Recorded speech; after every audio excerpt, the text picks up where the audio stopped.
sorry, I forget. Good morning, dames and herren! Welcome, ladies and gentlemen, to Finals Day here at the 2026 Dutch Open Darts, and what a fantastic weekend it has been at the world's biggest and best Open Darts competition. Absolutely fantastic to see so many of you here this morning. We are going to be kicking off in round about 15 minutes time with the first of our youth finals. But before we do, we're going to do a little bit of a practice run, because ladies and gentlemen in the audience, you have a very important job to do today, and that is giving the players all the support you can when they are walking onto the stage. So over here, you will see we have the walk-on area. That is where the players will be coming onto the stage. So we are going to do a practice run. So could everyone in the venue up on your feet, everyone up, up, up, up. Get yourselves to the walk-on area and welcome our guest as she joins us on the stage. Ladies and gentlemen, a massive warm Dutch Open welcome to Louisa!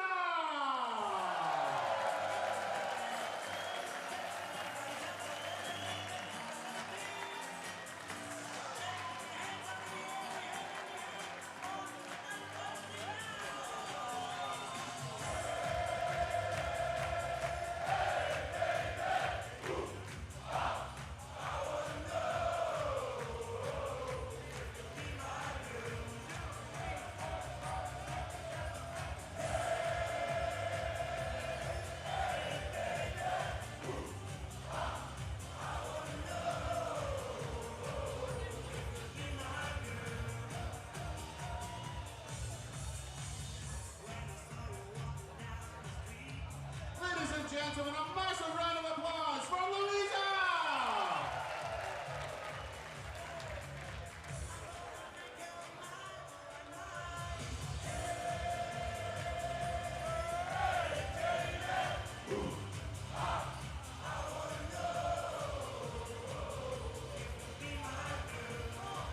Now, ladies and gentlemen, that is how the walk-ons are going to work. That is probably going to be the fastest walk-on we have today. The players will take their time, they will come down, shake everyone's hand before they come onto the stage. But that was fantastic, Assen. That is what we want to see in about 10 minutes time when we go live with our first match. 10 minutes time, ladies and gentlemen, and we will be back with the first of our Dutch Open Darts Finals.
Good morning, dames and herren, and welcome to Finals Day here at the 2026 Dutch Open Darts here in the Bonte, Wever, Assen!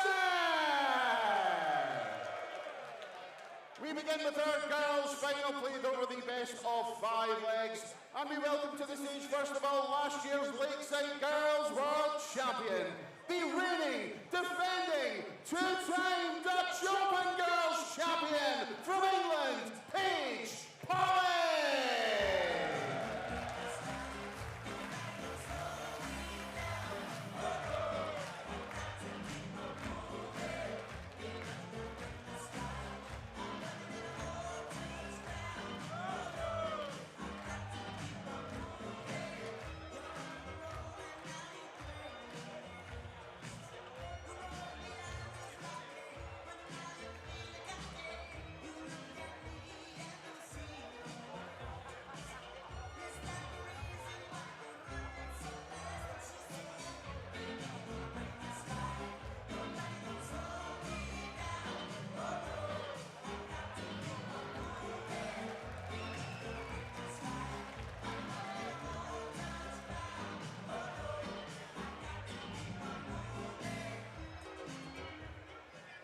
Her opponent is the winner of 2 Europe Cup Youth Gold medals. She is the reigning Lakeside Girls World Champion, Turkey's Sarah Gamey!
Hello everyone and welcome along to finals day of the 2026 Dutch Open, where the setting, the atmosphere and the overall pressure is so much different to what we've seen over the past couple of days. The volunteers at the NDB have worked tirelessly to completely turn this room from what was like an airport terminal with 200 dartboards into a proper stage venue. The first final we have today from the girls' tournament. It is first to 3 legs. First leg, it's Sarah the full first. Game on. Hat-trick against the defending girls' world champion from Lakeside, Sarah Gamey. Should be a fantastic game to kick proceedings off in the country. 84. A man who has perhaps more Dutch Open experience than every single person in this room. Richard Ashdown, how are you doing? Oh, hello, Dan. Yeah, great to be here. What a start to the stage matches here. The two, arguably the two dominant forces right now in girls' darts. And as you say, Paige looking to call in all that experience of 100. this Dutch Open stage. The Bonte Wever's fast become the home of Dutch darts, hasn't it? It certainly has. It's a wonderful venue that always does a tremendous job at hosting such a mammoth tournament. There were over 4,000 entrants 79. in the open singles, and then when you combine that with the women's tournament, the pairs, they really do a sensational job to ensure the smoothest of runnings in this tournament. 81. There's always one that everyone looks forward to on the darting calendar. It's a laugh for a lot of people, but this is where the serious business starts, and that is a seriously well-coordinated costume. Well done, Great chaps. formation. That was nearly a beautiful grouping shot there in the treble 20. 126. The first of the finish, Paige. Always quick to the oki. Almost throws that first one before she put her foot down. 48. She does not mess about. 96. Zera's looking at 96 for an early hold of throw. A few bounce outs have scuppered this leg somewhat for her. The scoring's been good. 56. It's out unfortunate. Double top. 58. First dart at double missed. Zera, you require 40. Well, Paige dominated the leg pretty much, hasn't she? But Zera with now double 10. One of those legs that would have felt like a break of throw. Paige, you She'd won that require even 20. though she did start the match. Double 10 for Paige. That's been shown in the first one. Baseball. Is the break of throw for the English girl. Exactly the start needed. She lost the bullseye in the practice room beforehand, but in such a short format, every break of throw will count for an awful lot. 41. If Zera does lose this final, then fear not, because she will be back later this afternoon, taking part in the women's pairs final. Her and Icicle Karagos, with a combined age of 31 years old, could take that title. 81. So much talent emerging from Turkey, and particularly in the ladies section with those two, with Emin Dursun as well. It's a nation that has a burgeoning reputation in darts. From the international events we've had in Turkey itself, but all over with the WDF Europe Cup, the World Cup, we've always seen the potential that the Turkish players have. Don't see them travelling so much on the circuits. As you say, we're seeing that flag and these names more and more in the draw of the WDF tournaments. We certainly are, and doing well in a tournament as prestigious as the Dutch Open. It could open the Turkish players up to sponsorship opportunities. It'll allow them to travel further afield and play more darts, and logically, I think they'll get better from that. But right now, Paige is bossing this second leg. Zera needs another big treble, and she doesn't get it. She snatches the last dart. 102 for Paige. 16. 17. Well, she is usually a fan of tops, so I thought she was going to go 2 for double 10. Just keeping her options open. 45. Paige required 32. Yeah, sticking with the old faithful 10 or a 6. Double 8. Well, for the second leg in a row, it's Paige Pauling bossing the scores.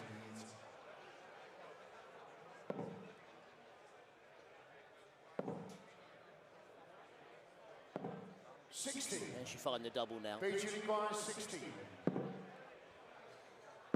It's the former Lakeside Girls champion that takes the lead over the reigning champion. One leg away from completing the Dutch Open hat-trick. Now, I don't really know the mindset of these two players, but from Paige's point of view, I wonder if there's a hint of wanting to get revenge on Zera for beating her at Lakeside. She was the hot favourite to retain a girls' title, and Zera, to the eyes of many onlookers, kind of came from nowhere to win that title, beat Paige in the semis, Rebecca Allen in the final. Well, this has been a brilliant third leg here. 64. From the Turk. This is brilliant stuff. 2 treble visits. Switches to make sure she leads the finish, though, to be honest, not too much to worry about. 199 points ahead. 80.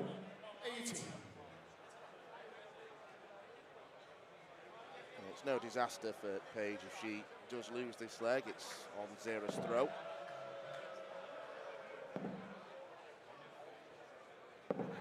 83.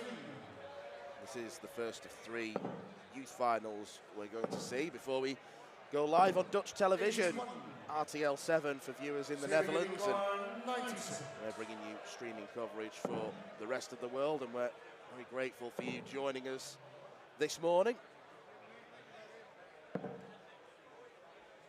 64. Lovely setup from Zera.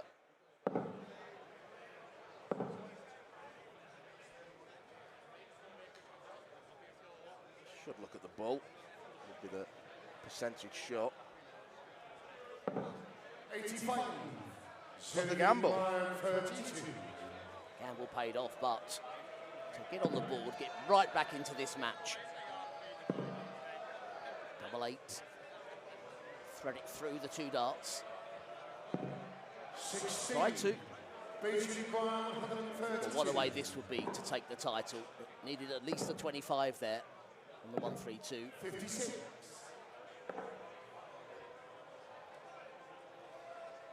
Ceremonies 16. So to extend this final, Zera Gaming is looking at double 8s.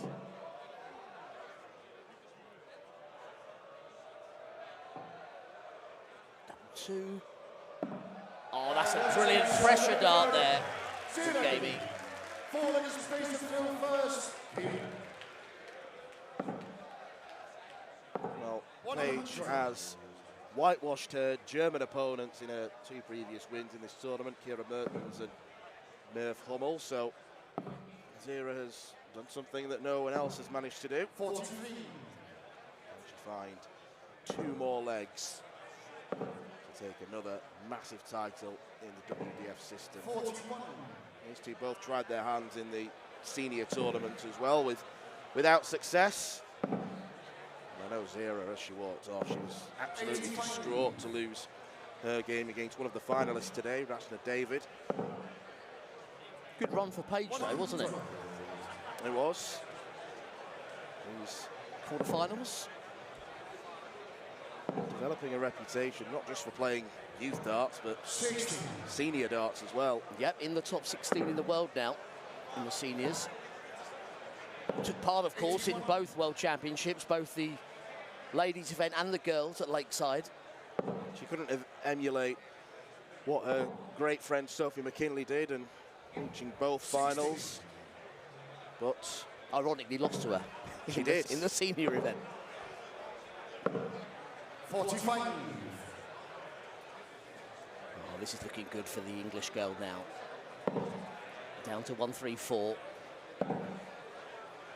Never mind double Dutch. 41. This is for the hat trick. Basic 134. what a way to do it. What a way to do it, but double 10 is missed.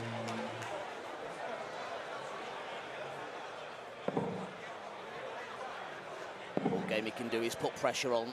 That treble will help. 100. Basic 20. Well, Paige Borling has been in this position numerous times before, and she has completed the Dutch Open hat-trick. It is Paige Borling who takes the Girls Singles Championship title. 3 years in a row, she has dominated on the Bonte Wever stage, and she does get her revenge over her World Championship nemesis, Zera Gaming. Well, ladies and gentlemen, a fantastic girls' finals and kick-off finals day. Massive round of applause for your finalists, Zera Gaming!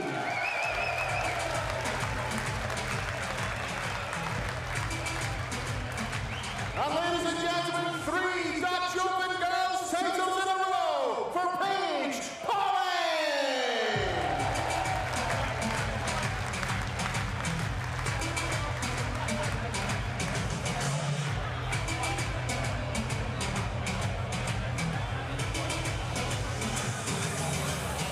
Now, ladies and gentlemen, in a few minutes' time, we will return with our next match, the Under-14s Aspiranten Final.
It's Germany versus Germany in the Aspiranten final at the 2026 Dutch Open Darts. And we welcome to the stage, first of all, a two-time Denmark Masters Youth semi-finalist. Please welcome, 13 years of age, Erik Peter.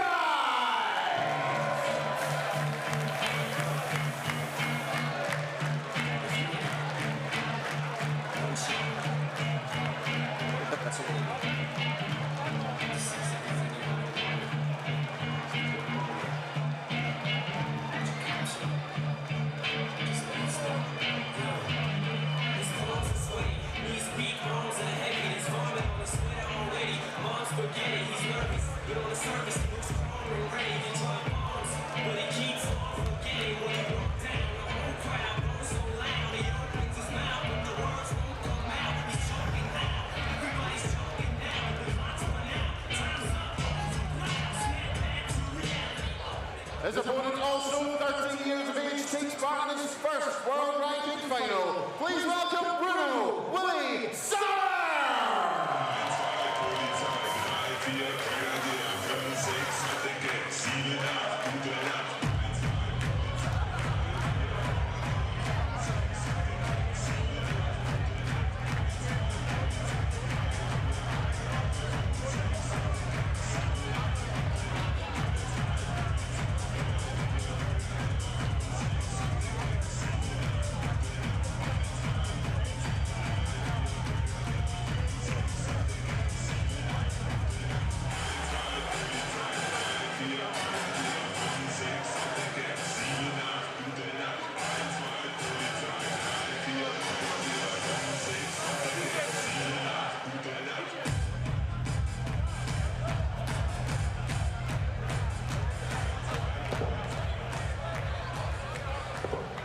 Well, it is always special to see the potential stars of the future.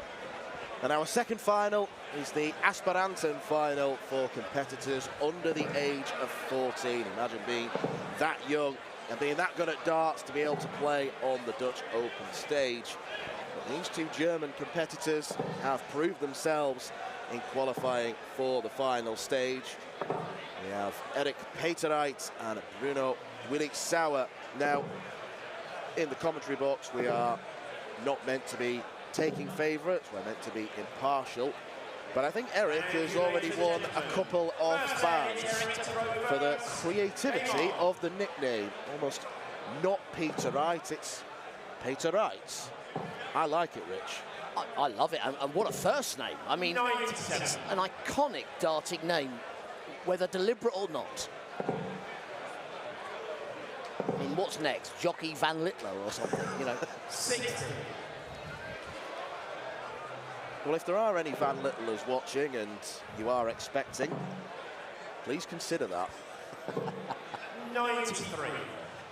Now, looking at the raw stats, of course, with these two being so young, we're not party to too much information about them. Just from this tournament alone, we would probably expect Bruno to fare stronger. He's been averaging 71 over the Aspiranten tournament so far, compared to 66 from Eric.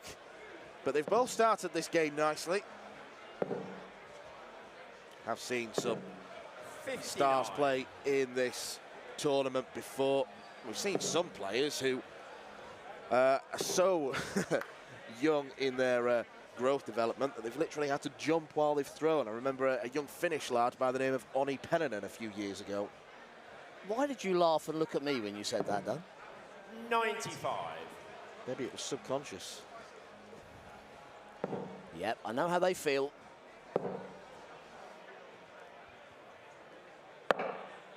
40. But always an event I've particularly enjoyed Eric, at the you Dutch require Open. There aren't many 119. events that do this for the 14s and under in big stage finals. It does them the world of good. 39. Well, the left-hander was a little astray with his second dart there, but leaves a two-darter. 60. Bruno is Eric, you require down to 80. a finish, but it is a big one. So 80 for Eric Paterite. Lovely first start. 60. Not further away Bruno, you with the require attempt at double 10. 122. He should be back, and he will be back. First to three legs in this final. A little bit like the girls. 62. Eric, you require 20. Back at double 10. Game shot. And it's at the Eric first Paterite who Eric takes the Paterite. lead in this Second leg is Bruno Aspiranten to throw final. first. Game on. 60.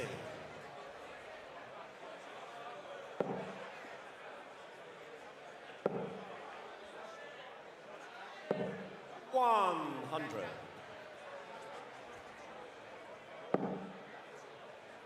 No glaring signs of any nerves, which is good to 97. see. I think in general, Rich, there's not just since Littler, since before him, in the last 10 years, there's become this fearlessness about kids playing darts. Yeah, something that I'm particularly keen on, as you know, with the numbers, is 150. how easily and how natural it is for them to move around the board and calculate what's going on. Again, it's almost subliminal. They don't even, I don't even call it 44. thinking anymore. It's just automatic. It's like a snooker player knowing exactly where they're going to put the cue ball.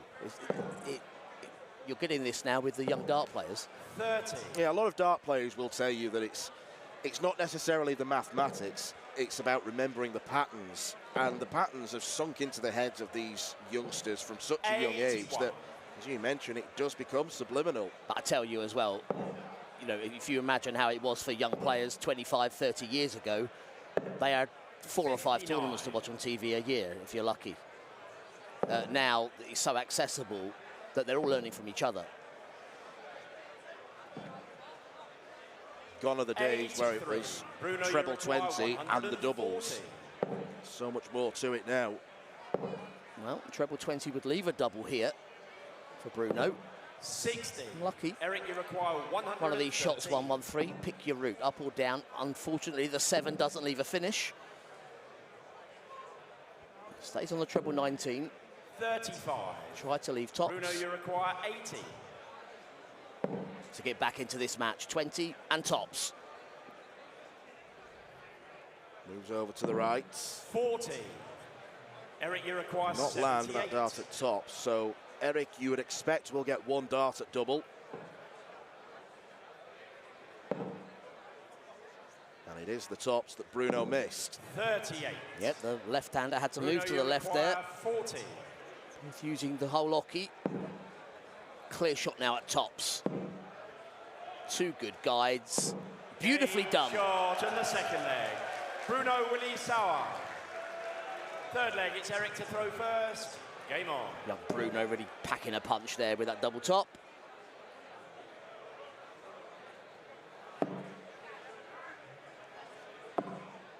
.43. Even the mannerisms of licking the finger before throwing the dart. 100. They've been inspired to play. And the scene in Germany right now, Dan, as we both know, We remember it in the Netherlands 30 years ago, how it took off after Raymond van Barneveld's exploits at Lakeside, and Germany these days. 47. Seems only a matter of time before Germany does produce a World Championship winning player. We do a lot of work on the European Tour, and the passion just oozes from people that attend those tournaments all around Germany as well. It's not just specific to one region. And the one thing that, like you say, they've got so many great players, but they're missing that elite Raymond van Barneveld, Michael van Gerwen that the Dutch have had and springboarded the game 45. in the Netherlands. Just you wait. Maybe it'll be one of these two. Possibly. 55. The signs are good. Neither of them are looking out of place on the stage. And you get the feeling they both know they're evenly matched here. 58. We can see the statistics, they can't, but nothing to separate them. Well, I tell a lie, a point. 100. It's a ton for Bruno, but it does leave a slightly awkward 99 finish. Yeah, I think with the lie of that 20, though, it was the right decision to stay there. 41. Yeah, after the first Bruno, two darts, it was going to be a 99. three-figure outshot anyway, so he chose to stay. Mistake from Eric leaves a bogey number. Yeah, we were praising the memory and the counting, but there it was just a slip into the one that cost him. It's a rare occasion where it'd be better off if the dart landed on the floor. 59. Bruno, you require 57. Double top. Game Very routine, shot and to the Bruno third. Willie Sauer takes Bruno the lead. Willie Sauer. 2-1 up in this Aspirante Fourth final. leg, it's Bruno to Needs throw only one first. more leg. Game on. After a strong start from Eric Peterite, Bruno Willie Sauer does lead. He was made to work a little bit harder in his semi-final, beat Koen Jansen of 65. the Netherlands. Well, Peterite was a 3-1 successor over Aaron de Ridder of Belgium. Germany had a great tournament, didn't they? 4 of the quarter-finalists from Germany. A couple from Belgium, and a couple from the Netherlands. 41. There he is. Speaking of youthful. Nick Rolls looking rather resplendent, back on refereeing duty. He hung up his mic 15. at Lakeside, but chance to be at the Dutch Open was too great an opportunity to turn down, and he is here not just refereeing, but in support of his wife Jo, who's taking part in the aforementioned women's pairs 100. finals. Her and Priscilla Steenbergen will take on Team Turkey. And much like we've seen with Russ Bray since his retirement, in inverted commas, 97. we're seeing more of him on the tour now. Nick, very similar. Refereeing duties a couple of weeks ago in Romania. He'll be off to Slovakia soon. 100. Yeah, speaking of Russ, it's not often you hear about retired people who spend less time at home in retirement. Exactly. 28. Well, Nick Rolls is far from retired, heading things with the WDF. Well respected 60. on and off the stage. Certainly And so. he's also... He might look like he's drawing his pension, but there's plenty of life left in Nick Rolls. Grief. Love you really, 45. Nick. Big visit needed against the throw, which will put some serious pressure on Bruno Willie Sauer. 85. That'll do. Yeah, and I'm sure Nick would love to referee a final leg here. It looks like it's going that way. 58. The scoring has really Eric, dropped you off require in this leg with 115. Bruno. You can see the average tumbling down.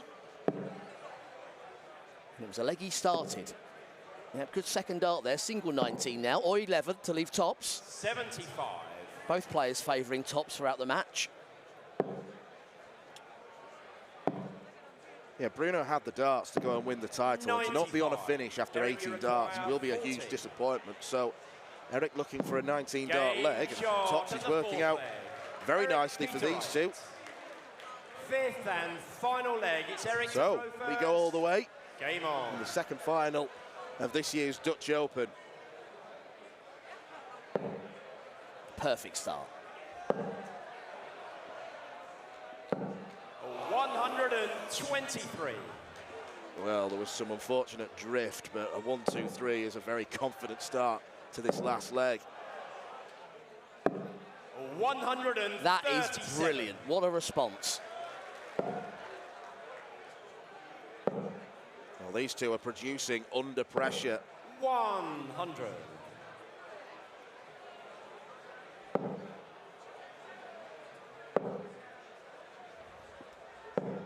100.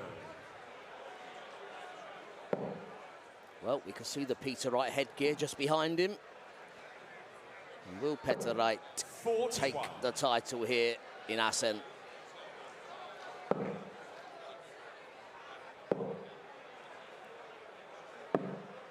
Well, that's a slip. There's not much to separate them after 9 darts. Needs a treble. 47. Doesn't get one. So the bare minimum here for Bruno, keep 3 darts straight in the big singles. Make sure you leave a finish. 18s now would do that. Or the 25. 64. A bold move. Leaves 160. No room for error there. 59. I'm not sure about that switch, Dan. Bruno, you require one. Just No, that 1 point difference. Yeah, 130 is a much easier outshot. We only need 1 dart for a go at the bullseye. 64. Ball shooting Eric, you from require Bruno has been good in this leg. 131. 1-3-1 was the checkout that won the Dutch Open for Jarno Bottenberg 2 years ago against Wesley Plaisier. 40. It's not going to happen for Eric. Bruno, you require Will it happen 96. now for Bruno Willie Sauer?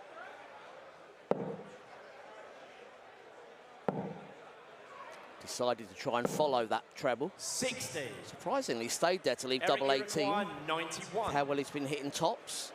Let's see here, treble 17 would leave that double 20, but he's gone the safe route. These days, the old-fashioned route taken by the youngster here. 16 for bull. It's the bullseye for the title. And what a way to do it for Eric Peter Wright. 26 Dutch Open Aspirante champion. He will Eric not be stopping Peter the party this evening. Peter Wright with a wonderful bullseye shot to beat his young German compatriot.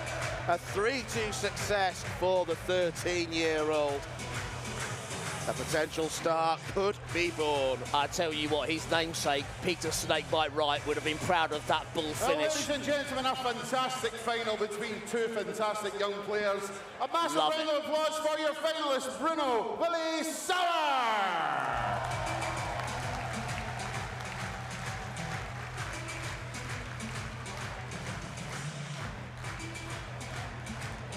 And ladies and gentlemen, your 2026 Dutch Open Youth Under 14s champion, Eric Peter Wright!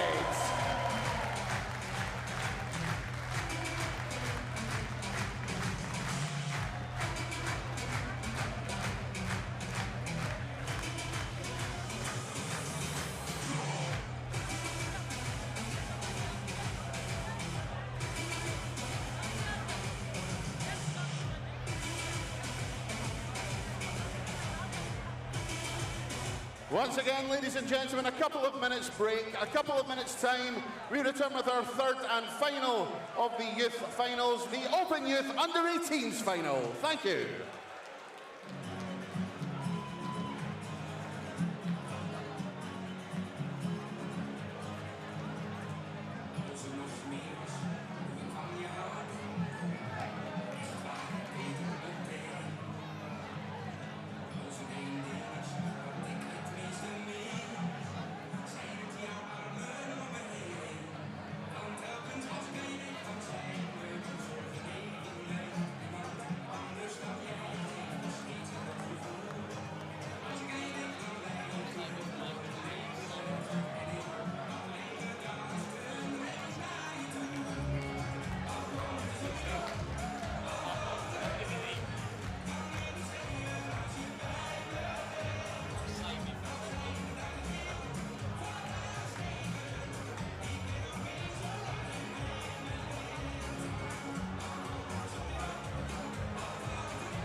It is now time, ladies and gentlemen, for our under-18s Open Youth Final, played over the best of 7 legs.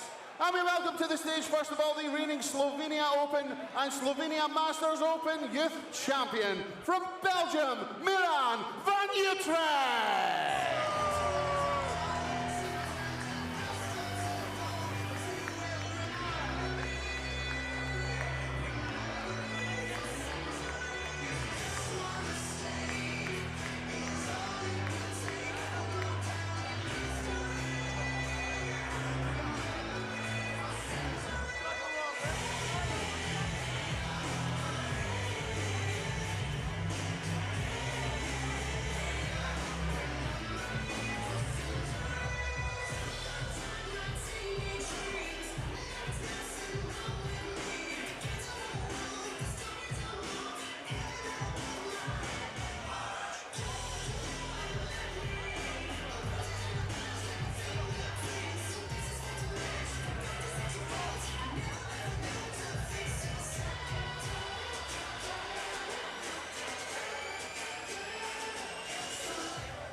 His opponent takes part in his first Open Youth World Ranking Final. From the Netherlands, please welcome Kai Berger!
Well, you can take a guess whose side the crowd will be on. A first glimpse of a Dutchman in this year's Dutch Open Finals Day. Kai Berger takes on Milan van Utrecht in an all Benelux battle.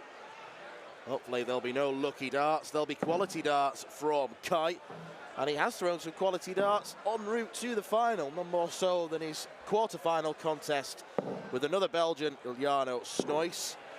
But he takes on a player in Milan van Utrecht who has got more of a reputation in the WDF youth circuit. He's got a particular liking for Slovenia. He's won 3 youth titles there in the past 2 years.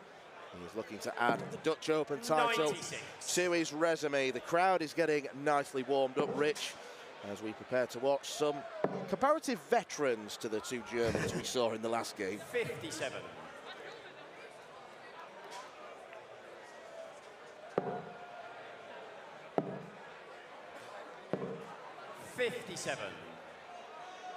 Looking forward to seeing how this plays out. Slightly extended format. Now the first of 4 legs. 60. A little bit more time to settle down.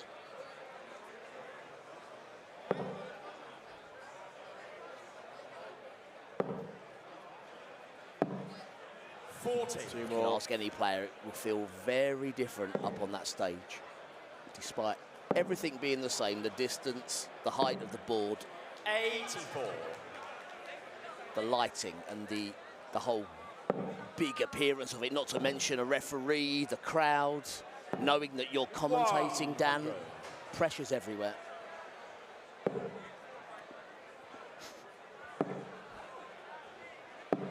Thank you, Rich. 27.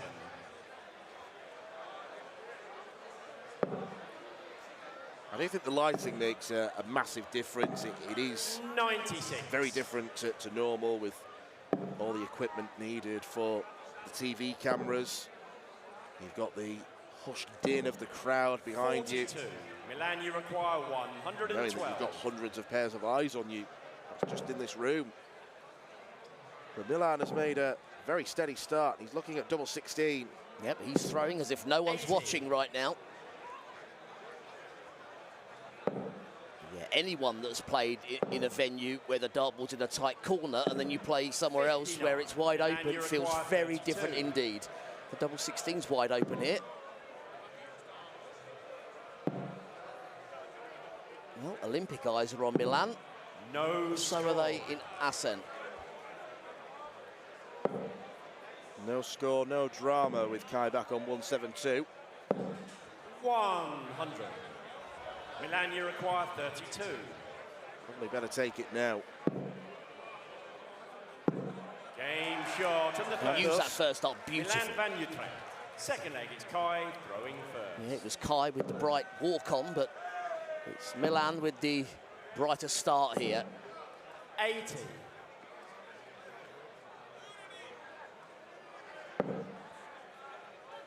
Might be a smidgen more pressure on the Dutchman, obviously playing 100. in his home nation, in front of presumably lots of friends and family that have come to support him.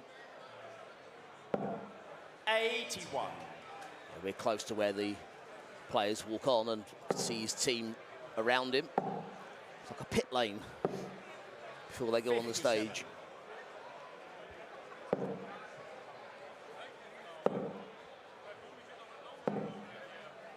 $41.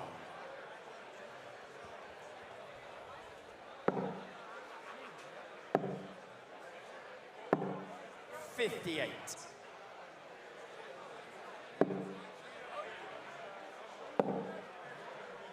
Well, this is brilliant.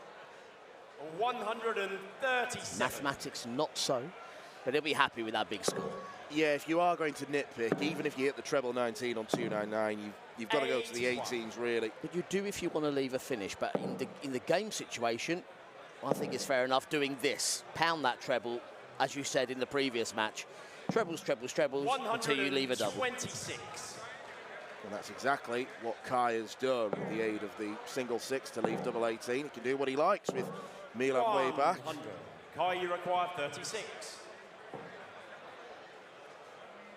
Well, that is the awkward switch, as we call it, Dan. 28. Milan, you require It is, and things could be about to go pear-shaped for Kai with Milan on 105. Nearly had a 3-figure outshot in the last leg. Doesn't get a dart 57. double this time. Kai, you require 8. Oh, No now score. that really could be the first big Milan, you require moment in this 48. match. The neighbouring double 17. Well, that is a slip. We saw a few darts land there when he was going for the double. That time he was aiming at the single. Can he just go over the top of that dart? Goes under it, brilliantly Shot done on the there. second leg. Milan He had to Van pick a segment Third of that leg, double. Milan to throw It's first. like aiming for a, Game on. well, more like a treble, maybe smaller. I'm calling it genius from Milan to throw the first dart outside the board. Left a perfect 21. marker for the double. You might want to check your thesaurus for another word. 95. No, the skill, though, with the last dart, brilliant. Whatever the blunder that came before, that was excellent from the young Belgian. 140. Did beat a couple of Lakeside stars in the quarters and semis. Firstly, his compatriot Lex Passhauser, who we saw grace in the home of World Darts, and Kenji Steinbach in this 123. semi-final. Didn't lose a leg to either of them as well. He's not lost a leg yet to Kai. He's done what he's needed to do. 75. And like the under-14s competition, an event dominated by the Dutch, the Germans and Belgium. 3 77. quarter-finalists from Belgium, as you say.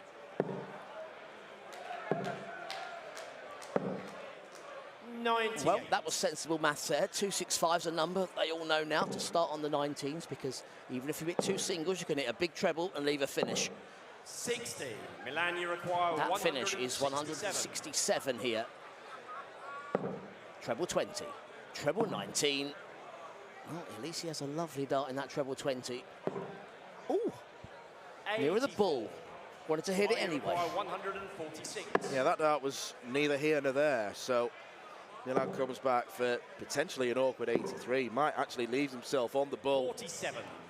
if he hits two Milan, singles. you require 83. Going to get the route planner back in sync here. 16 and Bull tried the treble, aggressive shot. 51. And again, a Kai, you puzzling require last dart from 99. Kai in the previous turn. 99, not a favoured shot. He's tried the 16s, the treble for the double. 51. Milan, you require 32. Could be a costly decision, that. Double 8 this time. Game It's all been in this shot, area of the third board leg. for Milan. Utrecht. Fourth leg, it's Kai to throw first. Game on. The destination of this title looks like Belgium. It does. A 100. big comeback is required for Kai.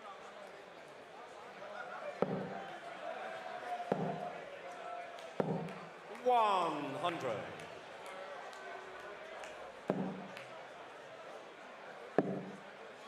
It's taken them a few legs, but they've settled down. That's so unlucky. 117. Denied a much vaunted 174. Could have seen our MC running on the stage to call it for Nick. 134. Let's do it this time. 171. Dan McCarthy applauds that shot, as do many in the Bonte Wever. A brilliant, brilliant visit there. Remember to follow 59. what was Kai, all you a perfect require visit until the dart fell out. 113. What a spell this is for the young man. 3-0 down. 41. Well, it was exhibition darts. Yeah, they call that the horse. Maybe we call it the lion after that. 85. Kai, you Wonderful require outfit. 72.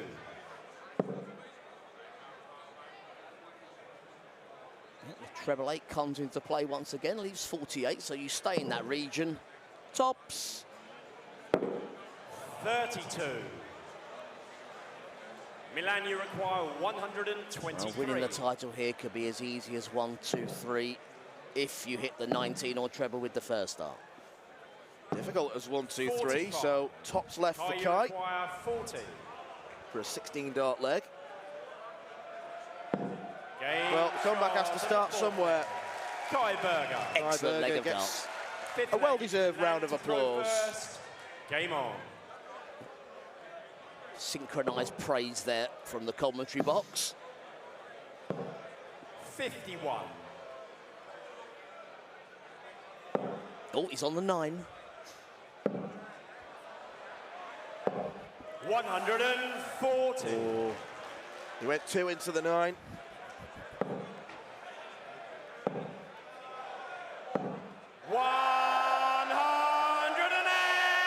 Well, that is the first 180 of the day, and it's been struck by the 17-year-old Belgian who's a leg away from the title. 100. It wasn't the first perfect visit. We saw those 3 big trebles picked off in the last leg, but nothing beats 40. that 180 call.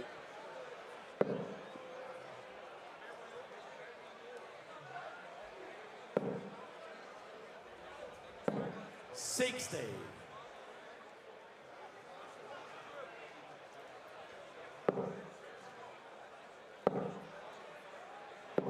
Yep, 60. straight 3 singles there, at least leaves him for 170.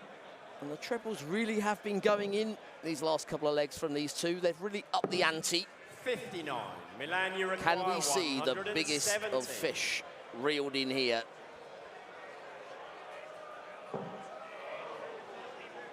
Well, Eric Peterite won his Aspiranten title on the 56. ball. If Kai, you Milan had require have done it then, that would have been 142. one for the ages. He'll be back to try and take 114 out. Under how much pressure?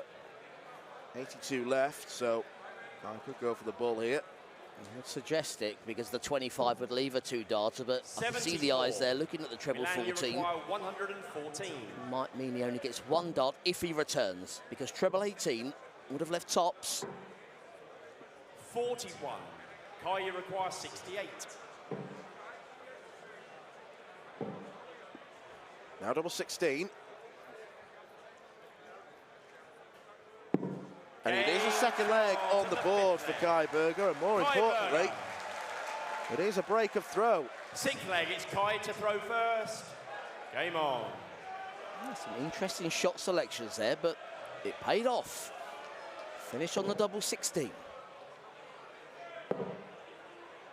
You do kind of assume if someone 97. goes for the 16s on 68s because they prefer 10s and tops, but there was a mix of thinking there. And it's no bad thing if you are comfortable on 57. more than one double around the board. Absolutely.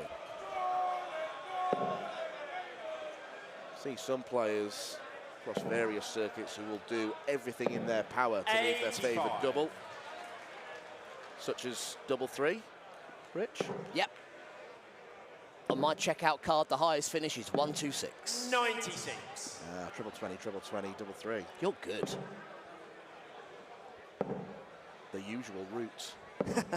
99. We've seen in this match Milan with the double 16 and double 8 prowess. 44. He's going to hope he can get down to it because the scoring has been with Kai the last 2 or 3 legs.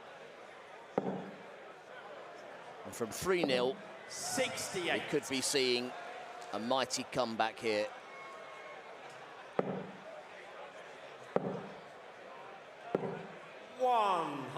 Kai, you require 152. 5-2, and there's so much room to the right. Not that much. 89 left, so down for treble 19 as Milan languishes on 204. 120. And that leaves double 16, so Milan Vanatrecht can throw whatever he likes here. Kai's coming back for a darted double. 135. Kai, you require 32. We'd have loved a maximum there to pile on the pressure, but there's always pressure in these situations. Double 16. Kai Berger to take us all the way. Game shot, and the 6th leg.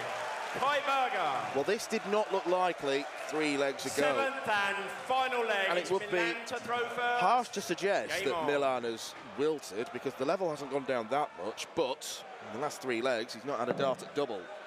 So he's not being close to pressurising. And that is a nightmare 9. start.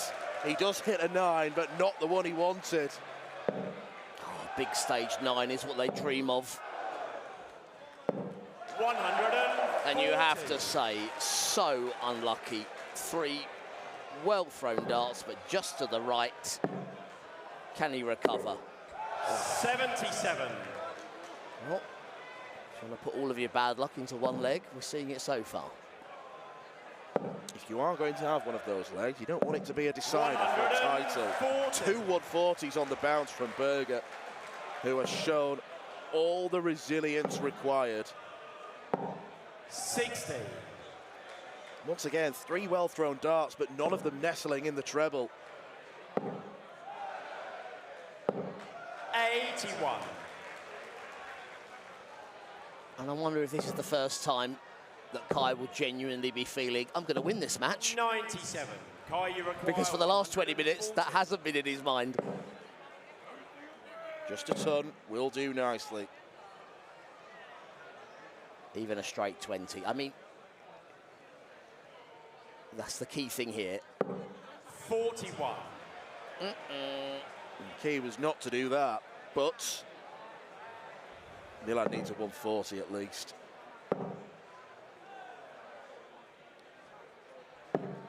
Kai, you It's require not enough. 99. Now, last time we saw him go for treble 16 for the double. He's done it. Double 16 for the title. Dutch crowd behind him. 67. Wow, title dart has gone for Kai Berger. He knows he'll be back, but under how much duress? Treble 18 would have left 98. tops. Kai Berger to 32. complete a monumental comeback.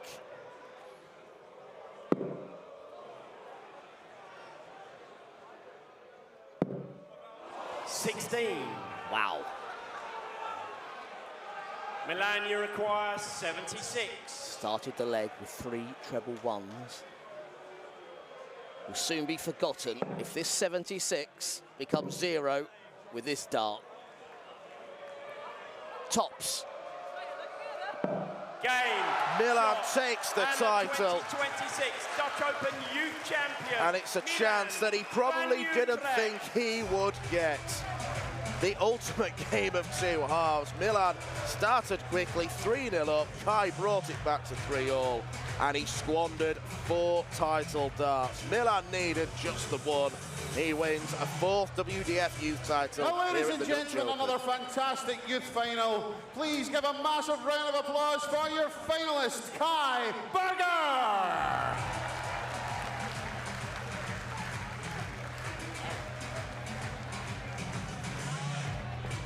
And your Dutch Open, Under-18s Open Youth Champion, Milan van Utrecht.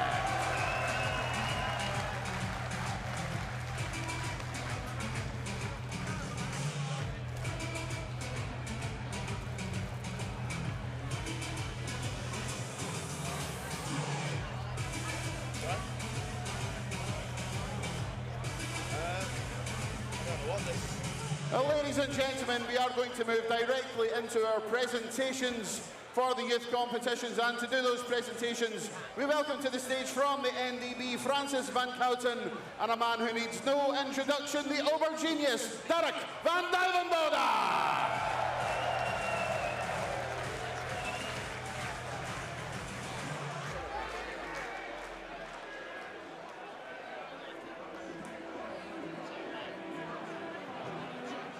And we begin, ladies and gentlemen, with our girls' semi-finalists. Please welcome to the stage Eileen Schrader and Ruby Gray.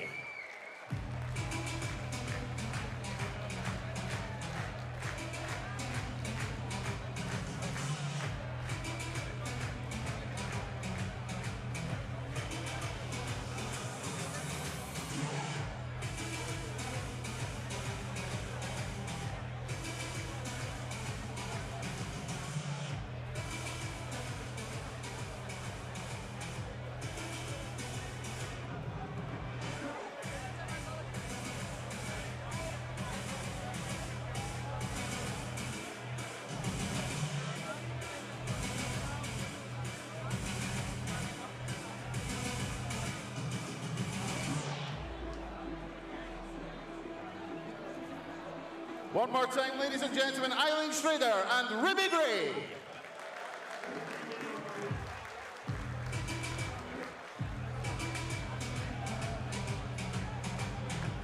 We now come, ladies and gentlemen, to the semi-finalists of the Under-14s Open competition, and we welcome to the stage Aaron de Ridder and Koen Janssen.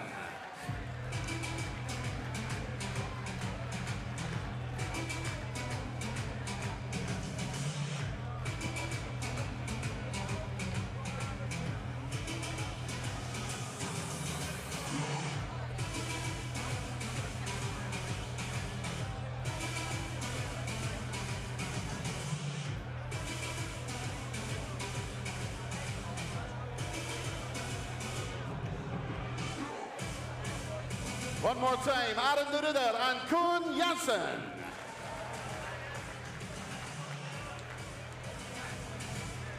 We now come to the semi-finalist of the Under-18s Open Youth Competition, and we welcome to the stage Kenji Steinbach and Dion Hombroek.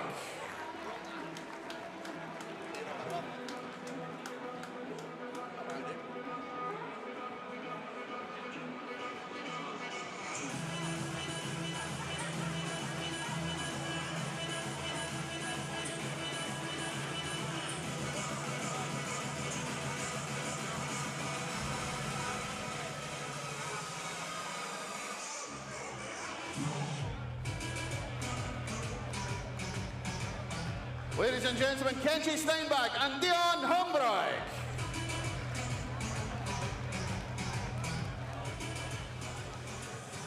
We now welcome back to the stage our finalists, and first of all, our girls finalist from Turkey, Zehra Gemi.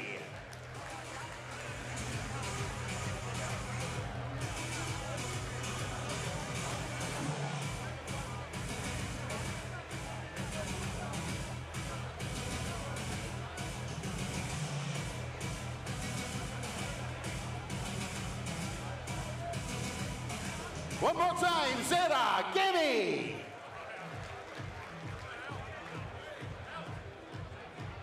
In the open under 14s category, we welcome back to the stage Bruno Willie Sauer.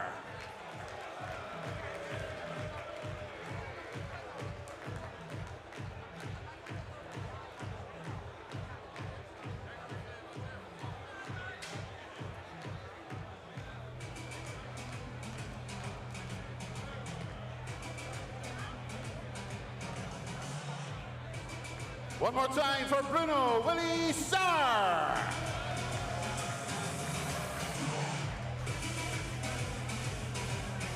And now, ladies and gentlemen, our under 18 Open Youth finalist, Kai Berger.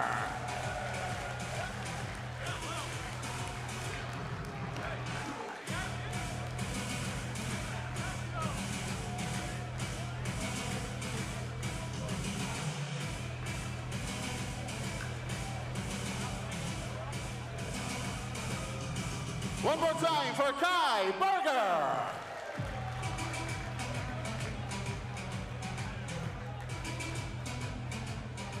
And now, ladies and gentlemen, we come to our champions. And first of all, our girls champion for the third year in a row, Paige Polly.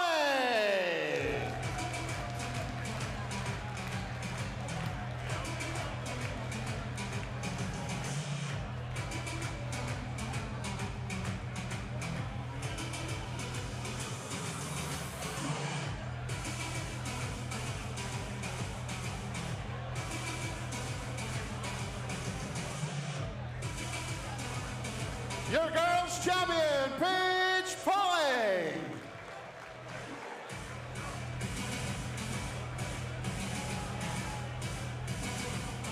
And now, ladies and gentlemen, our under 14s youth champion, Eric Peterites.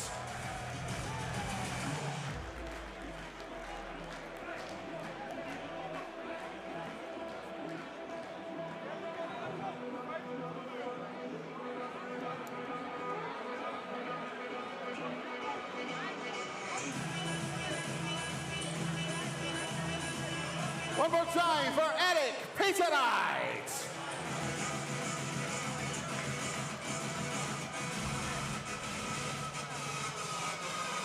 And now, ladies and gentlemen, your under 18 Open Youth Champion, Milan Van Utrecht.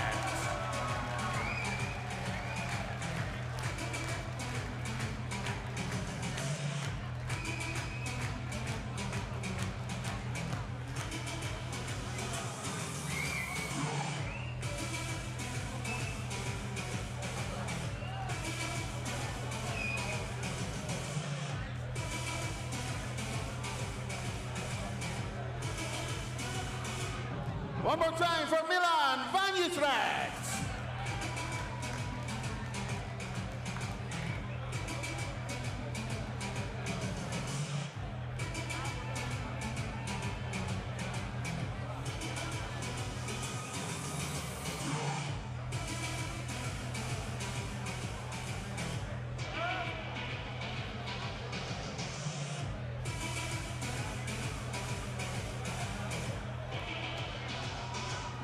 Ladies and gentlemen, be upstanding for your youth champions, Paige Pauling, Eric Peterites, and Milan Van Utrecht.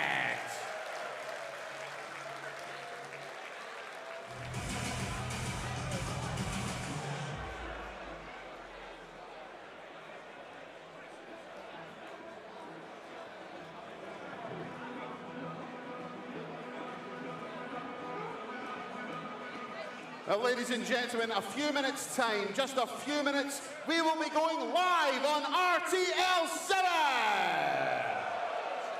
Let's get this party started, ladies and gentlemen. We will be back in a few minutes' time with the first of our Open quarterfinals.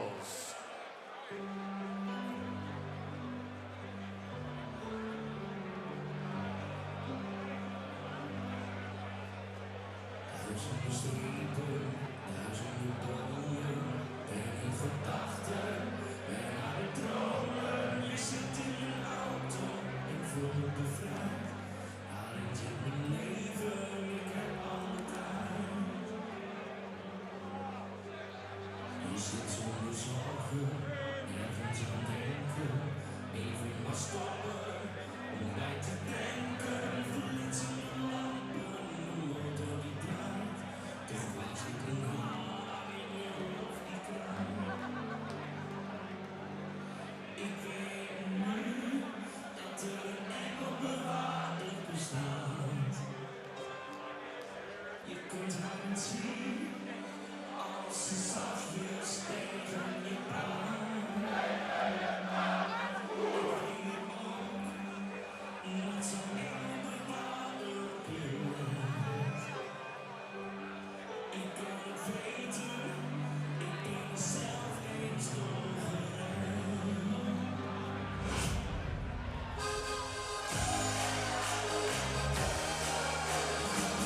Voor het ogenblik in het licht van volle maan.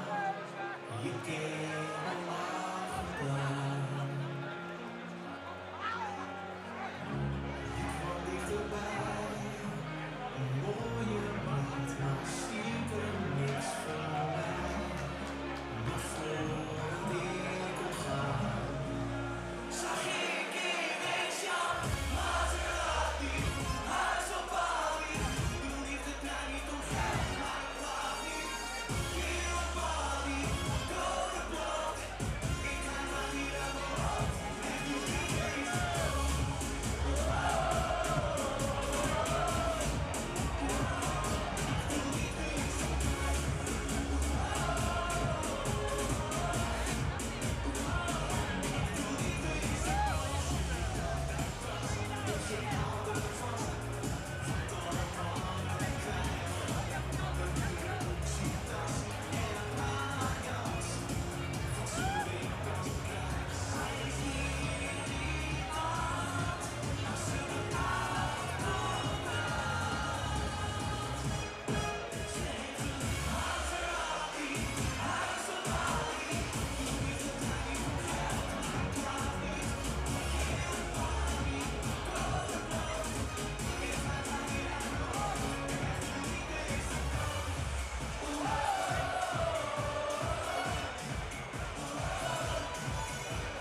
2026 Dutch Open Darts, brought to you by the NDB. We are here in the Bonte, Wever, Assen! We begin with our Open quarterfinals, and we welcome to the stage a man playing in his first Dutch Open quarterfinal. He is the reigning Czech Open and Romanian Classic champion from England, the Interceptor, Jensen Walker.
His opponent is a former Bruges Open finalist. Please welcome from the Netherlands, Christian de Boer!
Well, more than 4,000 arrived yesterday early morning, nice and bright, and only 8 remain. And what better way to start the quarterfinals than with the #1 seed, Jensen Walker. He's looking to add another WDF title to his ever-growing list. It was only last week he was a champion in the Romania Classic. He started to become a winning machine at the back end of 2025, following on from a very promising youth career. He's certainly blossoming in senior level darts. He's had to win 9 games to reach this stage so far. He began at 10 o'clock yesterday morning, and he nearly did it in quite incredible fashion, because he hit 2 180s, he went 6 into a 9 darter against Luca Benot. And he has, through varying levels of performance, managed to get through to the last 8. He probably is the favourite to win the title from here, but he's got to win 3 more games, and the first man on stage standing in his way is the 35-year-old Dutchman, Christian de Boer, a former WDF ranking finalist. But Richard Ashdown, I think it's safe to say that this game should be Jensen Walker's to lose. Yep, certainly Jensen, a player that loves it up on the big stage. We've seen that since his television debut. Just likes being up there, feels comfortable. I think we can already see that. He's showing us 140. A steady start also from the Dutchman. 140. Well, keep this up, gentlemen. Well, if we do keep this up, we're entering record territory, so we'd love to preside 60. over that.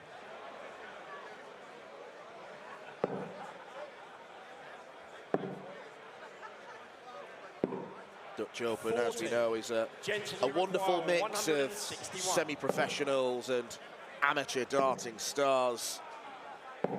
Jensen Walker with the full resplendent sponsored shirt with a lovely homage to the Scar scene in his hometown of Coventry. Christian de Boer turning 41. Up in a rather plain, dowdy-looking black polo shirt. You get a bit of everything here. 56. Christian, you require 140. Well, an outside chance, but a good one now. Yes, double 10. 130. What a steal that could have been. Jensen, you require the beginning 8. of this first quarter-final. It's already an early scare for the interceptor. Shot in the first leg. And sweeps in to take the first leg. It's Christian. Hold of throw in 16, but good signs for Christian. Certainly. 59. Considerable gap in the overall averages these two have produced. Jensen around the 84 mark, 10 points more than de Boer. And that gap will climb following the 180. First to 5 legs in the quarterfinals. And we'll move on to the semi-finals before the final of the Open tournament is in set play. 45.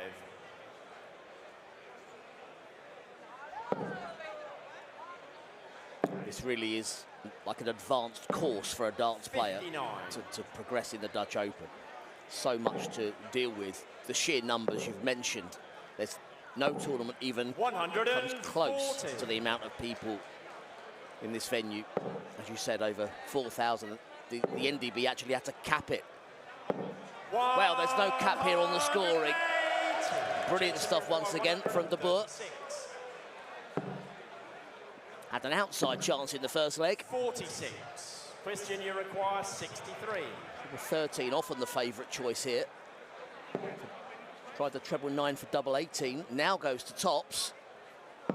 Game shot in the second leg. Christian nowhere near the treble 9, but brilliant dart at tops to level the match. Yeah, and as I say, the amount of people to contend with, the varying stages if you're playing on the streaming lanes. Very different atmosphere to out in the hall. Over 100 dartboards lined up. 140. And also, there's the stamina to consider, Dan, because everyone that reached the last 128 had to have an overnight gap, play again early this morning. So these guys already been hard at work today. Yeah, they've already had to play 4 games. It's not as if they qualified for the quarterfinals yesterday. The cut-off point for Saturday is the 128. Then those games were played earlier this morning as Walker hits the second 180, a third of the match. And the reason I bring that all up is because of how fresh these two are looking. 60. You know, it would be so easy for someone like Christian de Boer, who is an amateur player, to think that he's already won by getting to the stage. But he looks steely and focused. It's like he really wants to win this.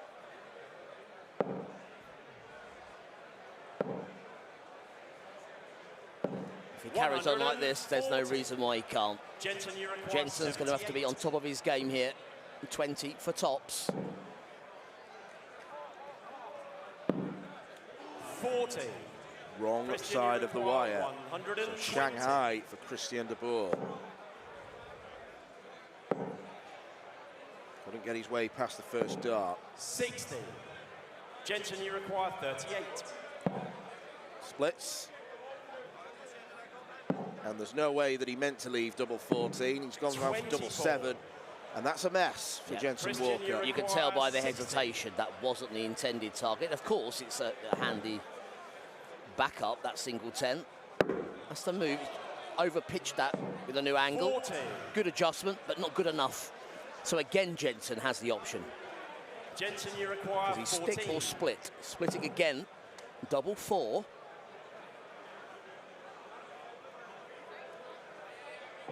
Game shot. This time, well executed. Jensen Walker. Fourth leg, it's well intercepted, you could say. Game on. You could and you should. Well intercepted. Did see Jensen Walker at Lakeside reach the semi-finals, where he had a right old dust-up with Mitchell Lawrie. It was a superb game to watch. Two teenagers 95. throwing everything at each other, and fortunately for Jensen, it was Mitchell who prevailed. But while Jensen has not taken as many headlines as Mitchell, he's doing a lot of fine things in his young darting career. 60.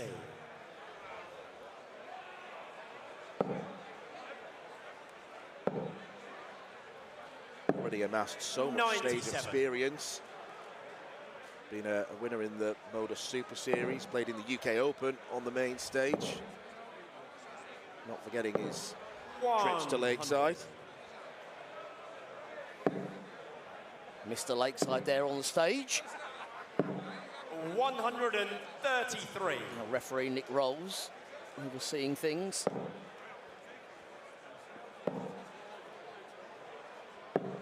139. It's all eyes on this match. Big 16. 136. Leaves the double Christian, top. you require 102. Needs must here for Christian. Started this leg. Will he finish it? Game There's the shot answer. on the fourth leg. Christian de Boer is putting everything up against Jensen Walker here. First. Game on. Fist pump to the crowd. You wonder if this match gets tight, whether the home advantage with the audience will have any bearing. As we've often seen, 99. wherever the tournament is hosted on a big stage, that home crowd can be a help or sometimes a hindrance. 93. Depends on how you handle that kind of support and pressure.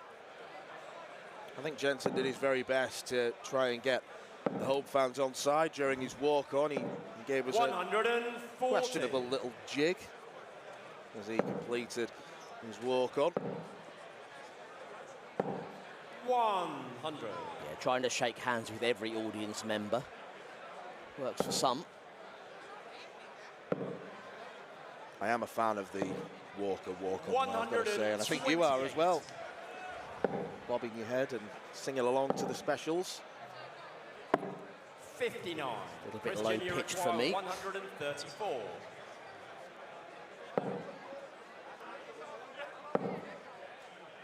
All of a sudden, 91. this is shaping up despite that missed big number. 164. Very well indeed for Christian. He's going to return for a break of throw.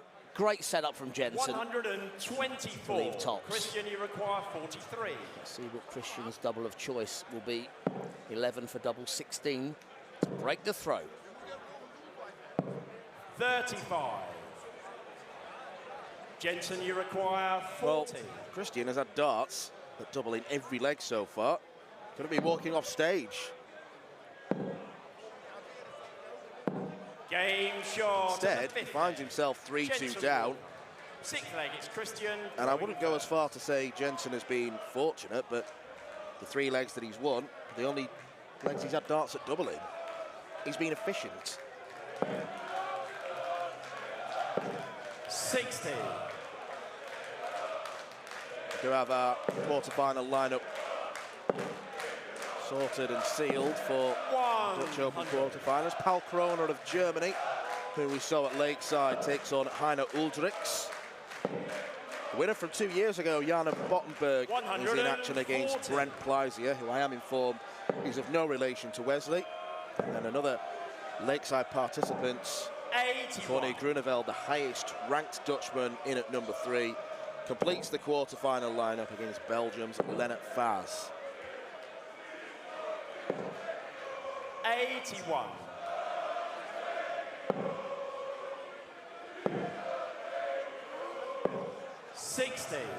A full darting songbook already being sung.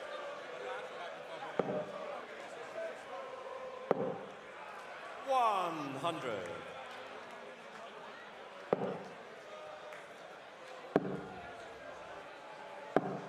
$96. Great atmosphere. Christian, you require 120. Great game so far. Treble 20. Tops. Game short. And the Brilliantly executed there. He had an attempt earlier at the 120, blocked the treble 20, couldn't get round it. That time, a nice open bed. Manoeuvred up to the double top. 97. Perfectly. Second ton plus check out of the match for Christian de Boer. Jensen Walker is being worked very hard. And he was worked hard in his first 2 matches of today. Both of them went the distance. This one is shaping up to do the same. More convincing against Marcel Otter and Mike van Dijvenbode in the last 32 and 16 respectively. But 58. He's going to have to battle.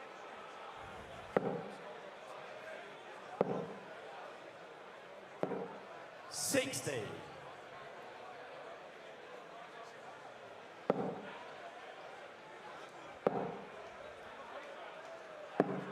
$137.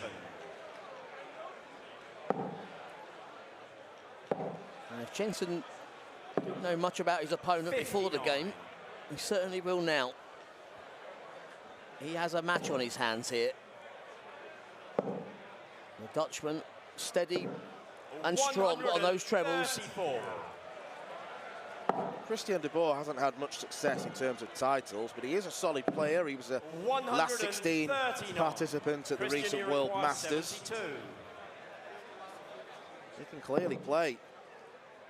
And he's being buoyed by the big stage. He wants double tops for a break and throw. Jensen, you require 46. Another chance passed up. Double 16 for Jensen. Double 8, huge darts. 30. Huge miss. Christian, you require 20. Gone with the throw every leg so far, but that has changed. Christian de Boer has broke at the most crucial of junctures, and he's one away from a place in the semi-finals.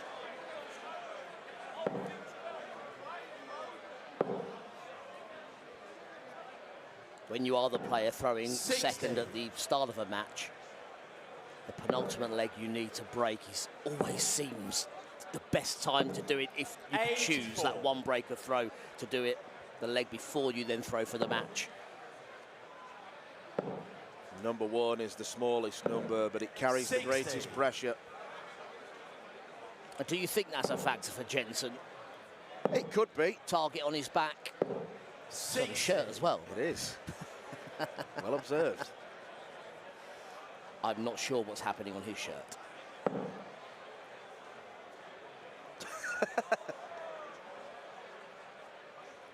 Well, Christian finding that amusing. I'm not sure Jensen did. It worked. Sure he didn't.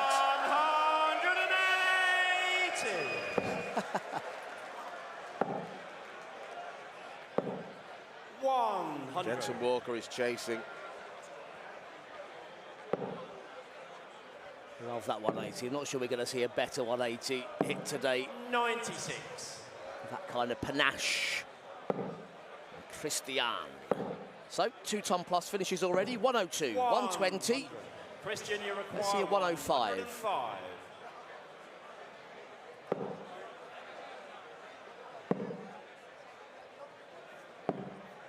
47. Jensen, you require He should come back. 157. And he will.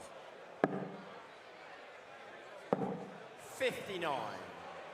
Christian, you require 58. Single to double for the semi-finals. Christian de Boer looks at tops. 38.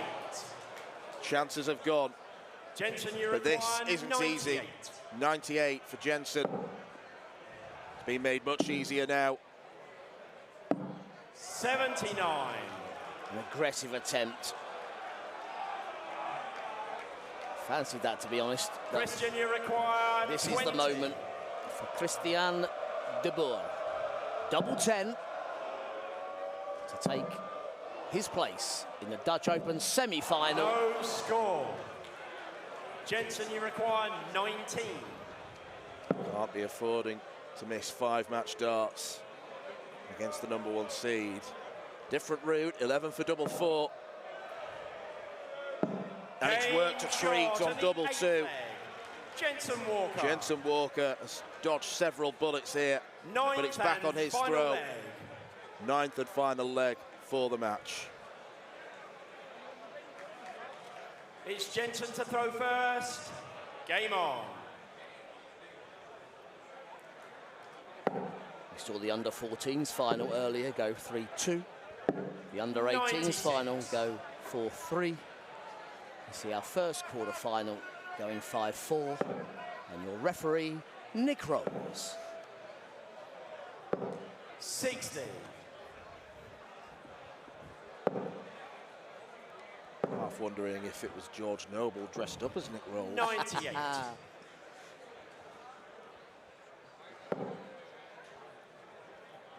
Fumph Noble, he's known on the continent. 60. Fear rolls here. 100. Will certainly come out the steadier of the two in this deciding leg, Jensen. Well, speaking of fear, Christian de Boer will be fearing the worst. 45. Only 45. And wouldn't it be something? De Boer has had darts at double in every leg so far. If he doesn't get one in the 45. decider, it would be a cruel blow.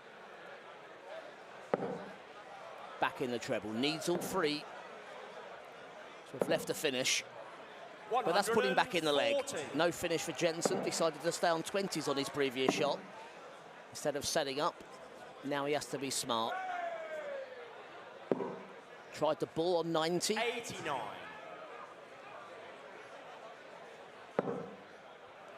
I'll confirm that that slipped into the 17, so leaves 73. 81. Jensen, you require 73. Well, Jensen Walker has been made to work. 53. He's not yet earned his place in the Christian, you semi-final. require Both players have had match 115. darts. Christian de Boer has hit 2-ton plus checkouts already. He wants treble 20. 59. Nervous Jensen Walker there. He Jensen, knew you his require opponent was 20. capable of that checkout. He knows what to do. The crowd now getting involved. Game. But Shot. Jensen Walker And survives the a massive Jensen test and Walker! gives it to the crowd. The #1 seed proving exactly why he's got that number next to his name. Jensen Walker is looking for the biggest title of his career. I wouldn't be picking fights with the crowd if I were him. He's got to come back and play the semis and potentially the final. But it's a great start on the stage for the 19-year-old who wins 5-4. Well, ladies and gentlemen, a fantastic quarter-final to kick us off. A massive round of applause, please, for Christian de Boer.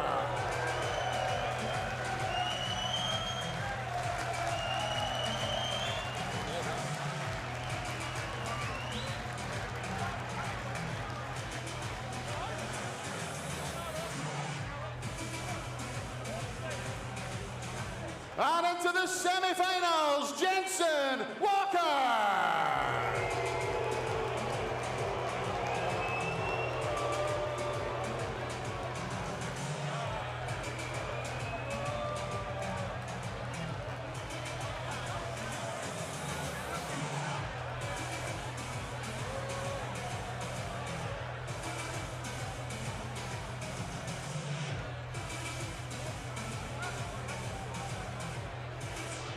Well, ladies and gentlemen, one quarter-final down, 3 quarter-finals to go. A few minutes' time, we will be back with quarter-final number 2.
We come to quarter-final number 2 here at the 2026 Dutch Open Darts.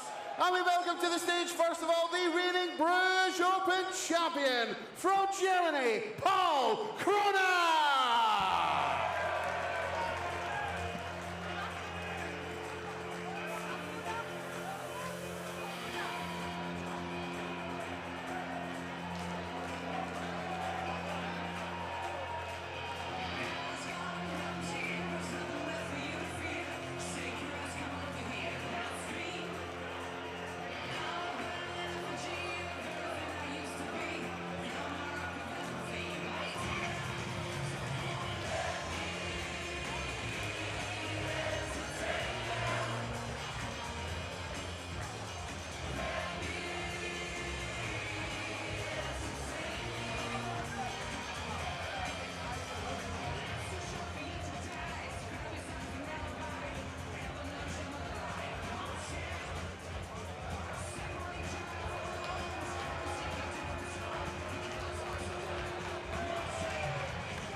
We now welcome to the stage a man enjoying a career best run here at the Dutch Open Darts. Please welcome from the Netherlands, Heine Uldrich!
Well, the Dutch Open is the world's biggest darty party, and here comes Heine Uldrich to sprinkle his own stardust on proceedings.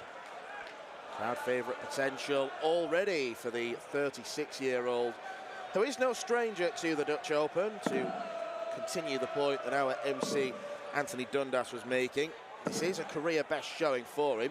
He has reached the last 16 before of this competition. That was back in 2020, where he lost to England's Dave Parletti. But this is his first big stage arrival in the biggest open in world darts. And isn't he looking forward to it? Heine Uldrich's 36 years old. Hasn't really played too much of the tour in recent times. Went to the World Championship qualifier a few years ago, the World Masters, but tends to save his darts for the Netherlands, and he's going up against a star from Germany in Paul Kroner, someone who definitely has something about him as well. So there could be fireworks in this contest, couldn't there, Richard Ashdown? Yeah, another match to look forward to. Paul Kroner, a player, one of those players I find aesthetically pleasing to watch. A languid, lazy style, that lean, Wes Newton-esque, but love the delivery of the dart, the flat dart. 140. straightforward style of Heine Uldrichs. Very upright. Simple motion backwards and forwards. 95. But there is an interesting story to Paul Kroner, because many people may know, but some may not. He used to be a PDC tour card holder, but decided to relinquish his status after only 1 year on the tour. He decided that life as a professional wasn't for him, wanted to carry on with his work and his education, so he's reverted to the semi-pro scene, and it's working out nicely for him. He had a Lakeside debut in December where he was beaten by the eventual winner, Jimmy Van Schie. And here he is. He could secure his status at Lakeside for 2026 by winning this outright, as Heine Uldrichs, with a rather unfortunate Robin Hood, does not get to a finish. 93.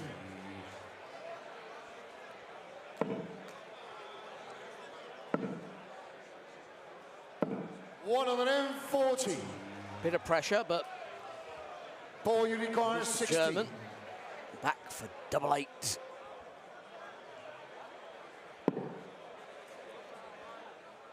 Double 4. 12. Got 140. And you require 56. The Dutchman back in it, 16 for tops. An early break in this first of 5-leg quarter-final. 36. Ball you require 4. That's game short of the Leans first over one. and places that one in double 2, so Second Paul leg is Kroner played with in an the field early first. advantage. Game on. First to 5 legs, and the games are going in draw bracket order, so the winner of this will face Jensen 100. Walker in the semi-finals after his last leg deciding shootout against Christian de Boer. 140. Those two look perfect to lay the third on top. 60. I use the phrase Paul Kroner has got something about him for a couple of reasons. One, I do think he's got that stage presence. He clearly enjoys playing in front of a crowd, the way that he engages 57. with the walk-on, but I've seen him play on the European tour where if the crowd has been hostile towards him, he's engaged in that way. I've seen him 59. throw blind 180s where he's very swiftly turned his head 180 degrees to look at the audience while the dart's in mid-air. 44. I'm a fan. I Sounds enjoyed like it. you are too. I like feather rufflers. 83. Speaking of which, our man on the mic is Marco Meyer. 100. You will not meet a single person on the planet who loves the Dutch Open as much as Marco Meyer. I think even he beats you, Rich. 99. Paul you require 160. I'll let him have it. Though I still hold the Lakeside title in that category. 140. I would not And argue you against require that. 100. Ton then for Heine. Oh, that's been made more difficult. Impossible now. 28. Paul you require 20. And that's game short of the 2-0, second. Paul Kroner. Paul Kroner. Much more Third leg is straightforward Paul the second field leg. first. Worryingly for Heine, it's a break of throw. May be deceiving, but with that stance and throw, it looks like the double 10's exactly 93. in his eye line, the way he leans there to the right as you look at the board. 100. All 8 players that got through to the quarterfinals will have had their own reasons for believing they will win. Paul's reason more than anything perhaps is the fact that he has the highest running average out of any player at this year's Dutch Open, and the only running average that's in the 90s, which 85. for the number of games that are played is hugely impressive. I was going to say, and the environment you play in, there's a varying amount of standard that you face during these long matches. So over 4,000 players involved. In your first match, you could find yourself against a really tough draw, or against someone playing in this for the first time for a bit of fun. 140. Paul you require Very difficult to 170. navigate and keep the standard high. So credit there. 60. Kind of playing around his tournament average, as you say. 140. Good response from Heine. 110. Yeah, again, a big 2 treble visit to put the pressure on, and it's told. 70. Heine, you require 36. Poor first start from Paul means Heine That's comes back been to shot in double the 18, third gets his first leg on the Heine. board, and generates a cheer. Four laggers, Heine to fill first. Game on. The home crowd have already seen one of their own knocked out. They don't want to see another. 81. Would you make him the walk-on winner so far? If there was such a title. Yeah. It had all the 95. ingredients, didn't it? No idea what the song was.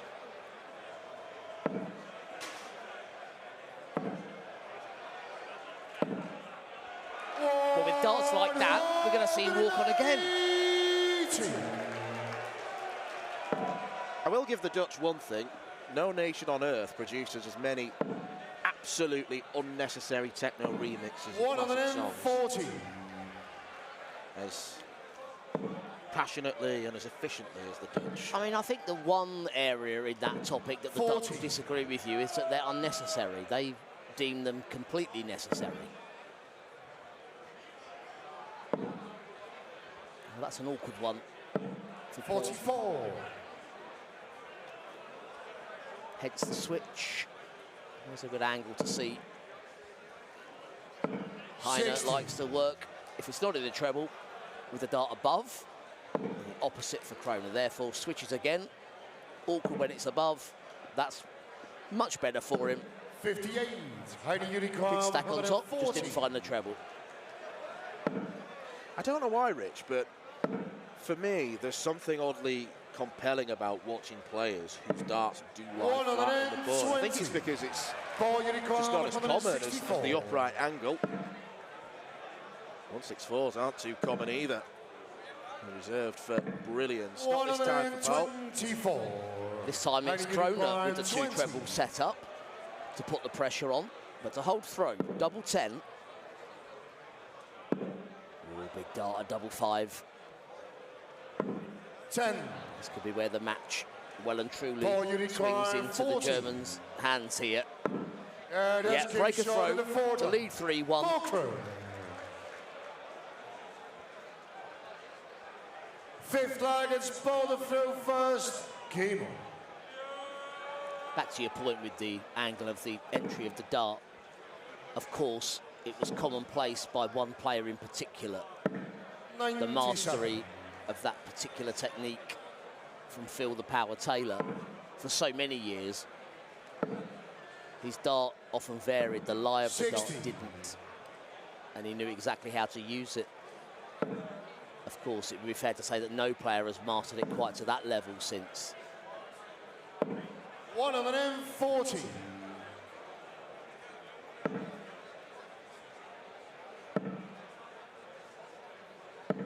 .46. Not been easy for Powell, but he's definitely in control of this game. I feel it will require a drop-off from him more than a revival from Heine for the result to potentially be contentious as 80. Heine loses a dart to the floor, which helps no one, apart from Powell. I like that switch. Second dart for the bull, leaves him 96. 105. Yeah, you can see players switch to the ball with the third dart, but then you hit 2 trebles. The danger is you hit an 40. accidental Ball 170 and requires then 76. a score of 11. So there was a plan. Doesn't need to go 25 and bull with this. 52. Yeah, I use the term, it's gone out of fashion. You hit it going for that bull on the last dart. So often the switch is done with the second. Oh, great darts. 140. Ball you require 24. Loves that big shot to put the pressure on. Is it too late? And as game short in the fifth leg. Ball club. It is indeed. Six-leggers Heine the throw first. Game on. It's all to do for Heine. 109. And that's the way to start doing it.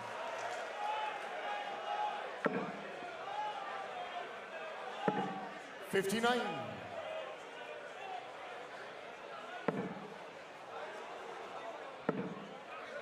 It's an amazing stage. 97. It's graced by the dazzler, Daryl Fitton, who gave us the 9-dart finish some 11 years ago. 58. And of course, one of the defining moments in Dutch Open history back in 2002, Veldhoven, 100. Sean Greatbatch, on his way to the title, hitting the first ever televised live 9-dart finish. 140. Heine you require 124.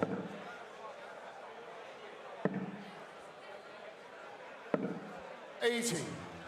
Nice recovery from Heine. Yeah, he'll be happy with 14 or 15 darts in this leg.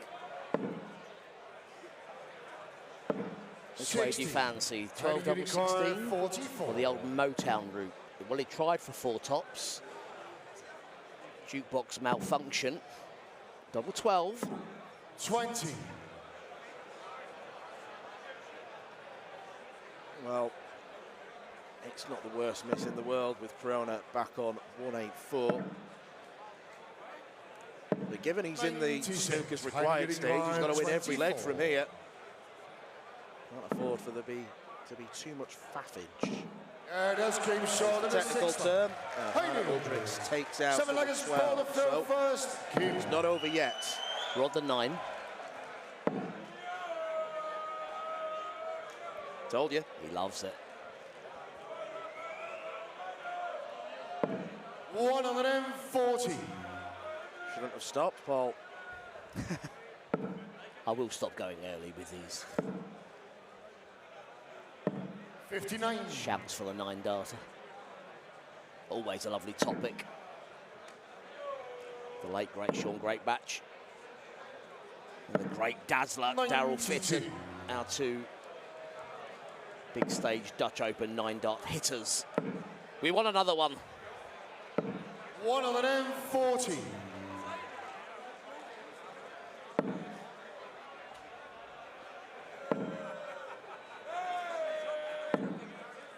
123.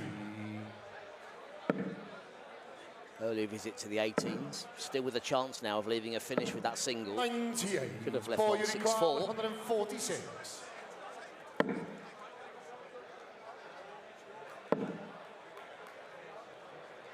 Well, the weight of 71. dart has been spot on for Powell, but a few of them have drifted left and right. 114. As he throws a perfect one into that treble 13.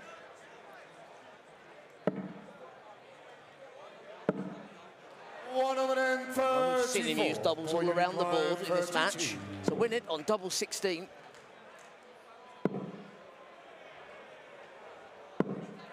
Efficient stuff from Paul Kroner. Maintaining that 90-plus average throughout the tournament. Impressive stuff, Dan. Very impressive indeed from Paul Kroner, who will face Jensen Walker in the semi-finals of the Dutch Open singles. Hannah Aldrich entertained the crowd, but he did not have enough in the tank to defeat Powell.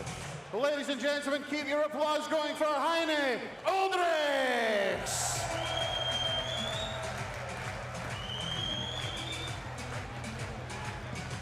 And into the Dutch Open semi-final, Paul Kroner!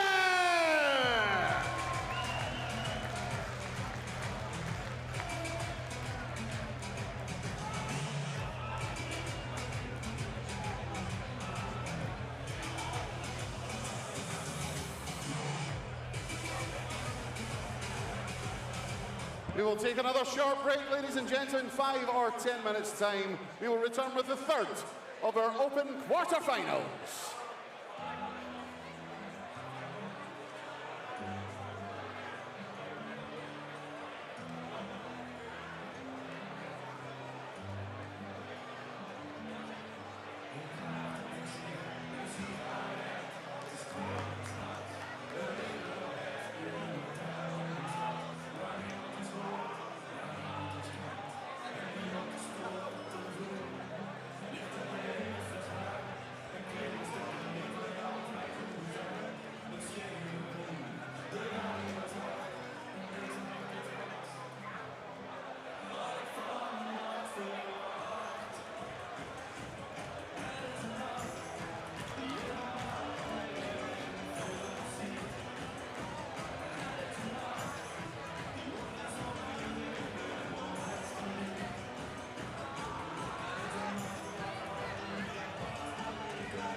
We come to Open quarter-final number 3 here at the 2026 Dutch Open Darts. And we welcome to the stage, first of all, a former Lakeside World Championship quarter-finalist. He is a former Dutch Open champion from the Netherlands, Jarno Bonte.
His opponent takes part in his first world ranking quarter-final. From the Netherlands, please welcome Brent Plezier!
Oh, what a wonderfully aggressive walk-on that was from Brent Plezier. Of the 8 participants that made their way to the quarter-final stage of the Dutch Open, Brent had the lowest average, so he will definitely come into this as a real underdog against a former Dutch Open winner in Jarno Bonte. It was on this very stage he had his finest moments in darts, beating another Plezier. Big Wes was conquered by Bottenberg's 1-3-1 checkout with 2 tops. So, if you are someone that believes in omens, the fact that he's up against another Plezier for this quarter-final might be a good sign.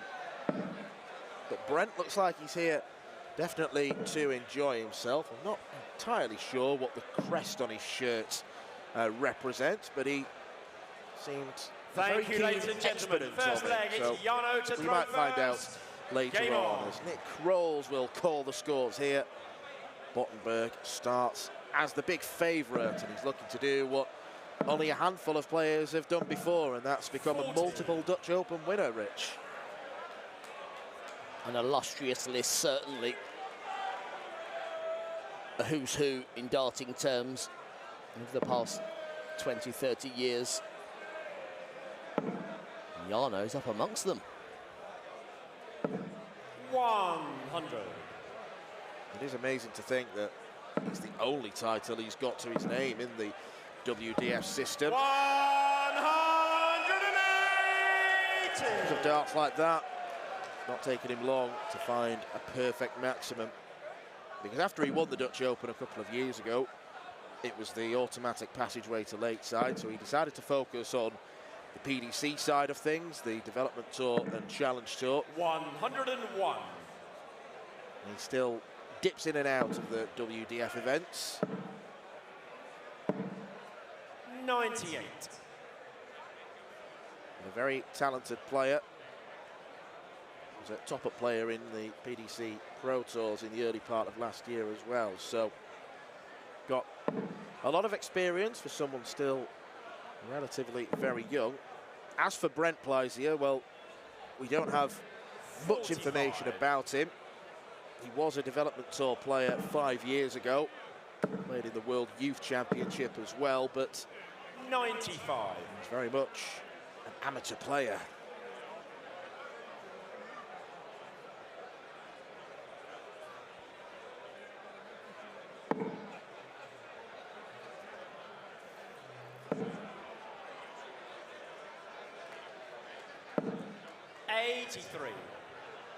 Belgium's most famous darts fan, Jackie Goethals, will be cheering on his man Lennart Faas in our fourth and final quarter-final, as Jarno Bottenberg will be cheering on a checkout of 88. Nice start from the King. Throw first. Game on.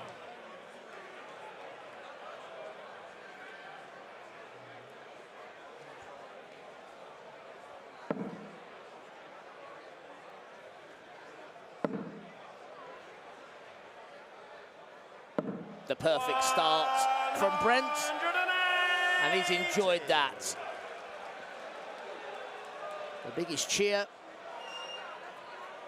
for that 180 came from himself. This quarter-final lineup means that we are guaranteed a Dutchman in the semi-finals, because we've seen a double Dutch defeat in the 2 games so far. Jensen Walker and Paul Kroner will contest the first semi-final. You mentioned Jarno looking to join that list of double winners going back through the Roll of Honour. The likes of Alan Warrener, 3-time champion. 134. Leo Lorenz of Belgium. Steve Beaton winning it back-to-back in 95 and 96. But as far as the Dutch are concerned, the great Raymond van Barneveld took the title 3 times between 2001 and 2006. And then there was a remarkable gap without a Dutch winner. During that time, Martin Adams picked up 4 titles. Mark McGeaney with 2 back-to-back. But it wasn't until 2019 that Richard Veenstra claimed the Dutch Open on home soil. After Ross Montgomery's win in 2020 and the break for COVID, we've seen nothing but Dutch winners. Jelle Klaassen, Barry van Peer, Jarno Bottenberg here 2 years ago, and last year, Jeffrey Spadidam. Double eights. 119. Early hard, a 1-2-7 and game. Jarno will be coming back with Brent on a 1-6-5 bogey number. The 1-2-7 and game almost interrupting my list of 127 names there. Jarno, you require 8. How rude of Jarno. Good job he missed the double eights.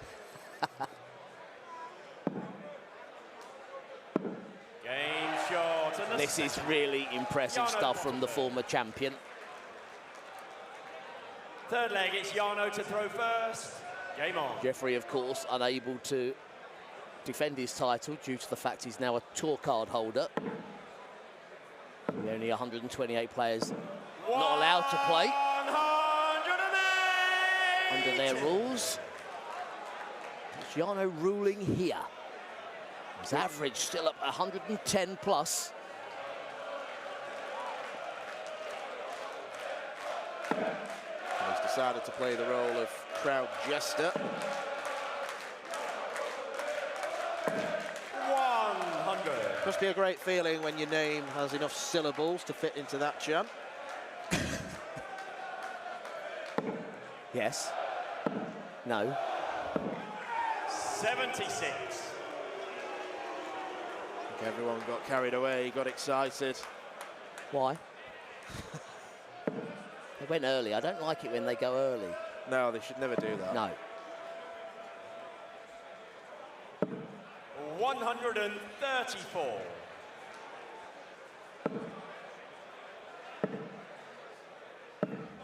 $96.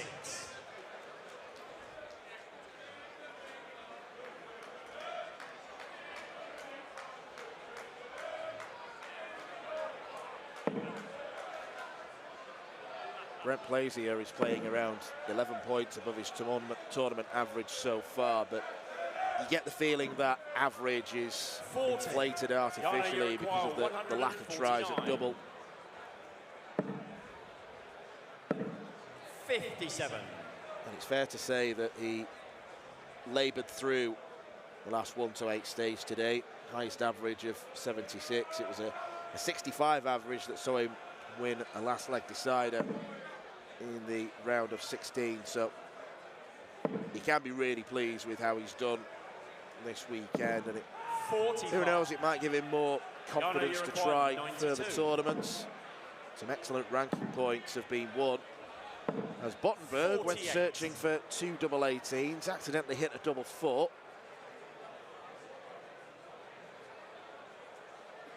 And then went back to the 20s. Had he hit the treble, he'd have been left on double 2. Double he's hit already. Well, he won't be going for 2 double 11s, that's for sure. 137. Jarno, you require 44. Double 9. 35. Brent, you require 45. Very safe dart that on 44. The 8 leaves double 18, the 16 leaves double 14. Just seem to be aiming at the wire, like we often do on 10 or a 6. Well, he's got to double 16. He's trying a 9 or a 5, I'm not sure which. Yeah, he's plonked it right in the middle of the 12, but hits double 16. So Brent Plazier, with his first start at double, wins a leg. Many statisticians and various databases like to log what target players are going for. We genuinely have no idea there with that 12. Plumb centre, under the double. I can't help you. I mean, he could have looked at the other score that was 44. I mean, maybe that happened, but then realised where he was. We'll have to ask him. Go and ask him, Dan. Statisticians like yourself with 60. your unbelievably comprehensive set of spreadsheets, which have certainly been to my liking, I'm not going to lie to you. And we will say no more. Love a spreadsheet. Yeah, Dan, if you could go and ask him what he was going for and get back to us, that'd be most helpful. I'll try telepathy. In fact, I will answer the question at the end of the match, because in all likelihood he will try and set up shots to leave certain doubles. So 56. we might get an answer without asking him.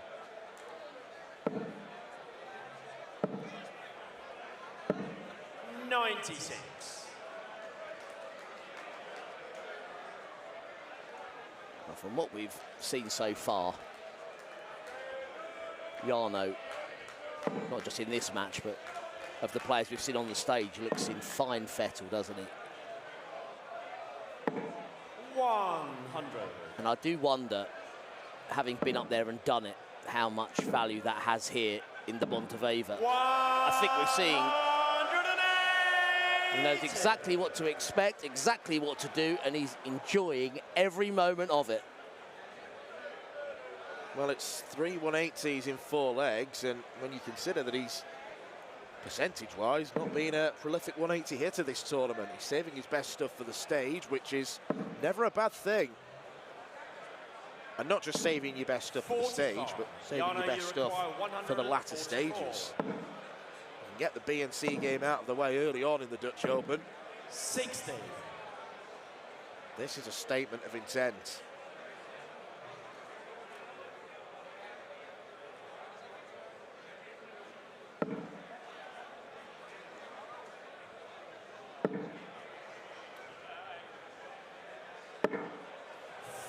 Well, we did see a bit of a flourish from Brent, the 180 and Jarno, you require 84. the unconventional 45 checkout, but not featured at all in this leg. Double 8. Game short on the fourth leg. Jarno Bottenberg. Very impressive.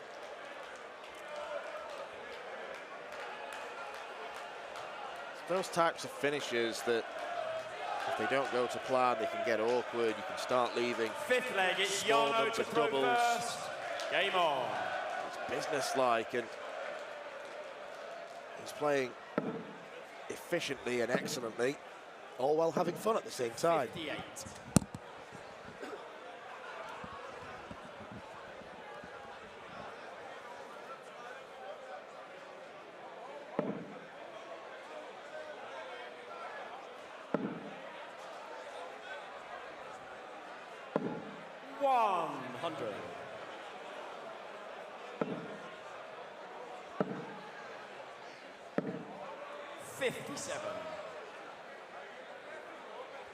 Well, if there is to be a moment to get back into this match, Brent plays here, has to take it right now. 6 darts without a treble from Jarno. Has to capitalise. Switches. 61. Treble 7 is being hit far too much for his liking. Of course, not a bad slip, but effectively like hitting a big single 60. on the 20s.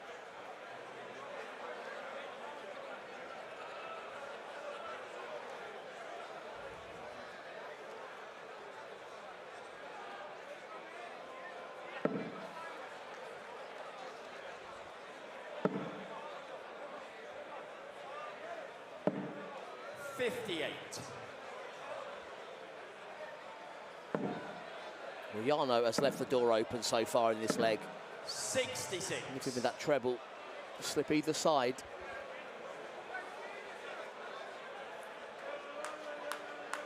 I'm sure the voice inside Brent's head is saying the same sort of thing that I am now. It's the first off leg that Jarno's had. 85. Only 260 after a dozen darts. 100. It's become an on leg once again.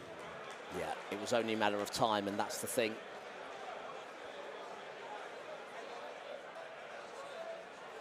Has to be taking this 197 out in 2 visits.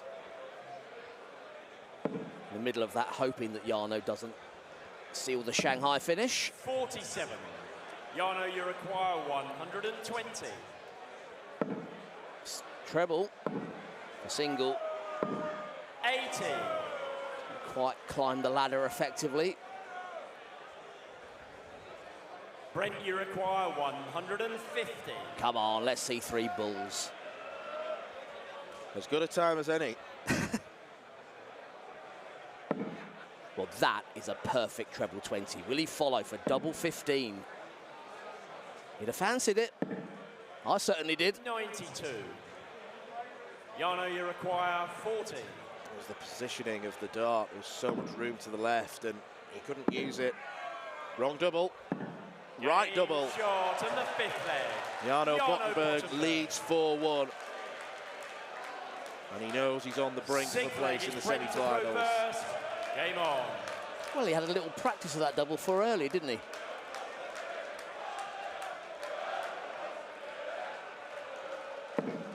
Nice symmetry to the doubles that Jarno's hit. Double 8, double 4 twice, and double 2. So what, you're expecting a double 16 or a double 1? You would hope so. Try and complete the set. 57.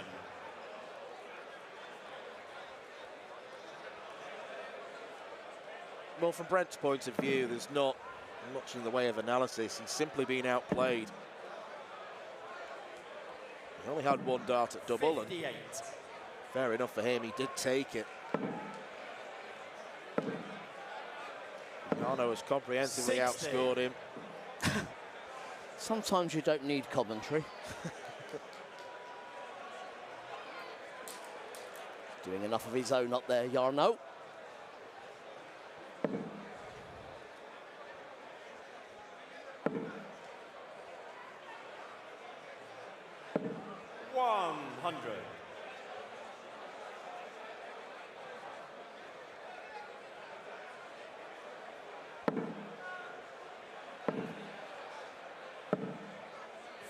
I feel that as the match has gone on, plays here has slowed the pace down.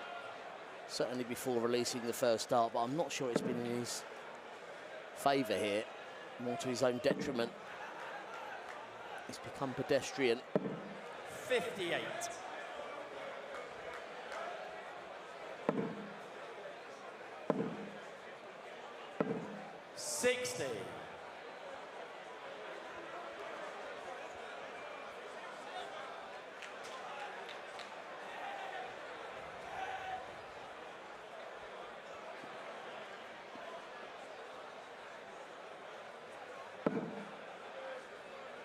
Back leg's starting to come up a lot for Wesley, for Brent Wesley. 25. Easy mistake to make, John.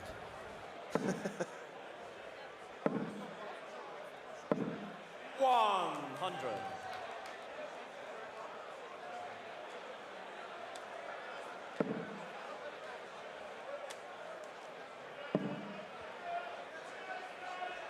Corny Grunewald and Leonard Fass are ready and waiting. Jarno, you require 170. He's looking more and more like Jarno Bottenberg will be their opponent. He's not hitting the 170. He's not getting down to a finish. Well, what a darting collector's item that is. He was on a finish and now he's not. You require 104. Well done, Jarno. Yep, the rarely seen check out to bogey. Now that was for the 12. Double 16.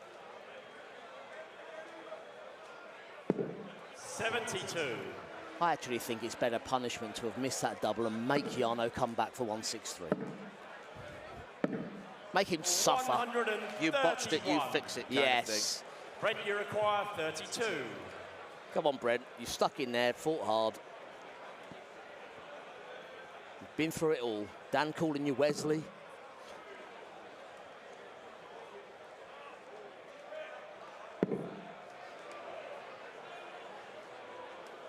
He's a tall lad, over the top.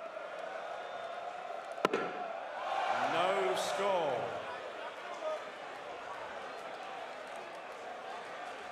Well, he was handed the opportunity on a plate. Jarno's unlucky 7. And Bottenberg is coming back. He's been here before, he's got the know-how, and he's got the job done. Jarno Bottenberg, comfortable, comprehensive. He is on the quest for a second win here at the Dutch Open. And despite challenging himself, shall we say, in the last leg, he got the job done with minimal fuss. Brent Blythier enjoyed himself. It is a career best run to the Dutch Open quarter-finals, but Bottenberg's got that pedigree. He's got a spot in the semis. So, ladies and gentlemen, let's hear it for Brent Blythier.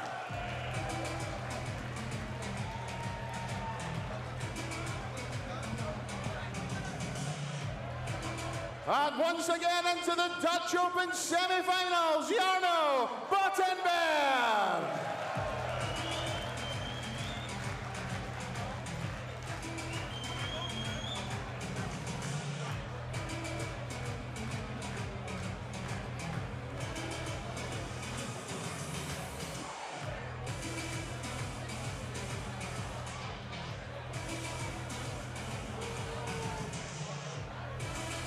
Well, one more quarter-final to go, one more quarter-final. We will be back very, very soon. A few minutes' time for quarter-final number 4.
We complete the Open semi-final lineup here at the 2026 Dutch Open Darts. And we welcome to the stage, first of all, the former Antwerp Open champion, the reigning Denmark Masters and Iceland Masters champion from the Netherlands, Greenfield Corné Groeneveld.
We now welcome to the stage a former Development Tour quarter-finalist, taking part in his first World Ranking quarter-final from Belgium, Lennart Vaz.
Well, I can't believe it's taken this long, but the Dutch techno beats have come back out to play in our last quarter-final of the Open Singles Tournament. It is another Netherlands v Belgium clash after the under-18s final, which was won by Team Belgium. So, Lennart Vaz will be hoping to follow in the same vein, a man who was just 2 games away from winning a PDC Tour card last month, lost out in the semi-finals to Matthias Ehlers, but he's up against the highest ranked Dutchman in the competition, the number 3 seed, the 2-time Lakeside participant, Corné Groeneveld, who throws exactly like that, fast, fluid and full of big scoring. 41. Yep, the young Belgian will have his work cut out here. 55.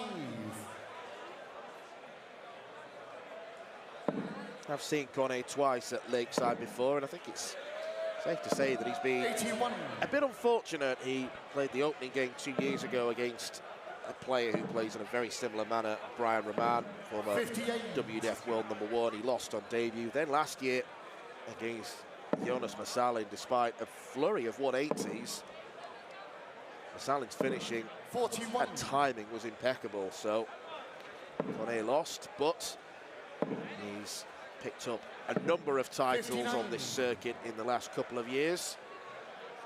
And he is a very good friend and a local league teammate of our referee, Marco Meyer. 34. He introduced Corné to us at the Dutch Open a few years ago, and he's gone from strength to strength since then.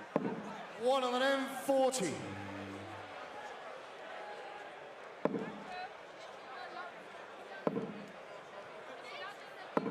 60. Gonna unicorn 49. That's game short in the first leg. Beautiful. Gonna Groeneveld. Yeah, clean and Second leg clinical is Leonard from through Coronel. first. Game on. It does seem a close-knit community, Dutch darts. 24. There are thousands of them, but it's close-knit. The Dutch darting fraternity. 100. All seemingly know each other. Leonard's not yet got going.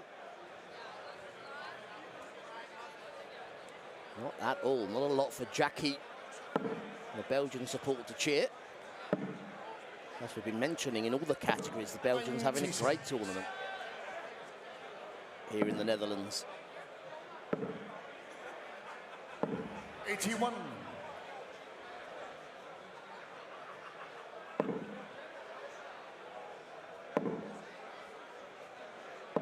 $60.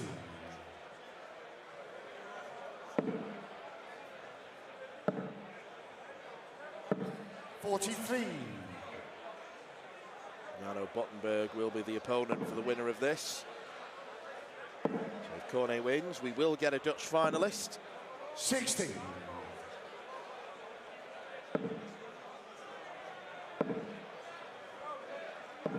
22.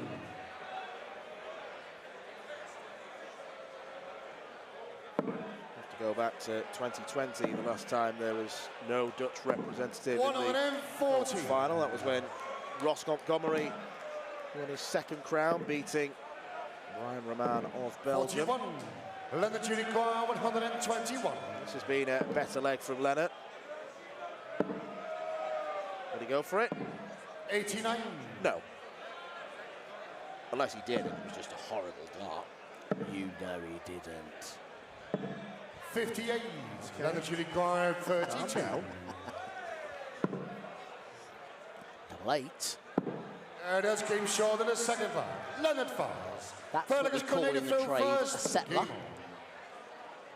Needed because it looked like a bit of stage fright early on 58. for Leno. Not much scoring power at all, but now he's settling down. Here we go. 139.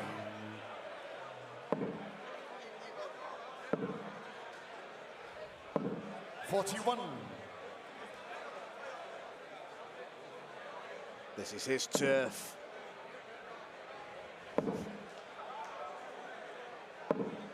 41.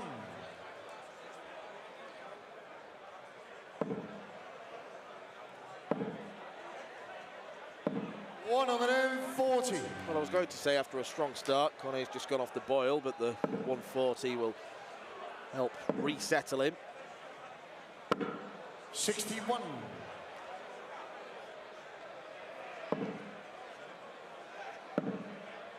Yeah, stay on the 18s, leave a finish. 92. Method there. Whereas Leonard wants to keep these straight in that 20 segment. The treble now. 100. Yep, both on big finishes. 170. You're not going to see the biggest of them all in this leg. 81. Leonard Unicorn 160. The 89 could be under pressure here. 100. Cornet Unicorn 89. Now the ball. 64. Leonard Catches the Unicorn wire. 60.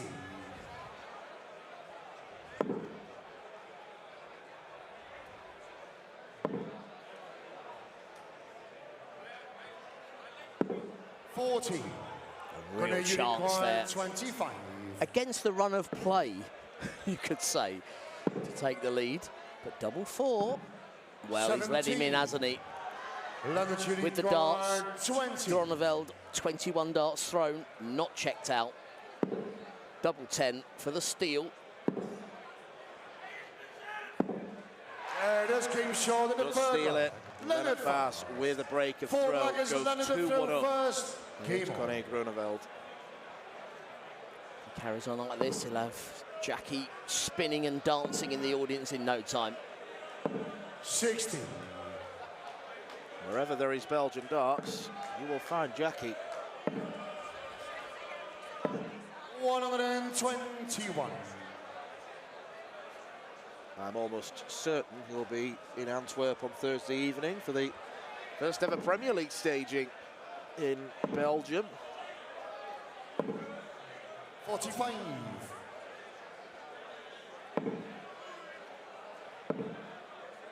Yeah, 2 European Tour 60. events in Belgium as well. 2 great WDF weekends in Antwerp and also in Bruges.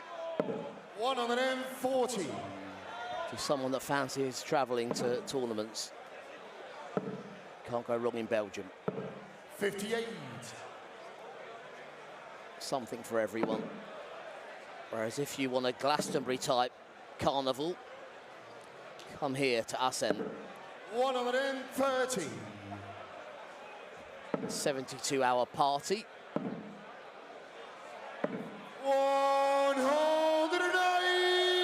And the crowd are going to party to that tune of 180. Can't leave the ball here, Leonard. 58. Maybe Coronet starts on it. Bullseye for double 16. Snuck it into the 4.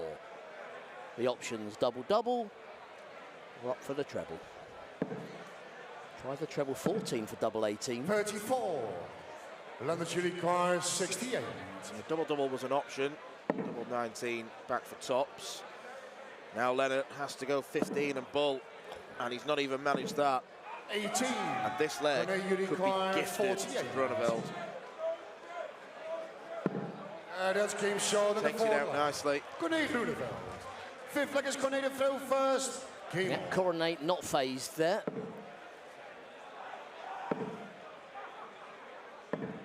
41. Not very consistent with the delivery of the darts, and when you consider that in his final round match on the floor before the big stage,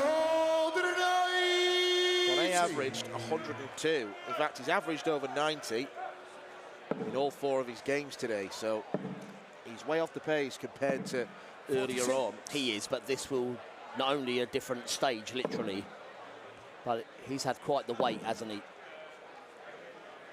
60. Maybe a factor. I'm creating a narrative here. 4th quarter-final. 58. Of course, waiting a lot longer to get underway. He's back in the treble. Impressive scoring in this leg. Started it with a 180. 96. Leonard Chili Car 120. Real chance. He'd be disappointed if he doesn't take this leg against the darts now. 97. It's double 12 after 12. Coronet stranded back on 260. 140. It's 2 Leonard trebles, Chili Car so 24. Leonard needs to take this. Needs to get closer, That's and game does. short of the 5th leg. Leonard fires. So 3 breaks of throw in a row. 6 sliders, Leonard to throw first. Game on. And he's 2 legs away from a place in the Dutch Open semi-finals, where he'll face a former winner, Jarno Bottenberg. 81. England v Germany in the first semi-final. Jensen Walker against Pal Kroner. 59.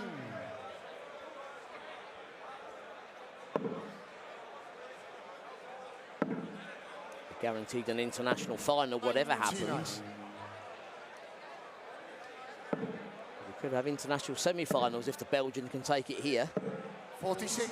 And how about our ladies' final? Norway versus the Netherlands.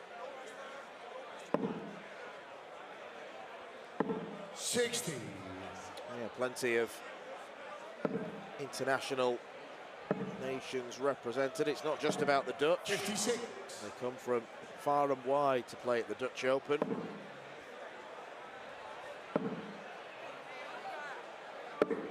91.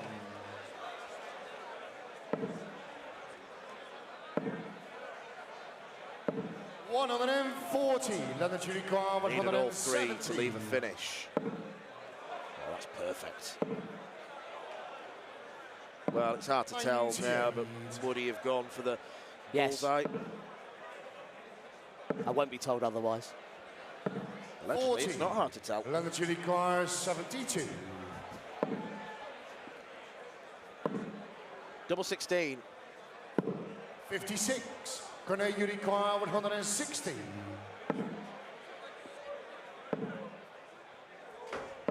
100. Leonard, Well, you require 60. 2 legs in. This is not a scoreline I was expecting. No score. And Leonard wasn't expecting you that. He require was 60. expecting 3 darts to go 4-2 up. That's Cornet good. rescues it with a double top. Cornet Groenewald. It is 7 3-3. leggers Cornet to throw first. Game on. And I think on the balance of play and everything that's happened in this match, 97. both players will be pretty satisfied that it's 3-3. Not the way they got there, but nevertheless. Well, you only need to look at the averages to realise that this is not either Cornet or Leonard at their 85. very best.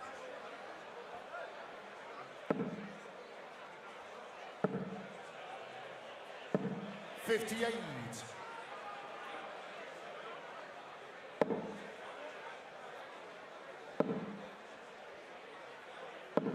$55.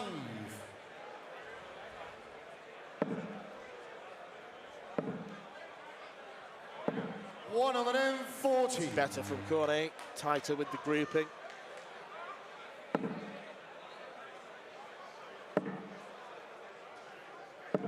$48.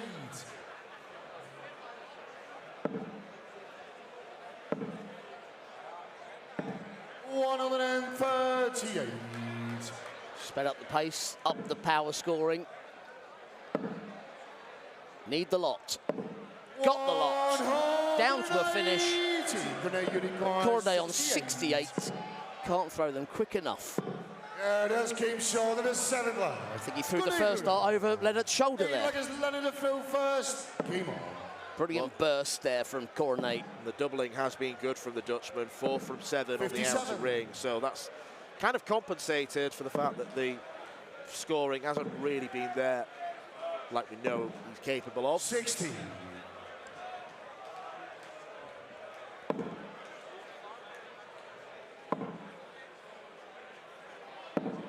$94.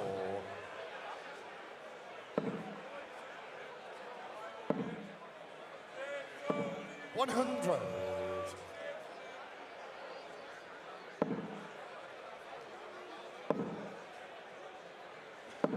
$140. Have you got one of those headbands? Yes, I gave it to her. 100.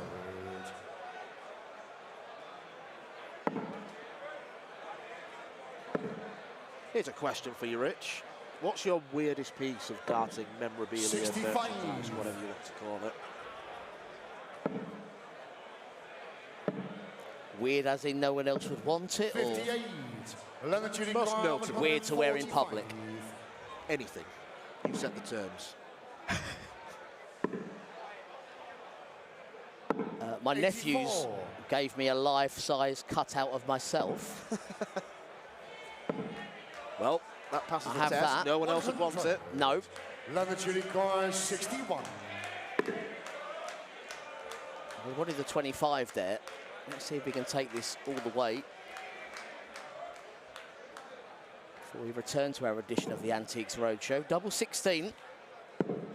29. Cornet, you require 83. Or can he do it? Double 16. Of course he can.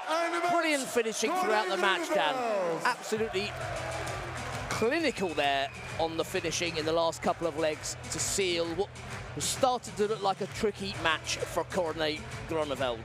Yep, every leg that he won, he hit the dart with, he hit the double with the first dart. Just 3 misses throughout the course of the match. A clinical doubling display puts Cornet Groenewald Well, ladies in and the gentlemen, a semi-finals. massive round of applause for Leonard Fass.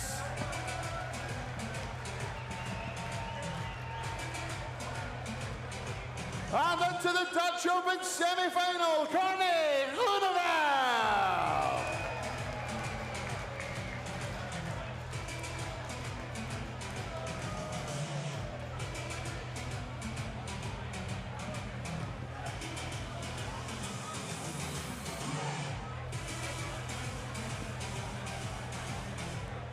In another few minutes, ladies and gentlemen, we will begin the semi-finals of the Open competition here at the 2026 Dutch Open Darts.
it's time to begin the semi-finals here at the 2026 Dutch Open Darts. And we welcome back to the stage, first of all, the reigning Czech Open and Romanian Classic champion from England, the Interceptor, Jensen Walker!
We now welcome back to the stage the reigning Bruges Open champion from Germany, Paul Kroner!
Well, the Dutch Open never fails to surprise, does it? In our first semi-final of the Open tournament, it is England against Germany.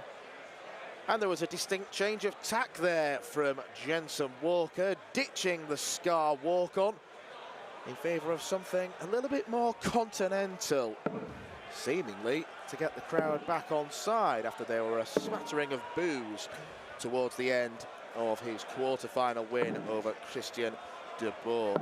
He came through a real tough test to see off the Dutchman, surviving 5-match darts. Sometimes you've got to get a little bit lucky in this sport of darts, but Walker was there to pounce on the debut errors. Thank you, ladies and The gentlemen. It's the best of semi-finals. three He sets. goes up against Paul First Kroner, set, first leg, whose it's quest Paul to throw first. to reach Game the on. Dutch Open final continued in more straightforward fashion last time out, beating another Dutchman in Heine Aldrichs. Only time will tell if Jensen Walker can re-ingratiate himself with the fans here, Rich. Yep, a tactic we've seen used before, sometimes to good effect. But it was Jensen, I think, that did most of the damage himself in the quarter-final. There were a few boos, as you say, but I guess it's a natural thing for the player to focus on that rather than the majority that were a good, supportive, encouraging crowd.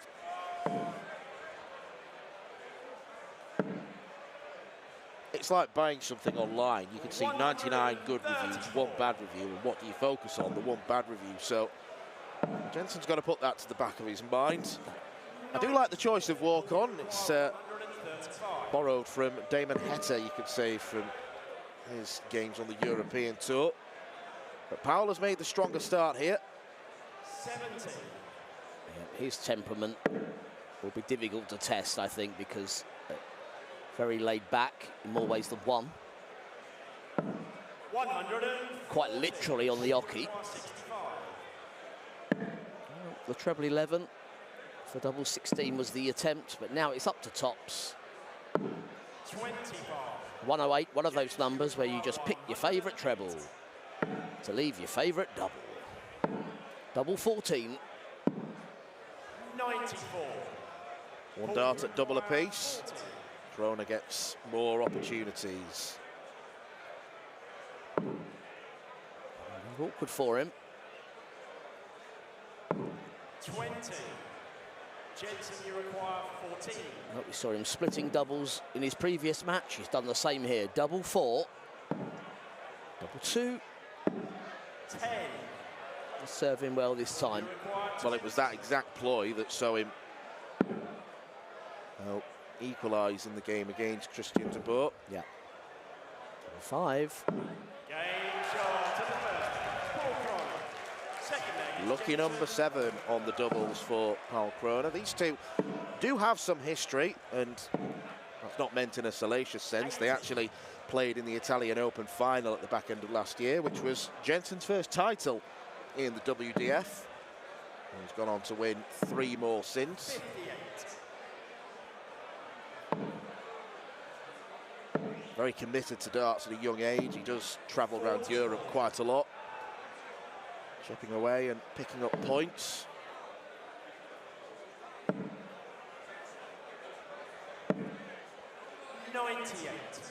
Number 1 seed here, and I suppose one of the aims for him will be to be the number 1 at Lakeside in 10 months' time.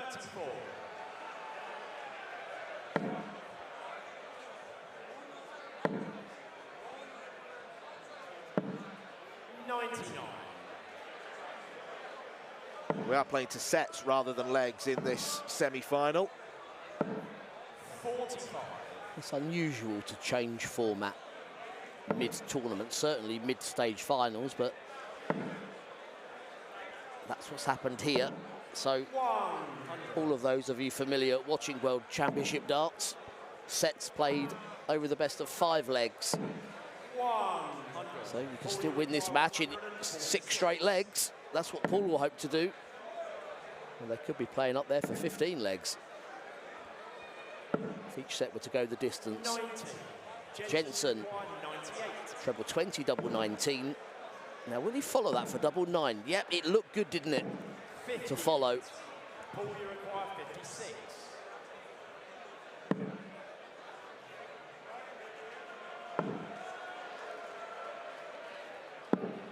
46.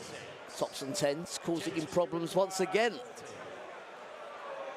Had the chance to break throw in the corner from Walker. Third leg, Paul.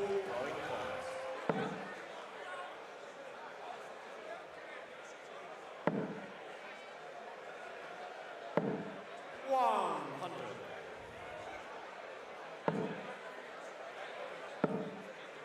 You're saying about Jensen out on the circuit. 82. frequently seen travelling Europe. Do you think Paul will pick and choose, as you've said, focusing on other things? I think he will, and I think it goes without saying, if he goes and wins the Dutch Open, not only will he be automatically at Lakeside, but he'll be very high in the seeding positions as well. So it really will give him the opportunity to do what he likes, and the options are open to him. He's got the rest of the WDF Tour, potential modus invites. There's the next gen series of the PDC in continental Europe as well. Challenge Tour opportunities. 127.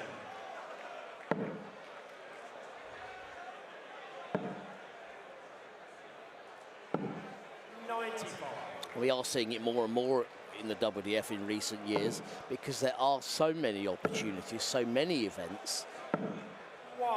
The players can pick and choose maybe new countries they'd like to visit, tournaments they've heard good things about. I think this is Paul's favourite tournament right now.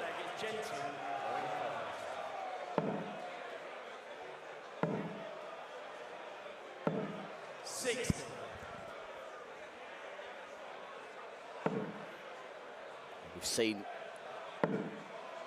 UK, the European players, heading over stateside. Las Vegas Open, gold event. Toronto, last year, the gold event. Japan have won this year. All of these events, when they're gold ranked, if you win them, automatically qualify for Lakeside, the golden ticket, so to speak. Giant lake-shaped carrot being dangled in front of all players left. Held by Kingfisher. 57. These two have been there before, so no question they'll want to be back.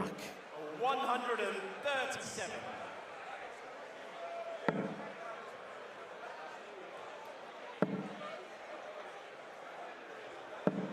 134. Throughout the set, it's Krona that's looked the more comfortable, the more settled. Maybe that's just his demeanour. Jensen seems to be fighting for form. Well, we could have that 174 if he opts for treble 18 here. Treble 10, also an option. 138. Jensen, you require 100. Tops. A shot in the fourth leg. We go to a deciding leg in this first set. First two sets, so maximum of 3, maximum of 15 legs. Well, we're going to get that, aren't we? The way they're playing, you wouldn't bet against it.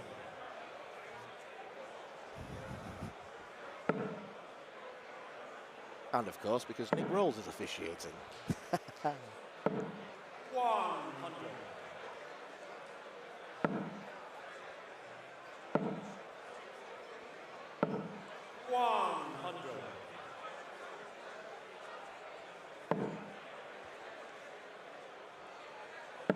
We see again Paul Krona just floating along that 90 average. 131. That's what he's done throughout the day. 59. Days, I should say. You require 130. So 6 starts for this. If he hits the treble 20, he doesn't have to go for the ball. May feel like it. He's going up for the 18, though. 98. Didn't even flinch, did he? Second time he's had the opportunity, and second time he's passed it up. I was ready for the big bullseye call. 134. You'll get your chance. Paul, you require 32. How many darts will he take to get this? Into. First set, Paul Krona. Second set, first leg is Jensen to throw first. Game on. I'm happy to stay silent for a bit.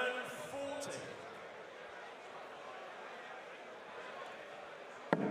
Could have gone with Inzvai, couldn't I? It's fine. 83. Yeah. But enough of the elementary German. Let's get back to the darts. Paul Chrono, one set up against the number 1 from Coventry.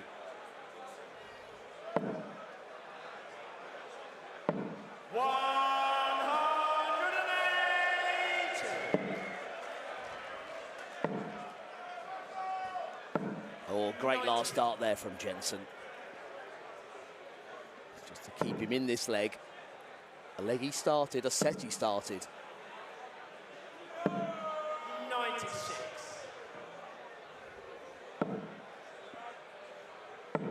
He's going to need another last gasp treble here and hasn't found it. You require 142. I like the bull on the second dart here because leaves 97 now, just gets you below the 100.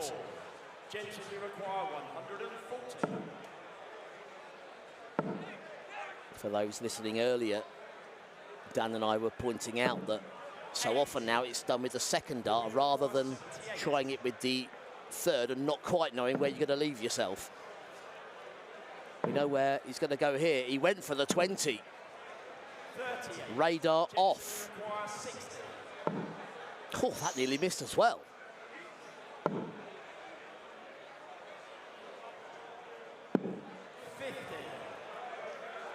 You require 40. A reprieve after that missed single number. Game shot in the first leg. Paul Chrono. Key moments early on in the second set. Leg is Paul to the Jensen reverse. had the opportunity at tops there to really hurt Krona.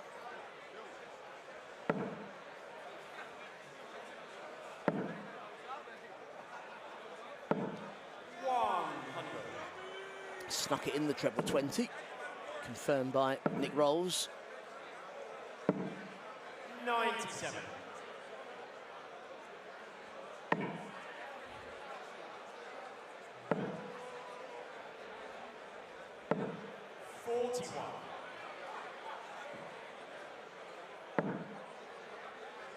The Dutch Open, of course, open to all. Did you attempt to get your darts out, Dan, for this? No. So unbeaten this weekend. Yeah. Well done. That's a very positive way of looking at it. Thank you. Proud of you.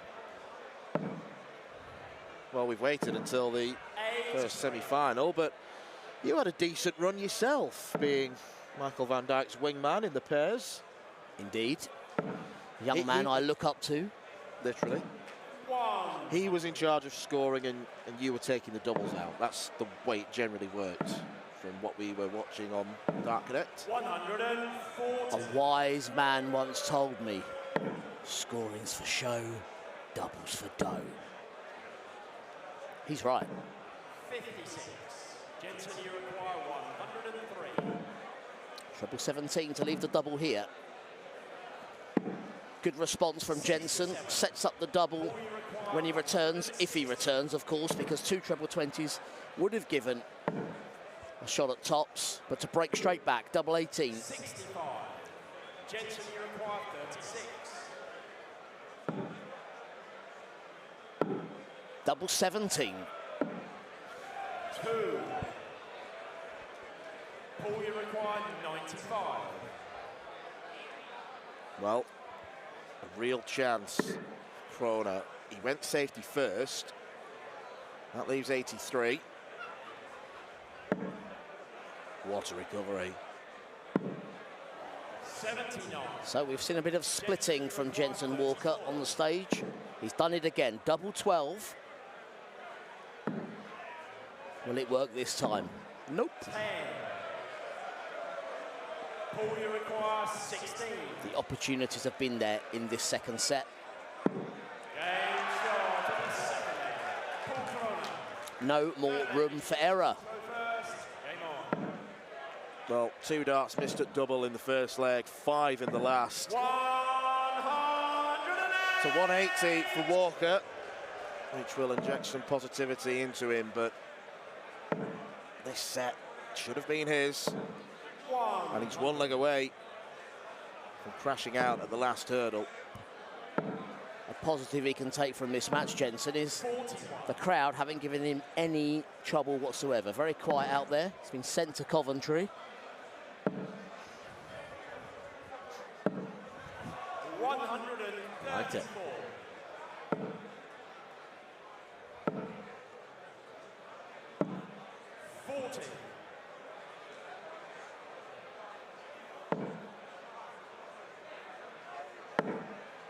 Oh, brilliant darts from the German. Could be a match-winning maximum. Setting up 87 to take his place in the Dutch Open final. Potentially in a dozen darts. Bullseye for Krona. 62. Jensen, you require 100. So close.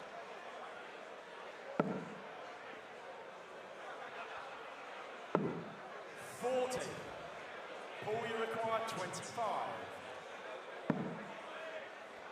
This time on double eight. Game. Paul Krona is a Dutch Open finalist. One win away from the biggest title of his career to date. For Jensen Walker, it's been a superb run to the semi-finals, but it will feel like a sickening loss. He missed too many opportunities in that second set, and Krona punished him to the hilt. He will face either Jarno Bottenberg or Connie Grunewald in this year's Dutch Open final. Ladies and gentlemen, a massive round of applause, please, for Jensen Walker.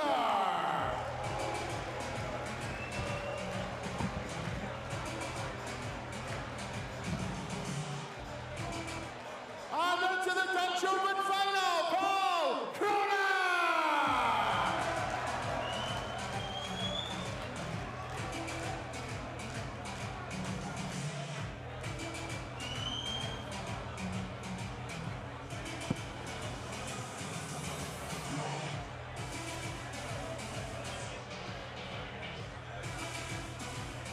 Well, in a few minutes' time, ladies and gentlemen, we will return to the stage to complete the lineup for the Dutch Open final. Thank you.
complete the final lineup here at the 2026 Dutch Open Darts.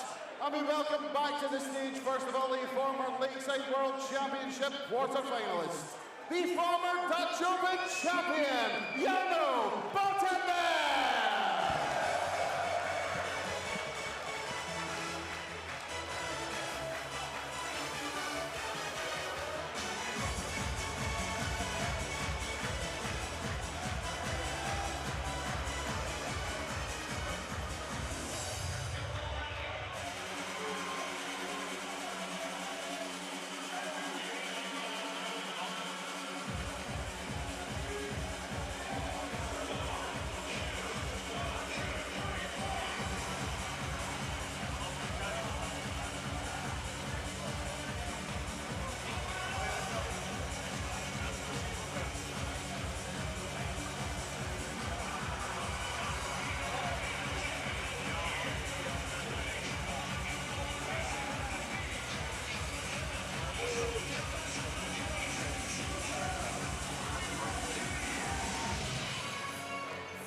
We now welcome back to the stage the former Antwerp Open champion, the reigning Denmark Masters and Iceland Masters champion, Wever.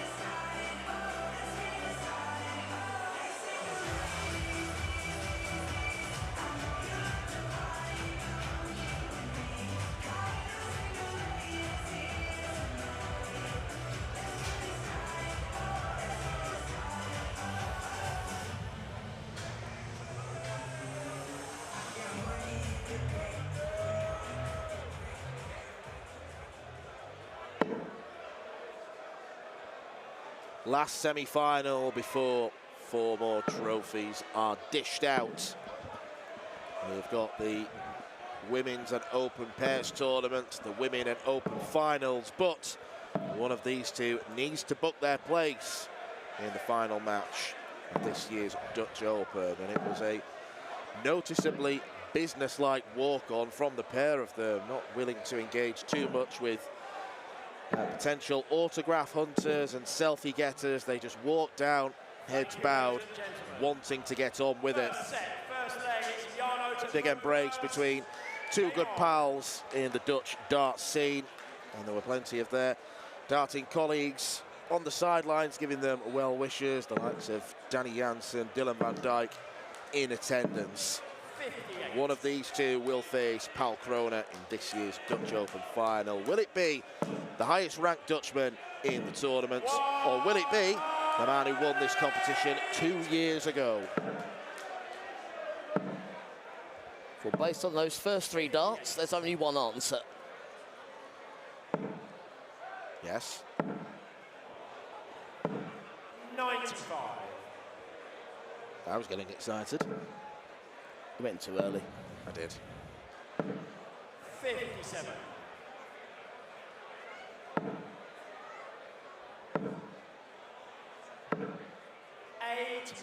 We noticed in the quarterfinal that Cornet really upped the tempo, the speed of his throw in the second half of the game. He seems to have come out at that same level to start with here. And he's a quick thrower anyway. Yes. But quick 2 hockey now, double 14. Wow! The perfect start to the leg, the perfect finish. A 1-4-5. Here we go again. He's on the 9, Dan. Well, Connie Gruneveld's quarterfinal win against Lennart Faas was marked by patchy scoring, but excellent finishing. It is excellent finishing with excellent scoring. And that is a recipe for success. 100. First of 2 sets. And it was a 58. whitewash set win for Pal Krona against Jensen Walker. 41. Jarno's not yet got going. But he'll also know that this kind of pace will not be kept up through the entirety of the match. And also his set play, there are chances to recover. Tops to keep this brilliant phase of the match going. Double 10. Excellent.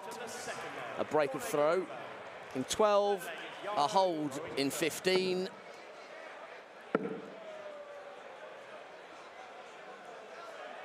Almost too accurate there, followed exactly the same line as the first.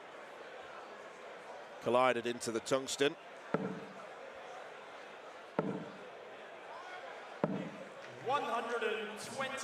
Well, this is a whirlwind start for Grunewald.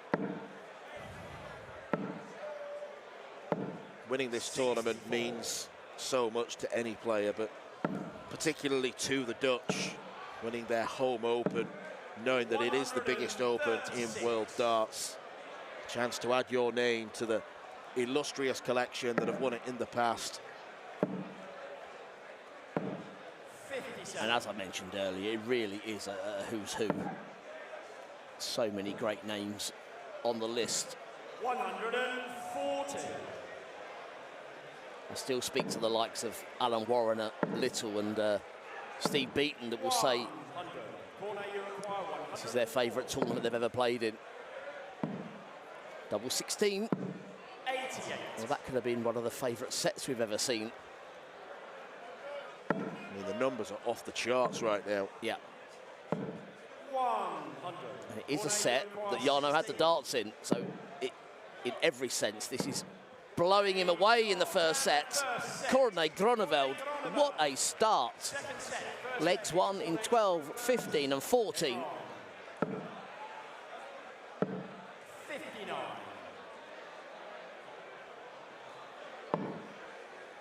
110 average in the first set. 60. Jarno, champion 2 years ago.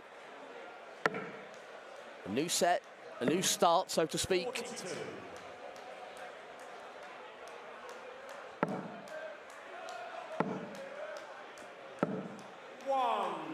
Yeah, some of these names on here. Alan Warrener, Richie Burnett, Steve Beaton, Mervyn King, Wayne Mardle, Raymond van Barneveld. We mentioned Sean Greatbatch, the 9-dart man, earlier. 57. Scott Waits, Robert Thornton, Darryl Fitton, the other 9-dart man. 96. Martin Adams, a record 4 times. He did the double twice. Double Dutch for Wolfie. 2010, 2011, and again in 2015, 2016. Tony O'Shea. It was only right that the likes of Fitton and O'Shea won the big title here. Mark McGeaney also went back-to-back. Richard Veenstra, Ross Montgomery, Jelle Klaassen, the list goes on.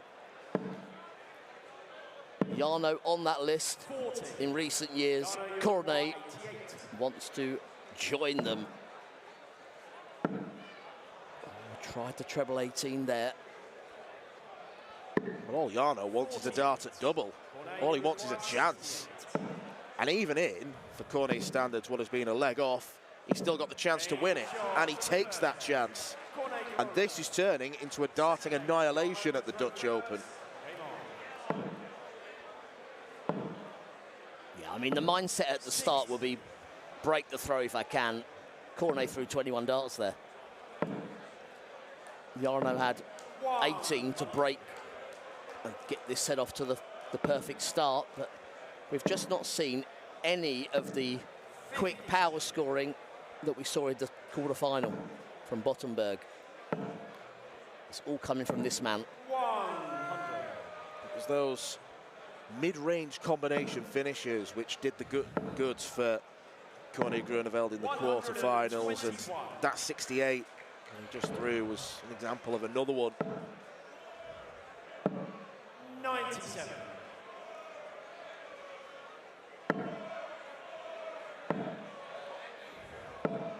43.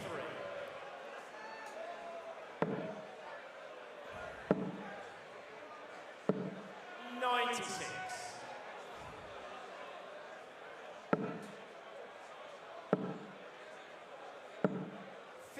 And even now, that was the wrong thing to do. I expected the 17s to be the shot. Double 16 here. 76. And it means Jarno returns to the board on 162. He's just realised the error of his ways. Yep, you were on 220, you scored 58. Jarno's head is looking scrambled. 62. Good treble 18 leaves a ton. Groeneveld is surely finishing too well to pass up 3 chances. He is. 5 legs in a row. Jarno Bottenberg has not had a dart at double. It's another break, and Corne is on the brink of a place in the Dutch Open final. Well, I suggested that the high level in the first set wouldn't be maintained. I was right, but Jarno has not, as yet, capitalised. Still playing very well, Corne. However, the power that he showed in that first set, pretty much unbeatable. In this set, Jarno could have had chances. Still could. 95.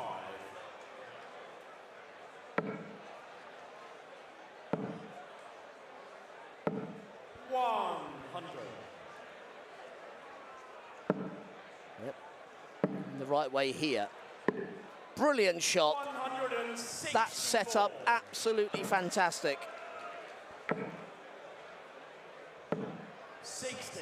Jarno, you require 142. Knowing even the 25 would have left the finish, the bullseye was a bonus. There's another one. 70. Shall I say it, Dan? Go on. It's a bullseye! Oh, sorry, I put him off. 95. Lessons to be Jarno, you learned. require 72. 72 then for Bottenberg. Should get 1 dart. Double 18 is that dart. 36. Corne, you require 100.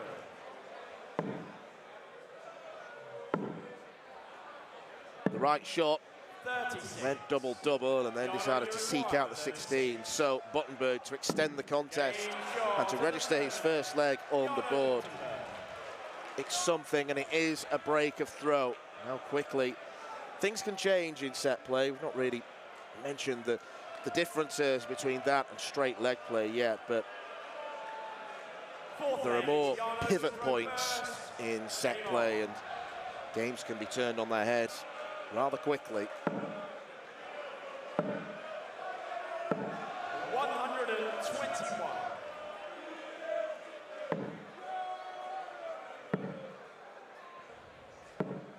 46.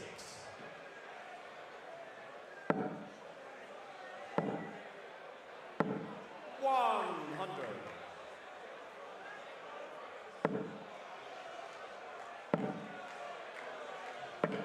140. Back comes Corne with the big score.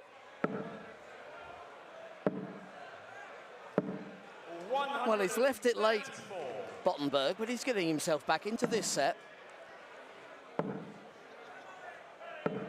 100. Jarno, you require 146. 17 now. 114. He's got his head screwed back on with these set-up shots after a mishap earlier. 58. Good work from Jarno. 13 darter, double 16. Moves next door. Double 4. 28. Well, credit to Bottenberg here, getting himself back in the match, but he'll be nervous at the water table, knowing how well Groeneveld is playing.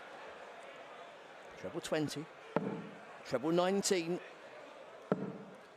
Would have left tops. 99.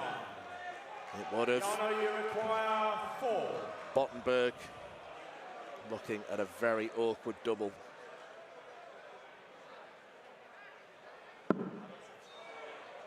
Madhouse, one up, one in, and Jarno Bottenberg levels the second set up.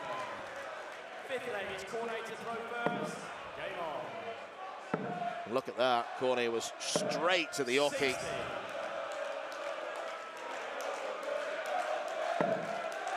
And the Jarno Bottenberg army is in full voice. 81.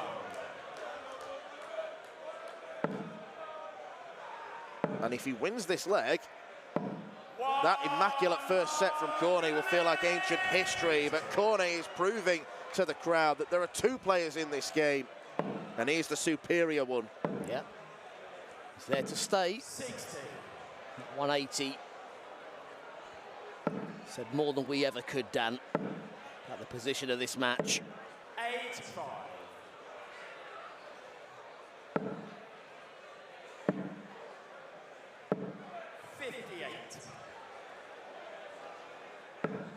It's going to be tricky for Bottenberg to even leave himself a check out at all. 55.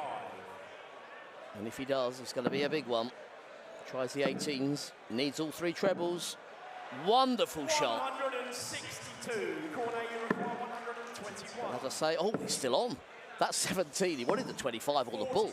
It left him the chance of treble 18 and bull. We just saw 3 perfect darts, not a 4th.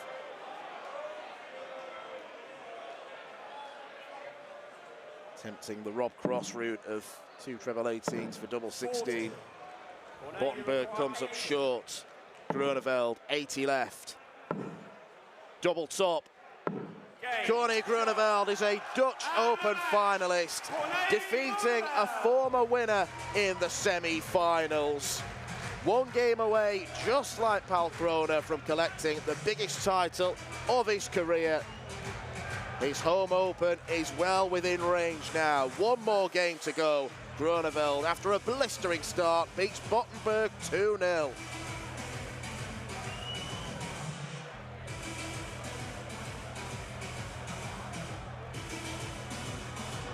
Ladies and gentlemen, a massive round of applause for the former champion, Jarno Bottenberg.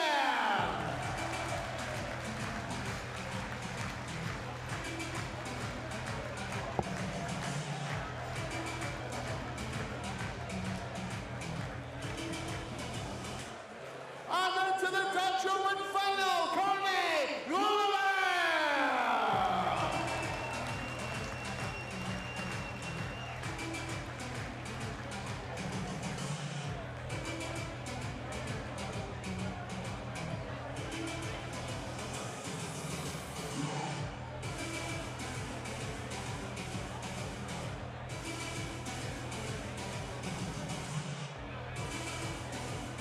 Well, ladies and gentlemen, that means all we have to do now is crown our champions. And the first champions we will crown in a few minutes' time will be the women's pairs champions.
champions here at the 2026 Dutch Open Darts.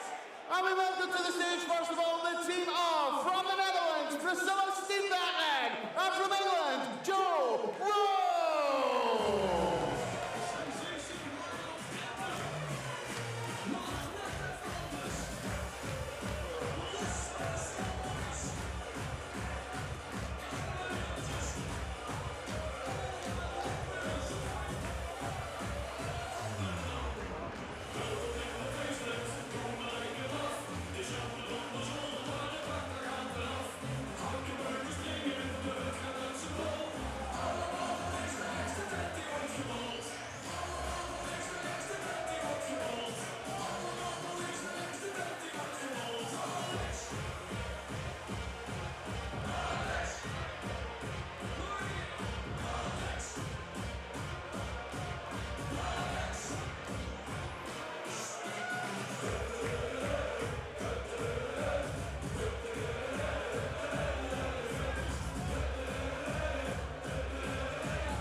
Well, that was quite something, wasn't it? You could say it was a smashing piece of free advertising for the Henry Hoover Corporation.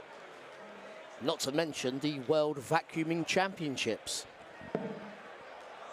which possibly will be held at the Bonte Wever in Assen going forwards, because got a great reception, as did Priscilla Steenbergen and Jo Rolls. Now, Jo is looking to make it a treble of Dutch Open successes. She has been the partner of Bo Greaves for the past couple of years, but owing to Bo's commitments now with the PDC, has had a change of teammates. Priscilla Steenbergen was the one that actually approached Jo and asked her to be a pairs partner. Why wouldn't you, for someone who's won the past couple of years? Absolutely. 1 game away from winning again, but standing in their way are Team Turkey. We already saw Zeragami in action nearly 5 hours ago now in the girls' final. She was beaten by Paige Pauling, who, like Jo, is looking to do, made it a Dutch Open treble.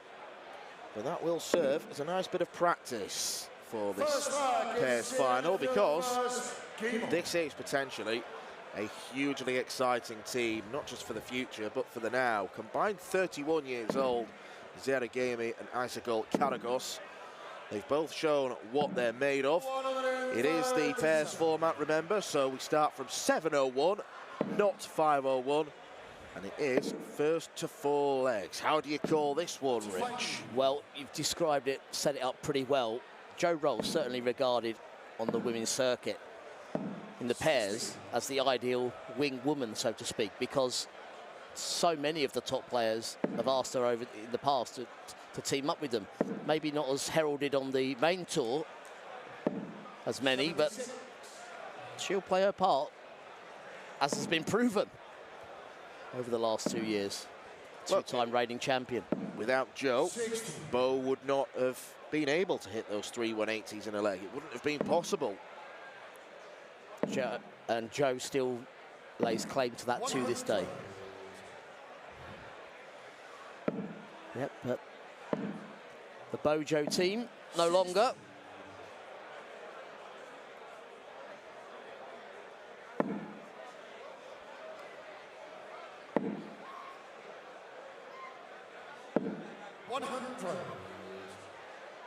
I'm not sure her and Priscilla were quite so coordinated with the dancing on the walk-on.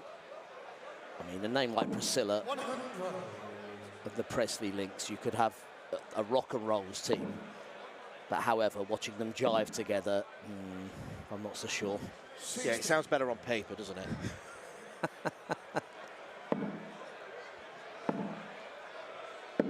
Now's the time for the darts to do the talking. And this has been a good start from Zera and Aysegul. We've talked about it early, but I really love the fact that these young players are coming to the fore in the girls and indeed the women's game. 100.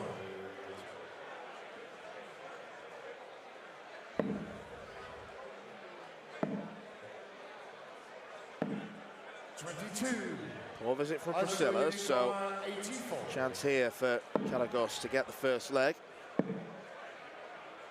She's going for the ball anyway, she did. Love the attack.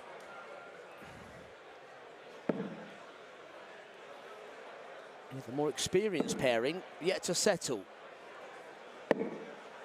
45, 0 unicorn 33. Maybe still recovering from those shattering walk-ons. 17. First darts at double missed, but the opportunity is there for plenty more. 45, Aysegul unicorn 60.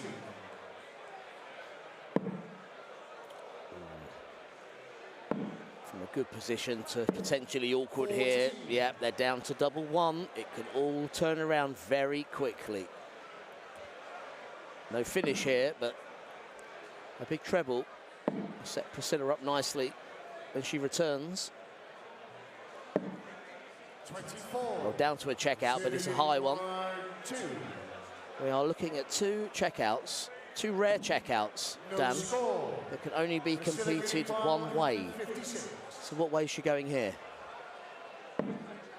My guess was 2 triple 20s and double 18. Am I right, Rich? Correct. And how about this one? 2 double halves, no. Double 1. There we go. Correct. Second leg is Priscilla to throw first. I must say, Marco's Turkish is coming on a treat, isn't it? It is. And it probably has to, because the girls don't quite have the mastery of the English language yet.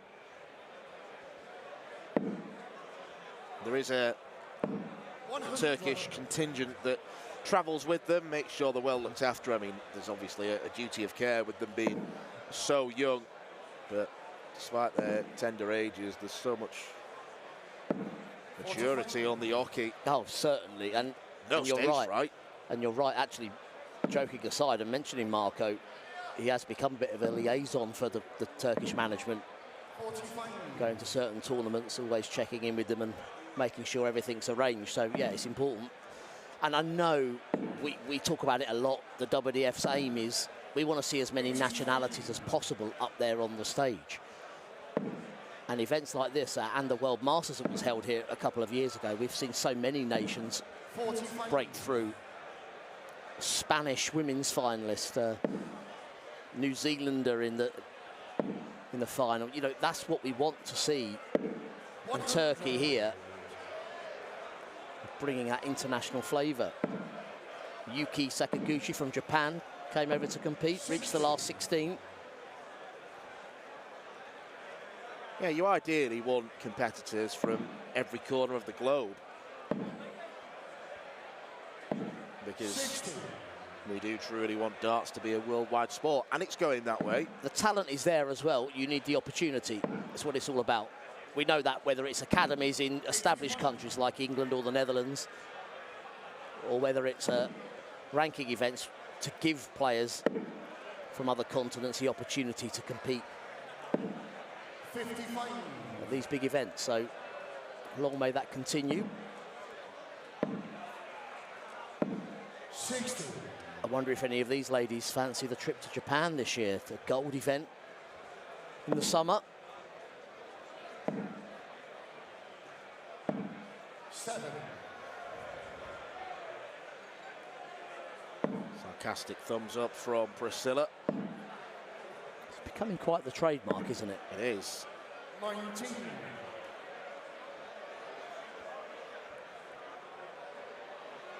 Plenty of nationalities represented in the audience as well. Uh-oh, we saw 3 treble 1s earlier.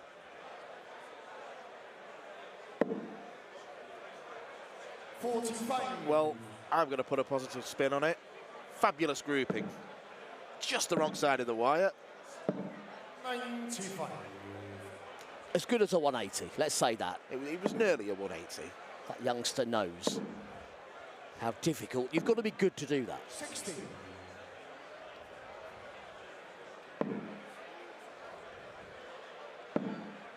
I'm very proud of my 3 quad 5s 60. on a quadro board. Wow. Genuinely did that for a score of 60. You think grouping darts like that only gets you 60 points? I mean, earlier we saw it only got 9. Back in line there, though, Joe Rolls to set up the 1-2-6. 76. Priscilla Unicorn 126.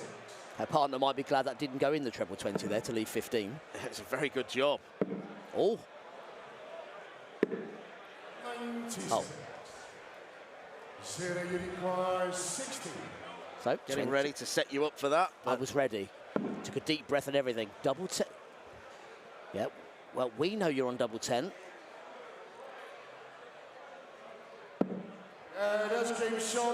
So do you. Yep, she had to double check that that double top was in. I was worried that she was going to walk up and retrieve it. 26. Strong start from the Turkish pair. 57 points on the floor there. Time for the Dutch and English to power up here. And I'm going to say it, Dan, the 12 darter is on. 21. Come on, Joe. Yes. Oh, Just on the wire there. 61. Many years ago in Veldhoven, on the stage, Martin Adams and Mervyn King struck a magnificent 13 dart 701. 44.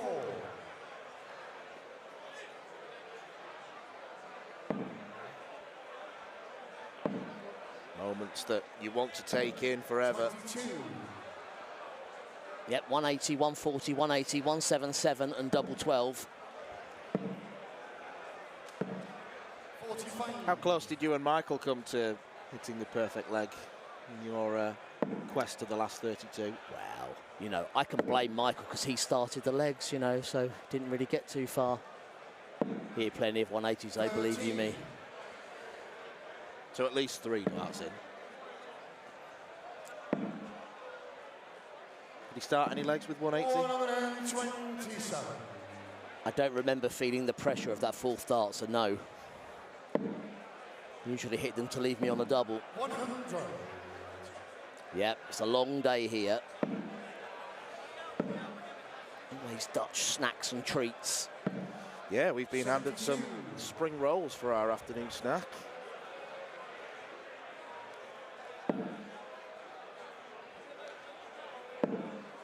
This one's about Joe rolls. 26. Oh, the other side. Now that must be getting frustrating now because it's good darts, but when you're just the wrong side of those wires.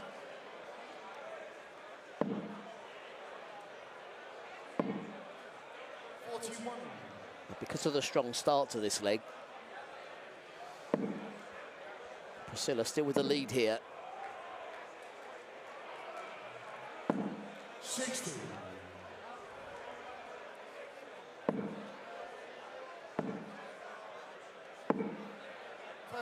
We have, of course, switched back to the legs format after those semi-finals in the open competition. Played over sets.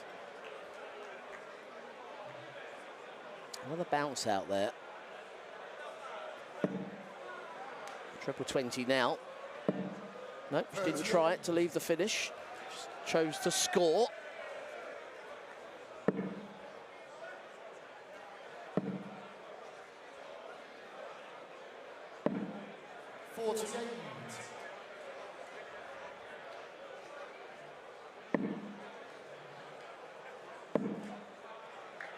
The Turkish girls are loving their time up there. Whatever they score, lots of smiles and giggles. Much like us, Dan. Much like us. 81. What a pleasure it is to have you alongside me.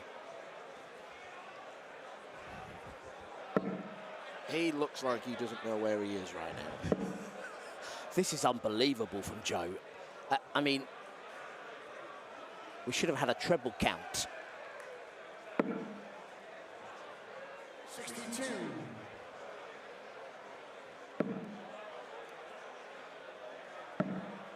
Well, Team Pro Joe are first to a finish.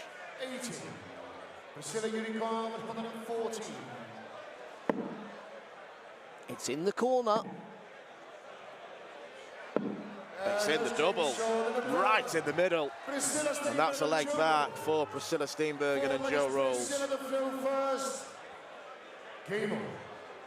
Really impressive stuff from the Dutch woman. The 180 to start the leg and the 114 to check it out. Here she goes again. 81.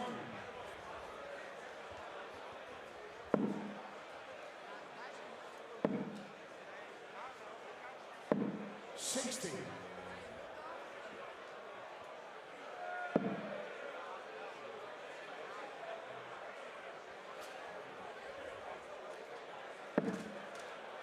sure Nick is nervously watching somewhere stage side.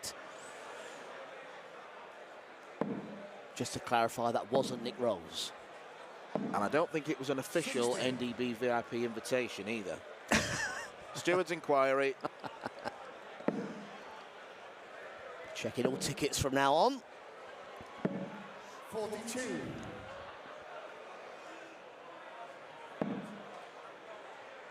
That's a great setup here, though, isn't it? Jacques Nulat over there on the balcony, presenting for RTL 7. Yeah, and funnily enough, Paul Kroner, who we've seen reach the final, is someone Jacques will thank an awful lot, because alongside Jacques, as his pundit, is Ron the Bomb Moulenkamp, who was still playing in the Open tournament. He got to the last 16 before he was beaten with a 105 average by Paul. Had Ron won there, I think Jacques would have been flying solo. So he's had company.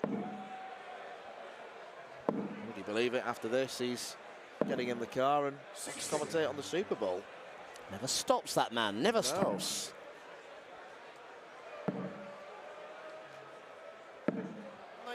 Brave run in the singles yesterday was ended at the hands of Jim Widmeyer. Yeah, by 3 legs to 2 as well. Yeah. Yeah, good player is Jacques. 80. It has been a weekend where we've seen so many familiar faces from the Dutch game, past and present. 100. Niels de Rauter, former Lakeside semi-finalist and the former managing director of the NDB organisation. So great to see him here in comms 26. on the Dutch channel. Stuck with us. 57. If you're listening around the world in English. Now the English lady, she's doing well to keep her cool. So I'm not being funny, Dan, but I know exactly what she's thinking. It is a collection of swear words. 78. Seeing it again. How many times has the dart strayed into the wrong treble bed, just the wrong side of the wire? 89. 89 left for Team Turkey.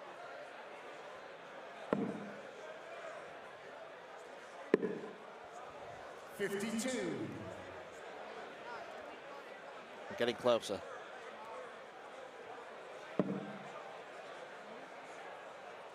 They are very aggressive when it comes to the bullseye. There's no interest in laying up. Oh, no. 50 left. That will be the test. 37. We do get left on 50. 21. I love it, though. There's no messing around. 140.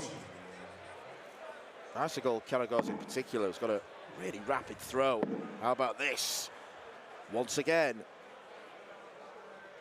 Right weight, the wrong line. There's been more drama with neighbours in Coronation Street, mate. I mean, how is... Oh, sorry, you're more of an Emmerdale man, aren't you?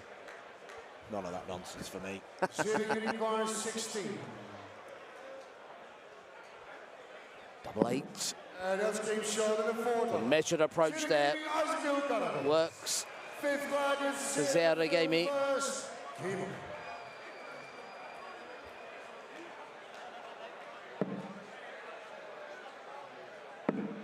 Disappointment earlier in the girls' final. 31. It's all smiles here.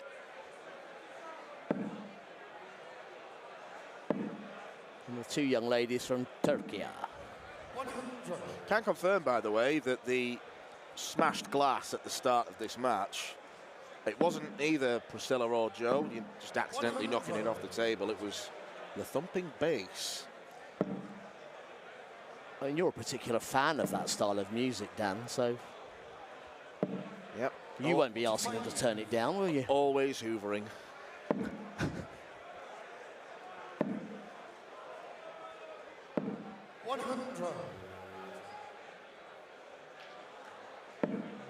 If you and Michael had have done the unthinkable, what would your walk-on have been? 100.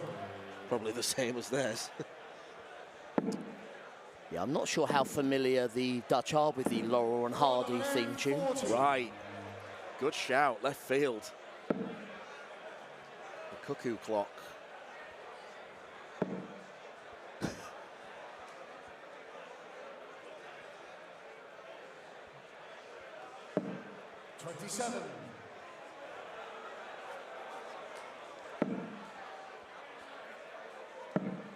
All creatures great and small would be a good slogan for us. Wouldn't really work for Michael, would it? Maybe if he knelt down. 180. Well, both 180s have belonged to the Smurf so far. Priscilla Steenbergen gets her and Joe down to 249.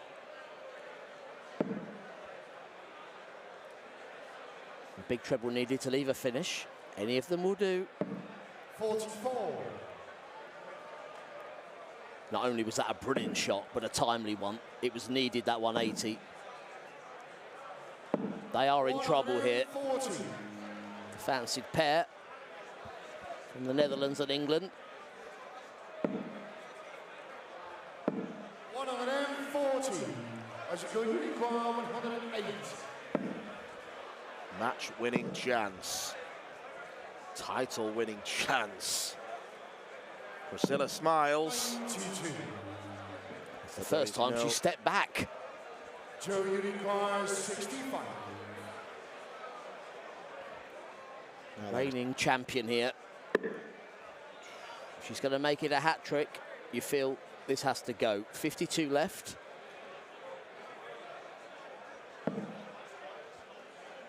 Double top, this is her favourite target. 45. But all too often this weekend, the darts at tops have been dragged low by Joe. It's only their third dart at double. It might be the last dart altogether.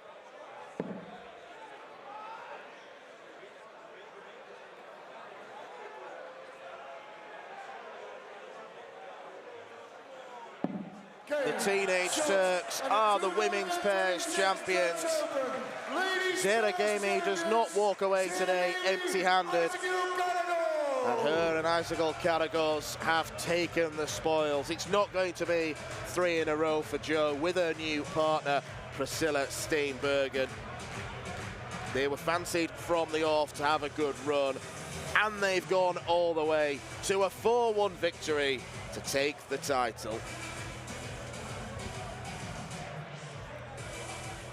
Well, ladies and gentlemen, we move directly into the presentation for our women's pairs final, and we welcome to the stage to do the presentation from the NDB, Mr. Francis Van Kelten.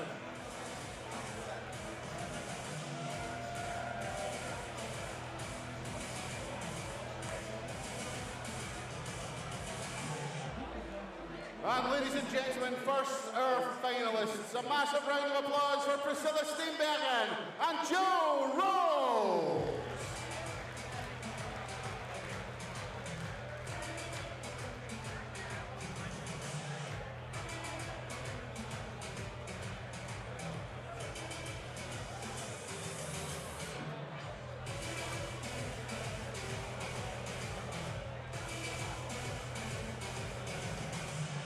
One more time, Priscilla Steenbergen and Joe Rose.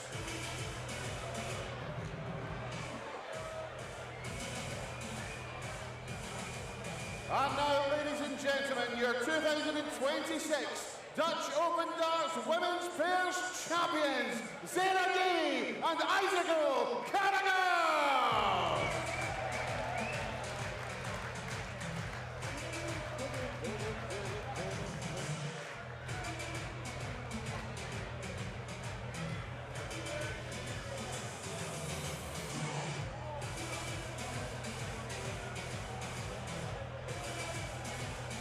One more time for your champions, Zeragemi, Icicle Caragos.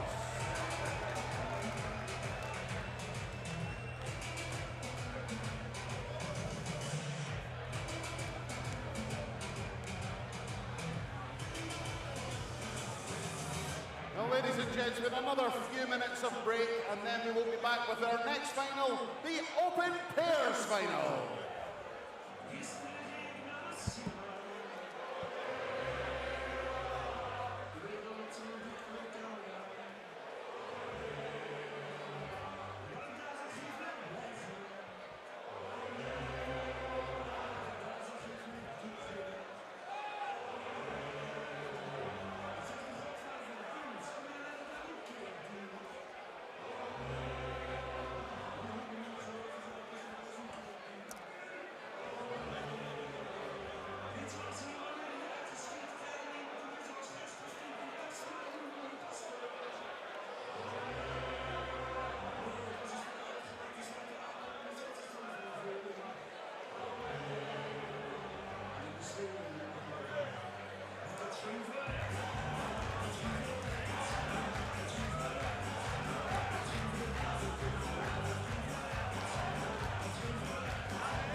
And we welcome to the stage, first of all, the team of Dirk van Dijvenbode and Mike Kuyvenhoven.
Please now welcome their opponents to the stage, the team of Jimmy Van Ski and Danny Van Try.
Well, don't you just feel so immersed in all the Dutch culture right now as these four giant men prepare to contest the pairs final. It has been wonderful to see some of the top PDC boys in action this weekend, the highest ranked of those being, of course, Dirk van Dijvenbode, the Ober genius, the man who has popularised hardcore techno within darts. So, true to form, he and Mike Kuyvenhoven's walk-on did not disappoint.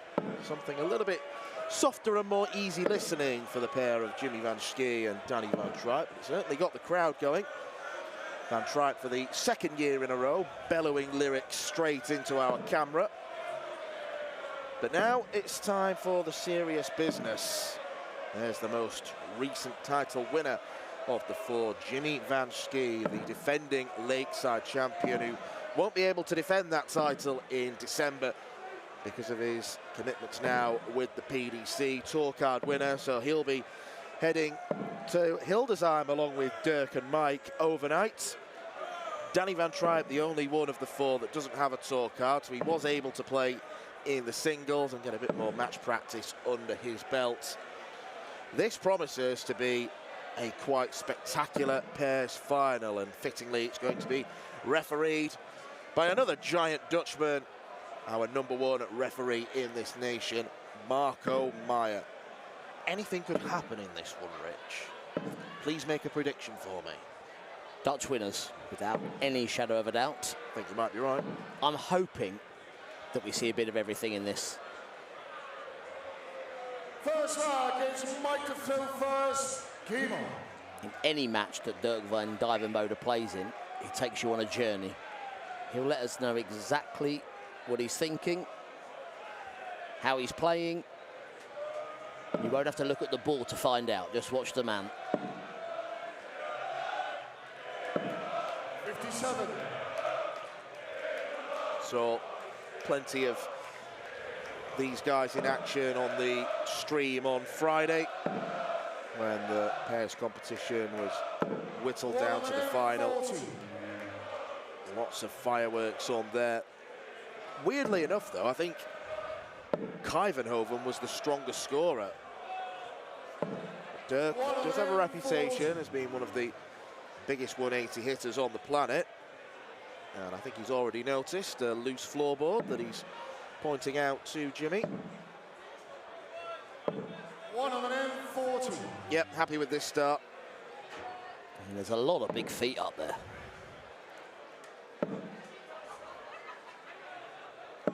Those four striding round the stage, it would be like the tectonic plate shifting. What size shoe is Jimmy? 15, 16? 43. Big. We'll go with big.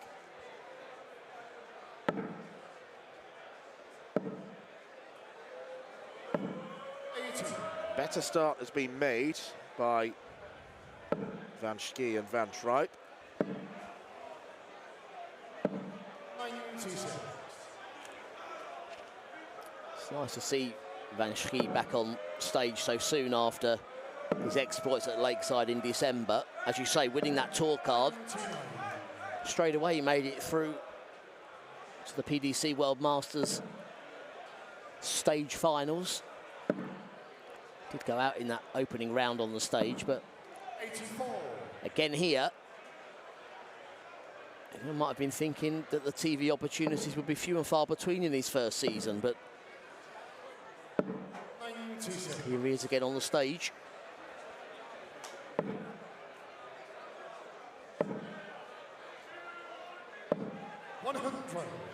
Well, we've mentioned 170. four big guys. The biggest finish here for Mike. Here we go. 123. We were all waiting Jimmy Unicorn, 90. to celebrate as one. You heard the crowd. But this will be tidy. A long way down for Jimmy, that double 19. Can he drop this one in? It's like throwing a dart down a cliff. 60. Slam dunking it in. Jimmy Unicorn, 47. Now he knows how I feel going for tops. Double 16 though. This is Derek's favourite. That's a game short. That's why. Mike Engel. Second leg is Jimmy to fill first. Game on.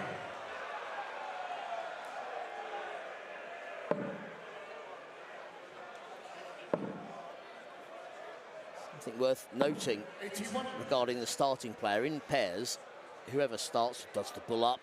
It's the same starting player every leg.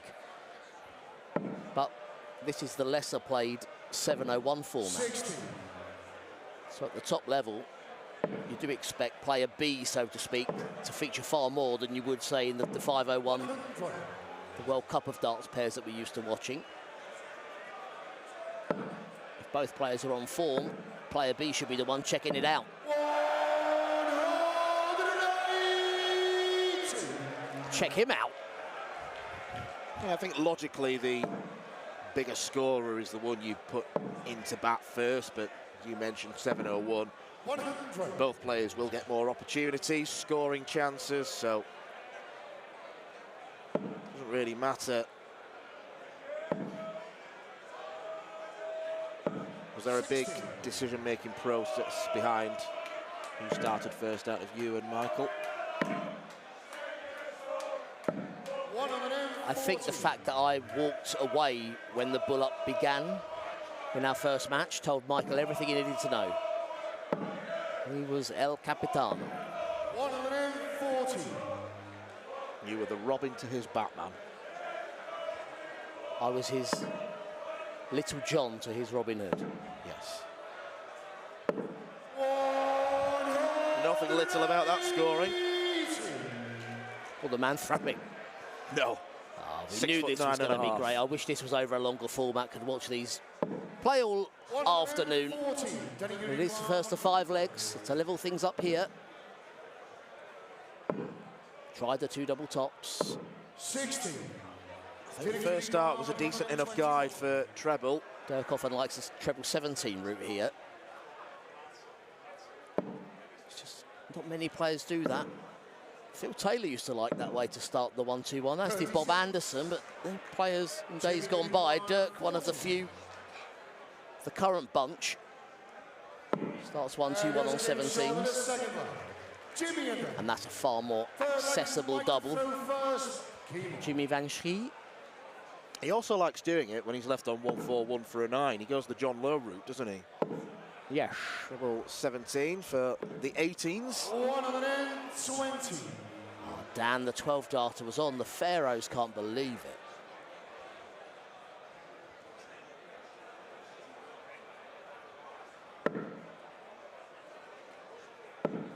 Still on. 180.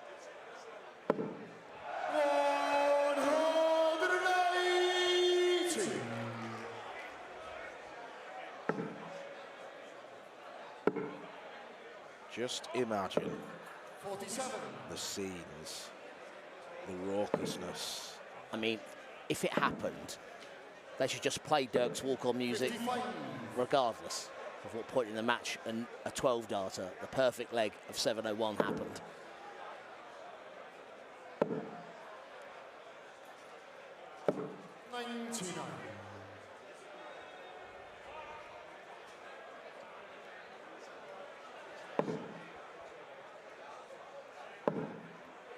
For those of you still using your calculators, 3 180s would leave 161 for the perfect leg. So 3 consecutive, 3 treble scores needed.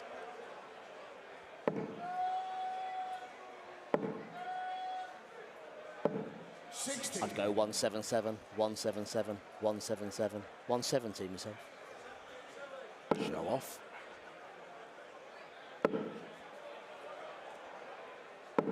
Well, the players are showing off here. Averages where you'd expect. Probably go up as the game goes on. 83.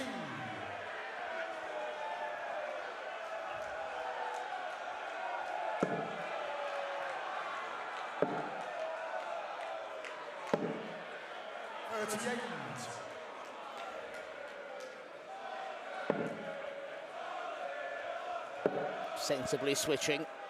Dart 2. 59. Trevor would have left a finish. 40.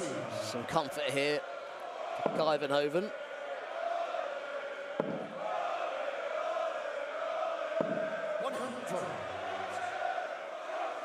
Well, Well, if you're not going to take out 114, that's the next best thing to do. Leave tops.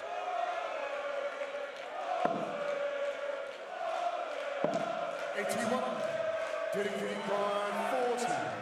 Loose last start from Jimmy Van Schie, but that careered into the wire. Not to worry. That was a good old-fashioned bounce out. Jimmy to fill first. Beautifully recovered with the second dart. Didn't flinch. What's the difference between an old-fashioned bounce out and an in vogue bounce out? I think we see a lot more, how do I put this delicately, flop outs. Delicate. 180. Rather the darts rebounding, literally bouncing off the wire. We want to see these clean. Yeah, Dirk. 60.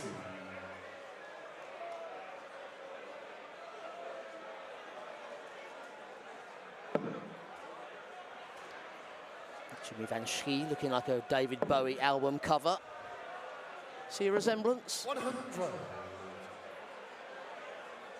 Ziggy Stardust? Which one?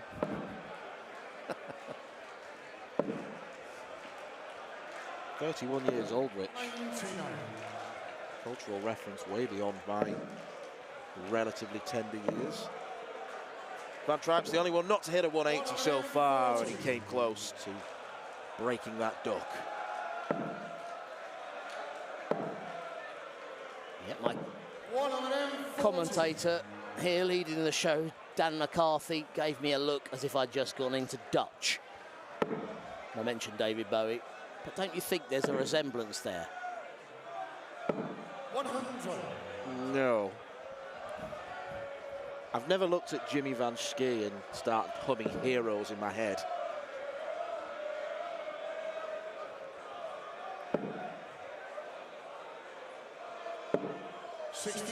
Imagine if he adopts a Bowie walk-on song now. He's a star, man. 60. That's me clapping my chair. So 159, even the great Dirk van Dijvenbode can't take this out unless there was a double 21 on the board. 127 could mean game here. Kuivenhoven. Lovely setup. The average from Dirk and Mike is really outstanding. If we talk about a ton being the holy grail in singles, you get to average above 90, you're doing very well indeed. So 98, exceptionally high numbers. Kuivenhoven pins double 8. And Dirk and Mike have a 3-1 lead.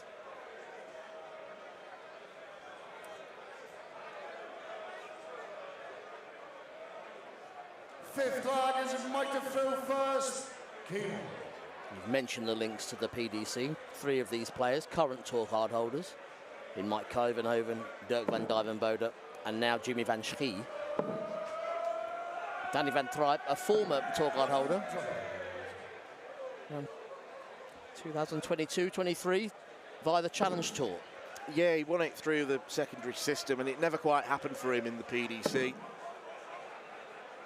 Lost his status, but 140. even though, as Jackie watches on, even though Van Trijp is technically the only non-professional here, he still had some wonderful moments. Hit a 9-darter on the Motor Super Series stage. Language style. Let's have that 180. Oh, 120. See, that wasn't an old-fashioned one, Dan. that was a newfound one.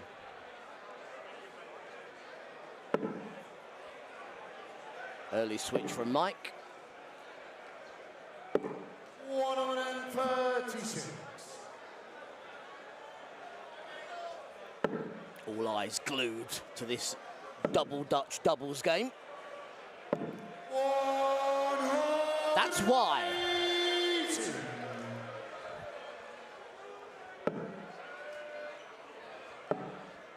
Half a dozen 180s already. 93.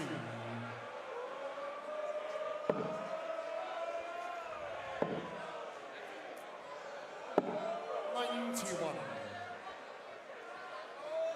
Always set Van Schie up for the big fish. The tallest man on the tour. 99. On the big fish here. 170.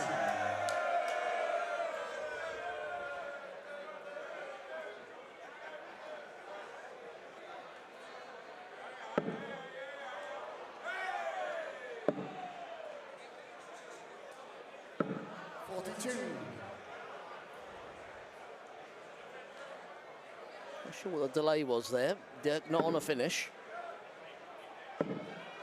100 left. 40 left. 35. Good thinking.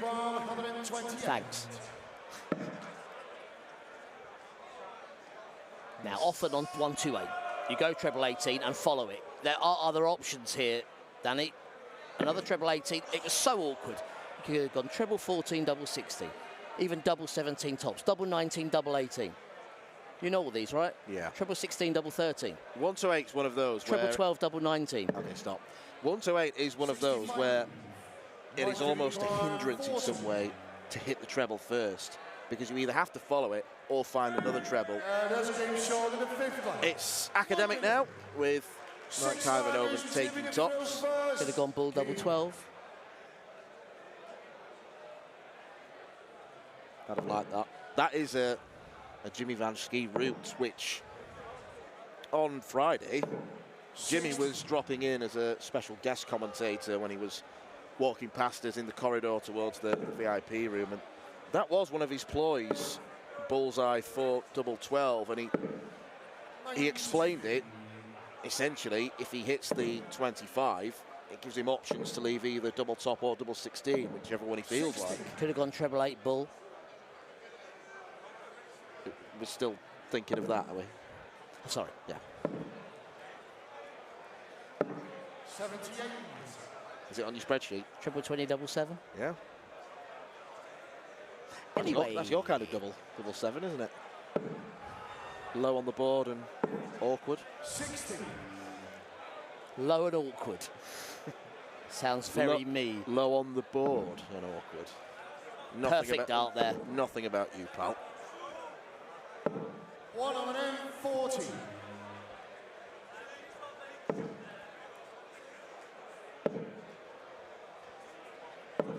45.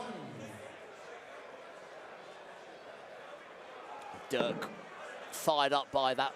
Had to be his own walk-on tune, didn't it? Even though it's pairs. 40. Dirk adhering to the stereotype. Yeah. I'm not one to do that. But anyway, Jimmy here, a winner at the lakeside. 100. In December. We got all the way to 5:10 local time. You've done well. 56. What a comeback win it was, though, against Mitchell Lorry. 3 sets down. It looked like the teenage dream was going to come true, but Jimmy, with the help of a narrowly missed double 18 for a 9 darter, roared back. What a moment that would have been. I think my favourite moment of that is the still capture of both Jimmy and Mitchell with their heads in their hands. Absolutely. At the same time. Could be heads in hands for Van Schie and Van Trijp here, because they have been overpowered in this Mercury 151. pairs final. 2 big trebles to leave tops. Not again. I think we should check if the board's straight. Go bull. Well, he tried that. 43. 25 would have left a 2 darter. An opening. It is a leg they started. It will feel like a break. 99. Mercury 108. Dirk likes the treble 19 option here. A treble for double 16. Can go treble 17 for double 19. He knew that was the alternative if he blocked the first one. Didn't hesitate I like that. Could have gone treble 13 ball. I can do that as well. Give me another. No. Can't think. There isn't one. 20 tops.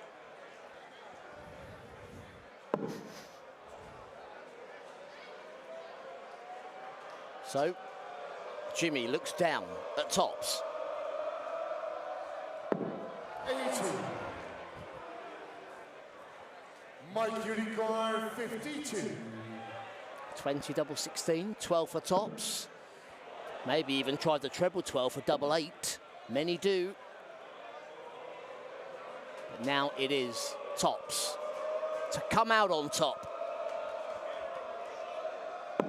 Game, short, and a 2027. Well, it is Dirk van Dijvenbode and Mike Kijvenhoven who have ended a riotously fun pairs final with a 5-1 victory. Disappointment for Jimmy van Schie, and Dirk, please don't put your back out again. You've had enough time off with injuries. Big smiles across the board for Dirk van Dijvenbode and Mike Kijvenhoven. Lovely warm-up for Hildesheim tomorrow and Tuesday. They've won the pairs final by 5 legs to 1.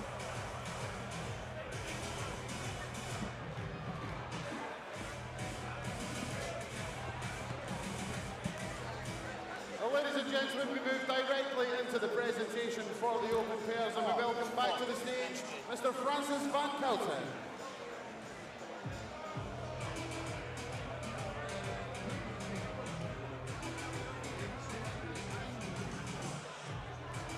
And first, ladies and gentlemen, our finalists. Let's hear it for Jimmy van Schie and Danny van Try.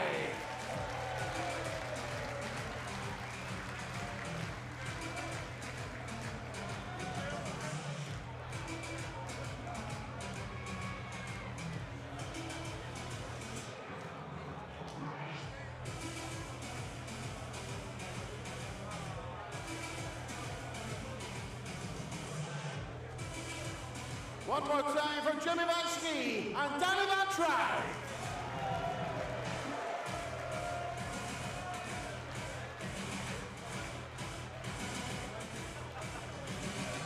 And now, ladies and gentlemen, your 2026 Dutch Open Darts Open Pairs champions, Dirk van Dijvenbode and Mike Kijvenhoven.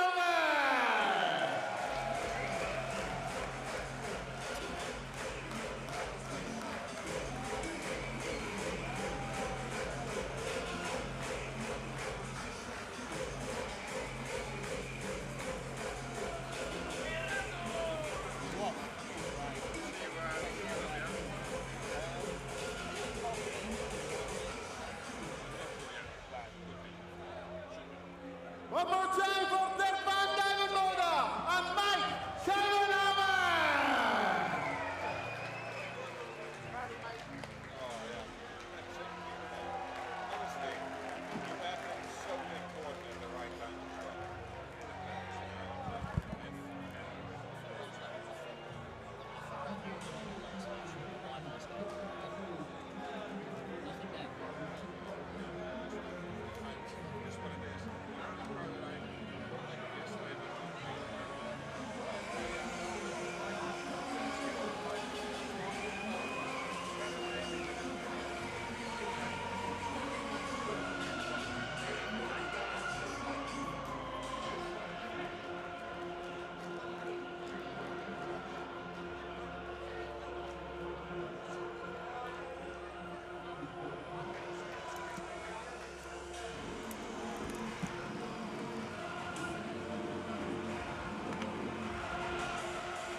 Well, ladies and gentlemen, 2 matches left to go of this year's Dutch Open Darts.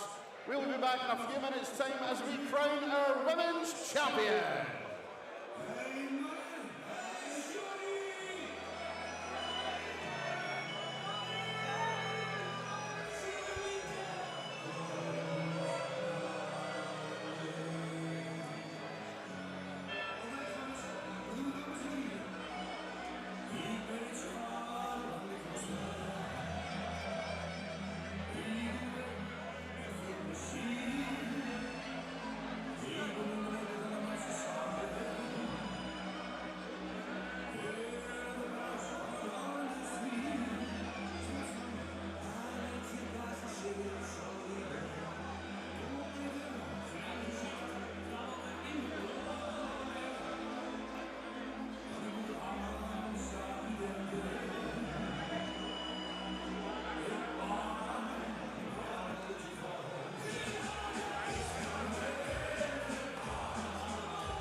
champion here at the 2026 Dutch Open Darts.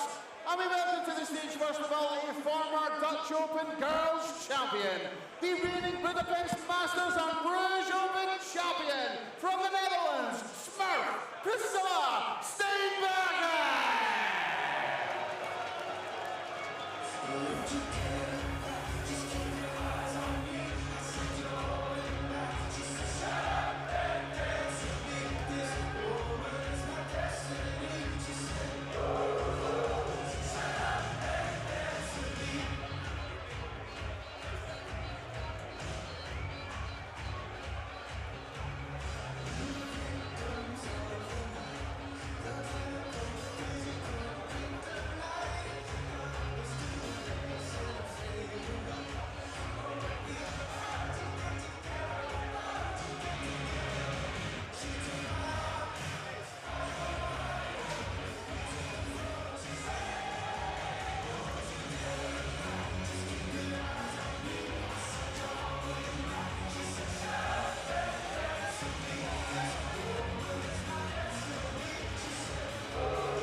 Her opponent is last year's WDF World Masters finalist, the two-time Finnish Open champion from Norway, Rashna David!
Time then for the women's final here at the 2026 Dutch Open. Are we going to have a Dutch winner in the form of Priscilla Steenbergen, 10 years on from her success here winning the girls' title? She's looking to do it at senior level. Or are we going to have a Norwegian champion, the 49-year-old Rachna David, who has been winning titles for nearly 2 decades on the WDF circuit? She's had a fantastic campaign. She's been extremely consistent with her performances throughout. And you look at the cast list of players that she's beaten. Zera Gamey, who we've seen twice in action already, the girls' world champion. Arlene de Graaf, who's won this tournament multiple times before. Paige Pauling, the girls' winner 3 times in a row. And the informed Paula Jacqueline have all been defeated by Rachna. Will she beat Priscilla Steenbergen for her greatest ever moment in darts? Or will Priscilla, fresh from the pairs final, she's already had some time on the stage, get the job done here and book her place at Lakeside for this year? Well, these two looking to join the most illustrious list of women darts players. It is literally a who's who of women's darts when you look at the list of former winners of this great tournament. The Dutch crown herself, Frances Huntelaar, a record 7-time champion, the pride of the Netherlands, winning titles. 7 titles in 10 years, from 1995 to 2004. Of course, some of the greats, another great Dutch player, Eileen de Graaf, a 4-time champion. Trina Gulliver, also 4 times a winner here. Or in Veldhoven, as the previous venue. Some greats from the past. Mandy Solomon's a 3-time winner, 3 in a row in the early 90s. Sharon Colclough in the late 80s, a double winner. But all the world champions feature, you know, Dieter Hedman 3 times, Anastasia de Bromoslova twice, Bo Greaves twice. Even Lisa Ashton, Mikuru Suzuki picked up a title each here in this venue. And most recently, Rhiannon O'Sullivan picking up the title last year. So if you're someone in women's darts, you've won the Dutch Open. And that's the thing as well, it's the opportunity not just to collect the ranking points or the decent prize check that goes with it, it's your opportunity to be on that wall of champions, along with some of the greats of our sport. Rachna David is on for a potential 18 darter now, and she's got a choice to make. Went aggressively looking for treble 16. And this is the big 19 to leave top, so it's not ideal, but it's an outside chance for Priscilla. And it's now no chance. 47. Rachna, you require 56. So in a leg she started. Oh, Rachna. 20 double 18 the option, but you have to go high. Always a chance of that happening. Could be costly. 57. Rachna, you require 56. Is she going to go the same way? No. Now has to hit the required big number, and wow, how close did she come to busting that? All's well that ends well. A spring in her step now, but imagine she'd hit that treble 16 as well when needing 48. First to 5 legs. 41. In this women's Dutch Open final.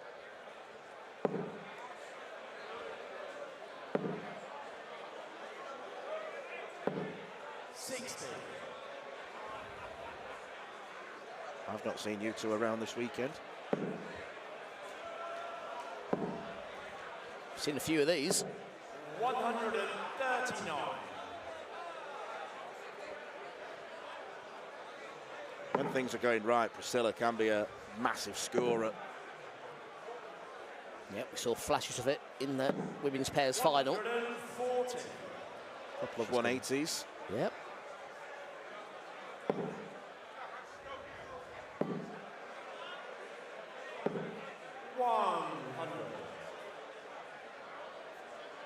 In terrific form. Priscilla, a win here would take her up to number 3 in the world. A career high, I'm sure.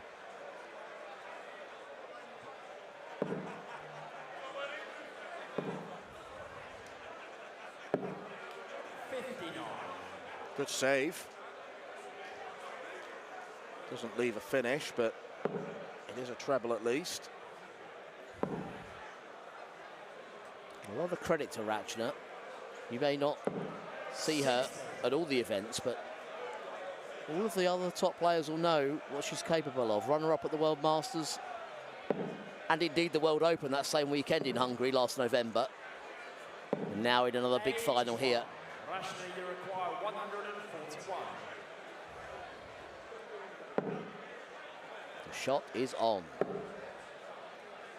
Not now. 62 left. Another one giving us commentary with the facial expressions. Yeah, she's got a rather elastic face, hasn't she? It's all sorts of contortions, which are very much telling us how she's feeling. I know she's feeling tension in her shoulders. She's rolling them around as Steenbergen eyes up double 13. 55. Very aggressive dart at the 12, knowing single would have left ball, but that treble was a bonus. So, she tries another single number that would have bust with a treble. Double 14 now. Ooh. 37. Priscilla, you require 26. Not sure what noise I just made, but it was close. Anything you can do. I've never been good at impressions, so I won't try. 8. Lashley, you require 10. This really has been a story of neighbouring trebles and doubles on this finals day. Game shot in the second leg. Rashna David. Rashna David doubles her lead. Third leg is Rashna to throw first. Game on. Love the aggression. You can see she's fighting nerves, the tension. She's throwing well. 43.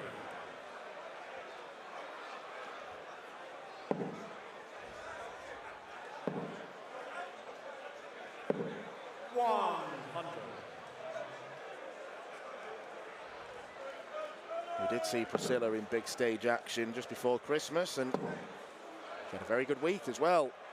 Got all the way to the Lakeside semi-finals before losing out to her compatriot. Sorry, before 43.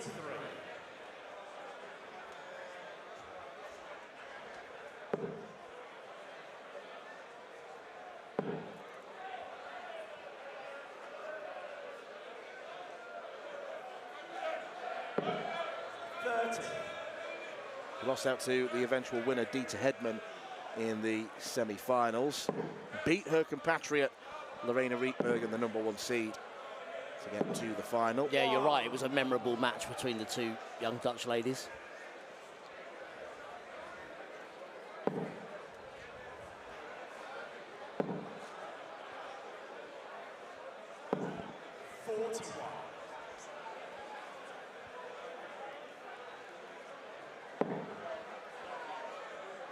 Still see the stretching of the shoulders as Priscilla, 135. our old friend, wrong side of the wire.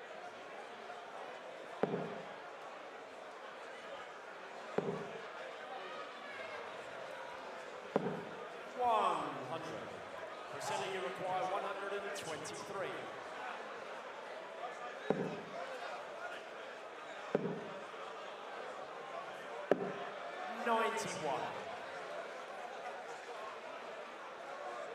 Well, this leg really should belong to the Dutch woman.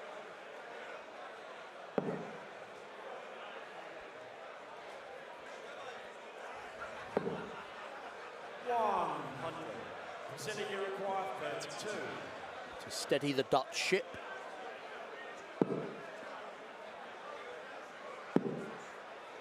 Late. 16. We could see a game-changing 127 here.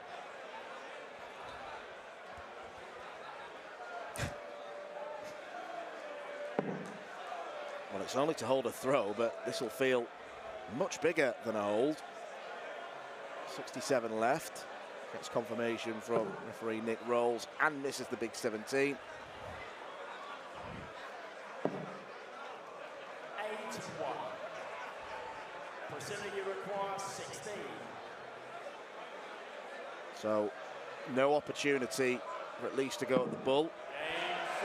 Priscilla sticks that one firmly in double 8, and that will be a nice settler. 3 legs into this final. Fourth leg, Priscilla to throw first. Game on. Steenbergen back now on throw. She opens up this fourth leg. And as we've mentioned, it really has been a return to form for Priscilla. 60. I remember her winning a ranking title back in 2022 in Italy. But since then, we've not seen too much of her. And then over the last 12 months, burst into form. It's a renaissance story, really, for Priscilla, because semi-finals of Lakeside last year, she didn't qualify for Lakeside the year before. Exactly. 60. She picked up ranking titles in 2025 in Hungary, in Sweden, and in Belgium. 100.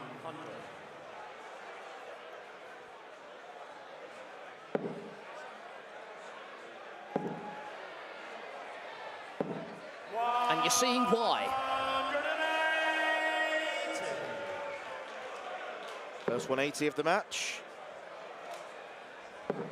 And no surprise that it's gone the way of Priscilla, because she does have that in her locker. 60.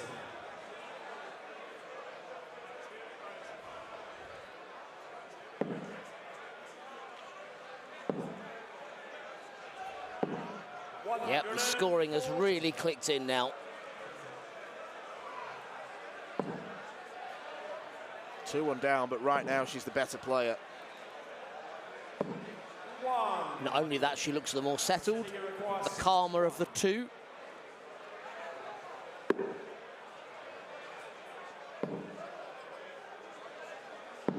Game short of the fourth leg. Very calm. Priscilla Steamboat. Fifth leg, it's Rashna to throw first. Game on. No need for Rashna to panic. She does have the throw, and indeed, if we do go to a ninth and deciding leg, Rashna will throw first. 42. Too many of those kinds of visits are creeping in. She's losing the weight of dart. 100.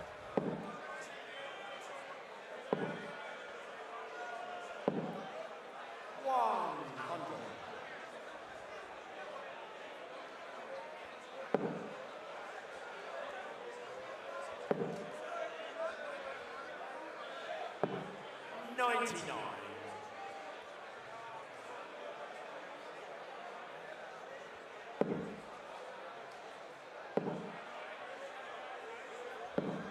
43.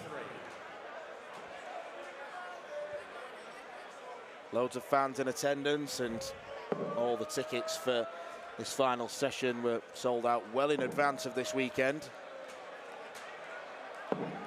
45.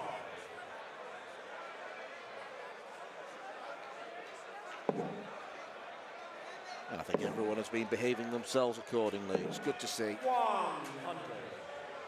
Well, they know I'm here, don't they? Any trouble? Any I'll be trouble, and I'll you're be putting there to them over sort it your out. shoulders. 41.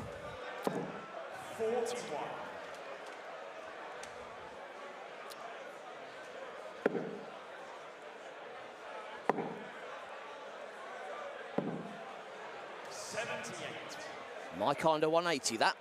And 3 trebles. Leaves 180, ironically. Another treble needed for Rachna to leave a check out. Puts her back in the leg, but she started it, and now effectively loses the darts to Priscilla here. If you're not down to a finish after 15 darts, you're going to be in trouble. And a 140 for Priscilla leaves a double.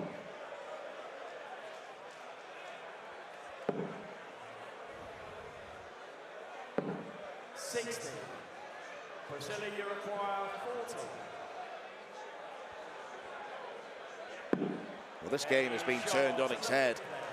And it's a combination of good scoring and solid finishing.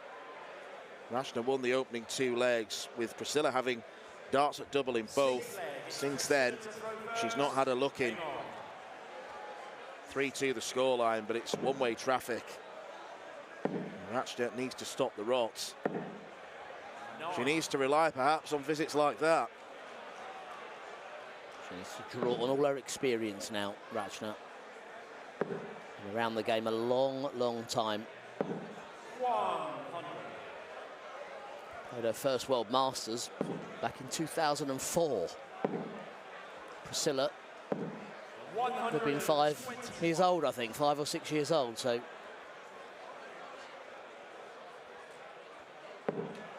She's seen it all before.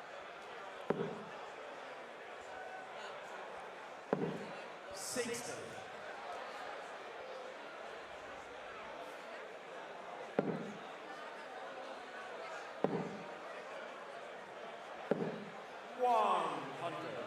So is he.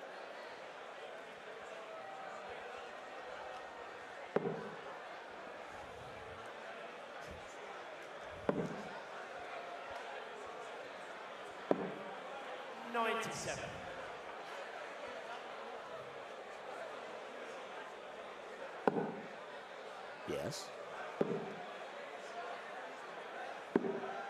130. Not the most conventional of switches, but if you hit the centre of the board, it works. 25 would have left 166. That's why the argument, the case is very strong. 271 start on the 19s, because you can then bring the ball into play. If you hit the 25, you leave the big fish. Not to worry though. 6 darts minimum for Priscilla, and she's probably going to need them. She will. At this event, should we start calling the 170 the big lion? Because we've not seen a big fish out there, but we have seen a big orange lion. Yeah, I've seen that lion quite a lot. Camera happy. 41. Always has the same facial expression though, doesn't he? Yeah. Like an inanimate object, weirdly enough. 79. Brilliant pick-off with the last start to leave double 16. Ratchner would need 2 big trebles here to leave double 16. Doesn't find the first. 63 left.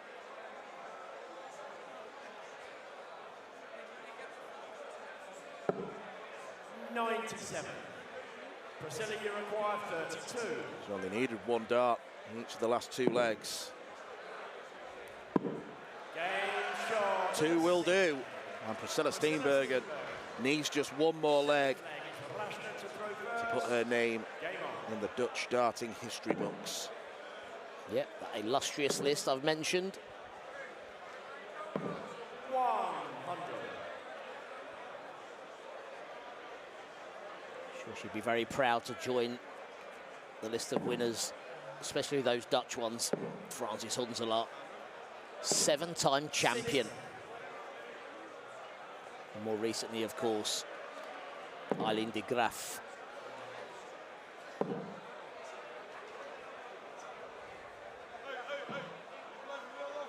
$45. 4-time winner herself.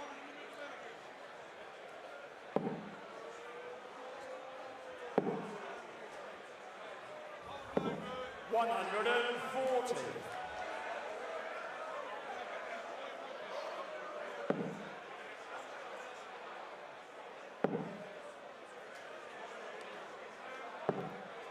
$82. Priscilla's looking exceptionally focused. Yeah.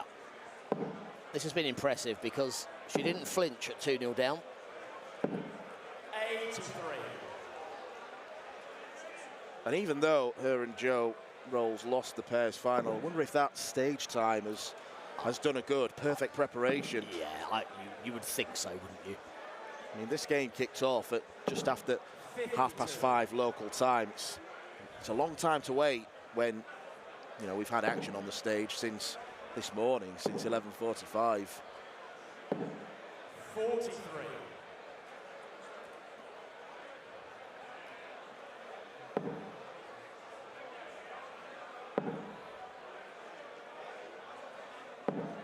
$140. Good darts, Ratchner. Closing the gap in the averages, which stands at, as you can see, around 9 points. 30. It's a gulf, but You require 82. slack visits from Priscilla. All it takes is 1 moment for the game to complete the change. Oh, that's a beautiful bullseye, double 16.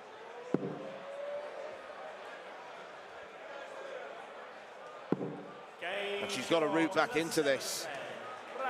Brilliant check out, as you say. 8 legs. Under pressure, find that bullseye with the first dart, and then use the marker beautifully on the double 16. 2-2-2 in 5 darts. It's accomplished work.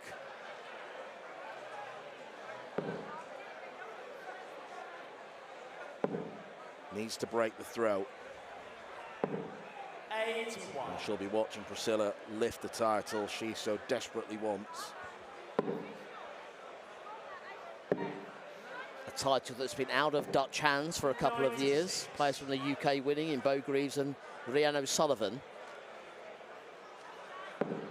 Keep them fueled up. We still have the men's final to go. 100. Fascinating game in prospect between the Netherlands and Germany. Connie Grunewald and Paul Kroner. Looking forward to it. 57.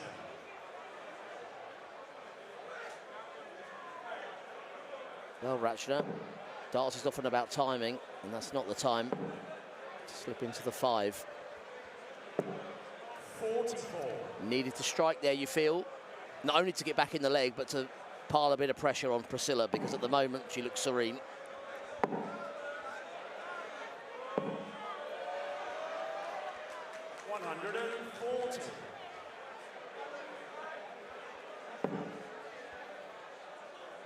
Needs 2 big trebles. Well, Priscilla Steenbergen is going to have 6 darts to take out 68. And the way she's been finishing in this match, she probably won't need the full complement of them. 88 for the title. 52.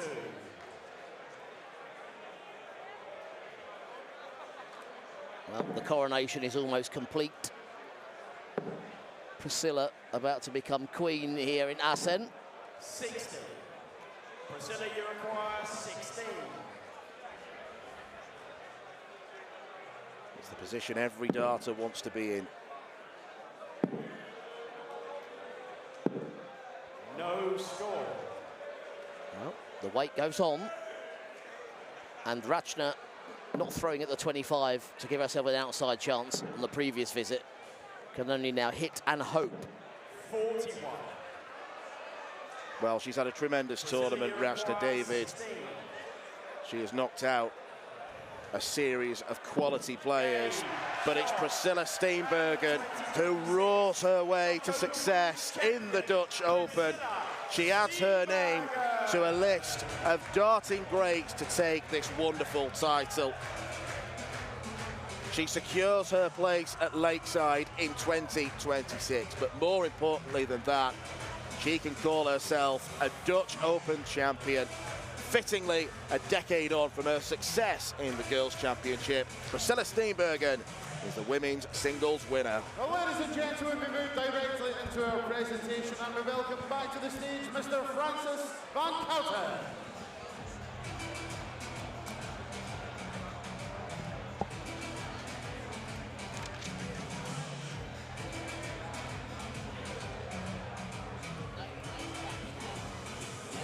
And first of all, ladies and gentlemen, a massive round of applause for your finalist, Rashna David.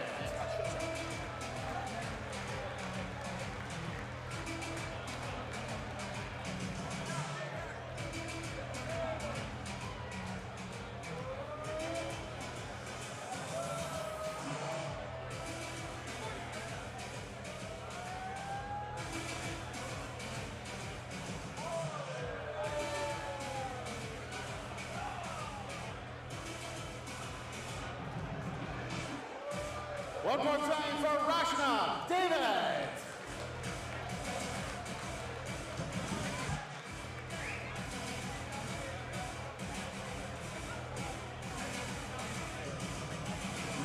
And now, ladies and gentlemen, 10 years ago on this very stage, this young lady became the Dutch Open Girls Champion. She has now just become the 2026 Dutch Open Women's Champion, Priscilla Steenbergen!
matches down, one match to go. We will be back in a few minutes' time as Paul Kroner and Cornet Groeneveld contest the Dutch Open Final!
Dutch Open darts, and we welcome back to the stage, first of all, the reigning Bruges Open champion from Germany, Paul Kroner!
We now welcome back to the stage the former Antwerp Open champion, the reigning Denmark Masters and Iceland Masters champion from the Netherlands, Corne Groenewald!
So let us have one last Dutch darting dance between Corne Groenewald of the Netherlands and Paul Kroner of Germany. What a campaign these two have had. What a moment it will be for one of them when they are crowned the winner of one of the most prestigious open events in world darts. Starting with Corne. He defeated Lennart Fast in the quarterfinals, not scoring at his best, but finishing clinically indeed. He blew away a former Dutch Open winner, Jarno Bottenberg, in the early stages of his semi-final before winning convincingly 2-0. As for Paul Kroner, he's looked very convincing, not just today, but all tournament. The highest running average of anyone that has competed here, which, bearing in mind there have been over 4,000, is no mean feat. Heiner Uldrichs and the #1 seed, Jensen Walker, were taken care of. Who can start quicker? Who can lay the first glove? Throw a few punches in the early stages. Will it be the Dutchman or will it be the German? Richard Ashdown is alongside me, Dan McCarthy, to call in the final match of this year's Dutch Open, and there is not much to separate these two. Nope, everywhere you look, stats align. Taking a little look at the world rankings before the walk-ons began. Nothing much to separate them there. They came into this event as the number 3 and 4 seeds. Corne 1 place above Paul. In the world rankings, provisionally, they're at number 5 and 7, respectively. But a win for either here will see them move up into the top 3. It's a tough one to call. And just a note on that, Jensen Walker's run to the semi-final here has now put him up to the #1 position ahead of the USA's Jason Brandon.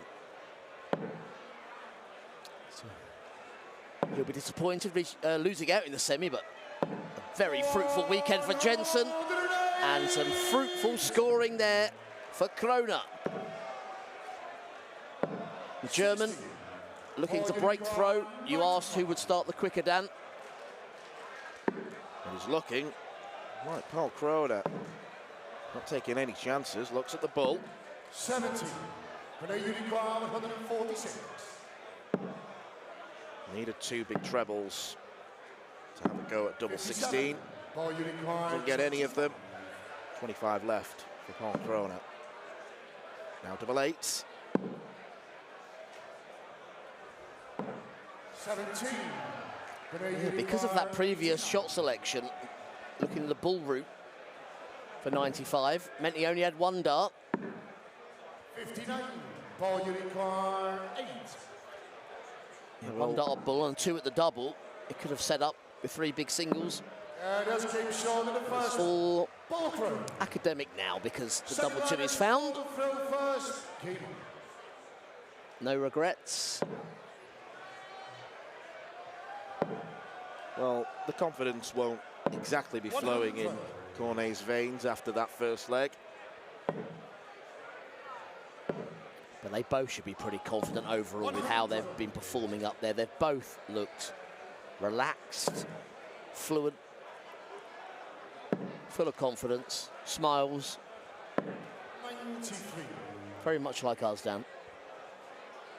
They both are confident characters. Kroner, you can tell from the way that he reacts and interacts with the crowd. And Cornet does back his own ability. He's had a couple of campaigns at Lakeside that haven't gone to plan. He's shown flashes and he's a very, very diligent practicer. You don't often see him off the board. 140. Trained chef, and he quit his job in the kitchen to be able to focus more on darts. There's a normal 9-to-5 job in a bakery now.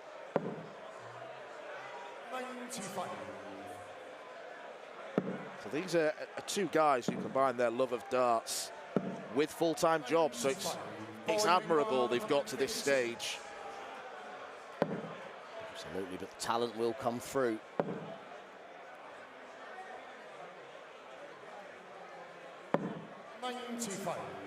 Grenade unicorn 108. To level things up here, the 19s route. Single, treble for double 16.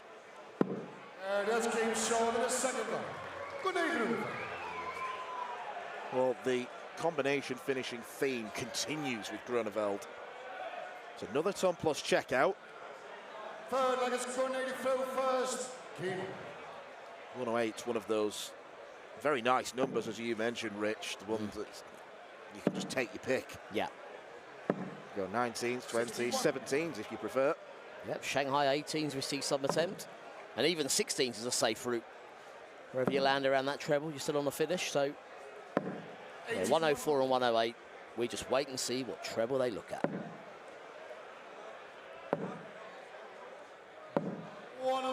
I'm not sure how aware Paul Kroner would be that there's never been a German winner of the Dutch Open senior competition. 100. Closest we came was Andre Welger back in 2001. I think it was Raymond's first title. Raymond van Barneveld picking up the title in Veldhoven in 2001, beating the German in the final. The German woman winning earlier. 96. Heike Ernst back in the 90s, I think. 140. God bless them spreadsheets. It's all off the top of my head. Most things are. 60. Grenade unicorn 120. I've realised. 120. 100. Ball unicorn 164. Kroner won the first leg. Grunewald broke back, and Kroner doesn't look like he's going to break here. 87. Gonna unicorn. Reliance on Kone missing. Kone does not miss. He goes 2-1 up in the first set. First of 3 sets here in the Dutch Open final. You feel they're going through the gears now. 121. We've barely seen Paul Kroner away from that 90 average the whole tournament, so we know that will rise once again.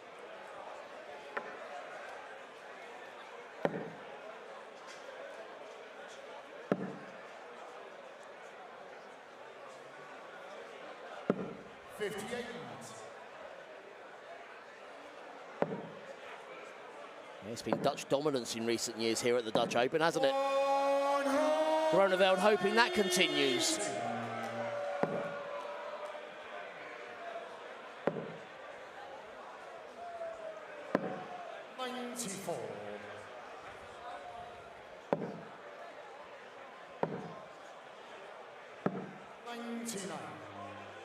A sensible switch. Leaves a biggie. Kroner will also be thinking, stay on the 19s, leave a 170. The treble's even better, the 132. Well, serving the snacks out there. Could be serving champagne in a moment because we're on the 132. Is Powell going to pop the cork? Oh, wow. Double 16. Put the champagne on ice. Big cocktails for this finish. 29. Paul, you require 60. That's game short in the fourth. Double 8. And Paul Kroner levels the first set up at 2-all. Groeneveld will be hoping to hold. 100. Yeah, as I said, the standard will rise. I did just wonder whether that first dart in the bullseye for Powell was so plumb. I wondered whether he was going to look at the 14s maybe, but he followed it, he persisted, and he was right to do so.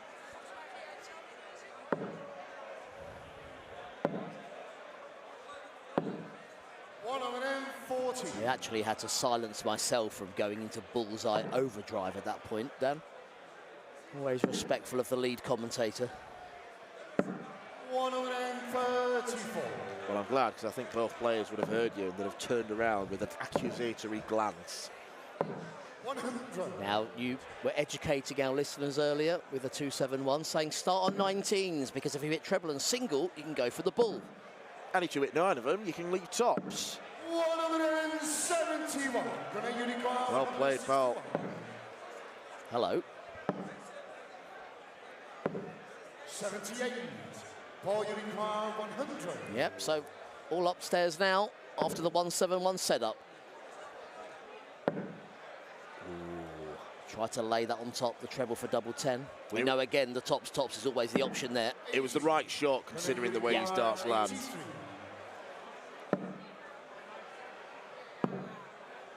Brilliant set so far. 51. Doesn't go the Dutchman's way. Could be a steal. Paul, you require 20. Double 10. Double 5 for the opening set. Oh, that could be so costly. Not just in this set, but in the match overall. Kone's had darts at double in every leg so far. And gets the requisite 3 to go 1-0 up in sets. Second set, first leg is Paul to fill first. Game on indeed. 140. If you are newer to darts, we welcome you. If you are wondering about the history of the Dutch Open, just don't underestimate how big a tournament this is, particularly for the Dutch guys. Thousands of them descend on it every year. It's part of the Dutch darting tapestry and culture. 180. Groeneveld, a man on a mission, but Groner wants to put a spanner in the works. 121. Yeah, I think it's an event, and it's rare certainly in darts, it's an event that transcends the sport. It goes beyond. I was asked at passport control in coming in where I was going, I mentioned Assen, and both of the staff at immigration mentioned the darts. This is big.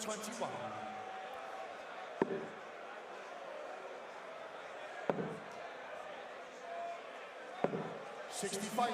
And I do wonder how many we would have here if the entries weren't capped. 180. No cap on quality in this final. This is for a hold. 16. Grenade required 42. It's all about timing, and that 180. 6. Ball you require 40. Untimely miss. Tops. It's giving him some problems. It's also been a friend at times. Bonte. Second leg is grenade fill first. Keel. 100.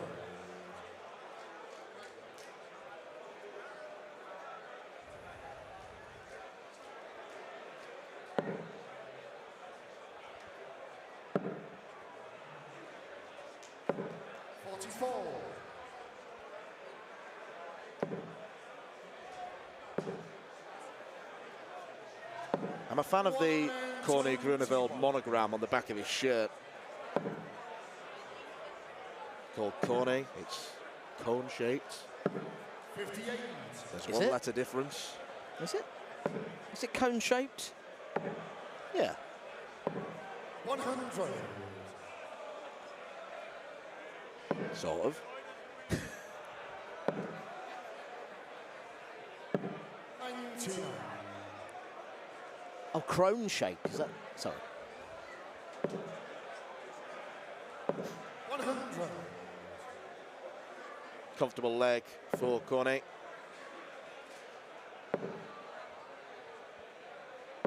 60. Grenade you require 80.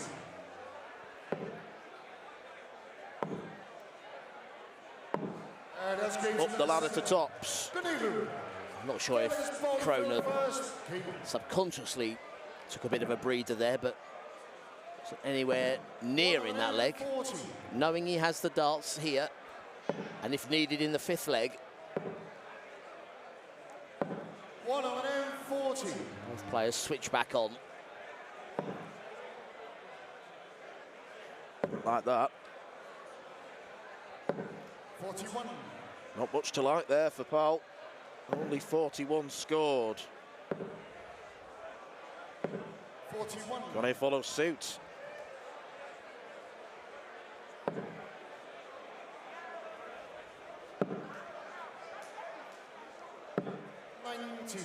I mentioned earlier, I'm a real fan of the languid style of Paul Kroner, and also the rapid pace. 40. Cornet.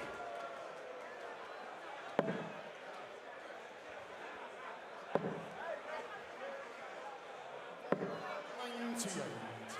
You've got to pay tribute to the fact that these guys can play at this standard, having had a long weekend, just a long day, let alone everything they've played over the course of the last couple of days. Wrong treble, so the shot's no longer on. 56. Grenade you require 120. 80. Ball you require 70.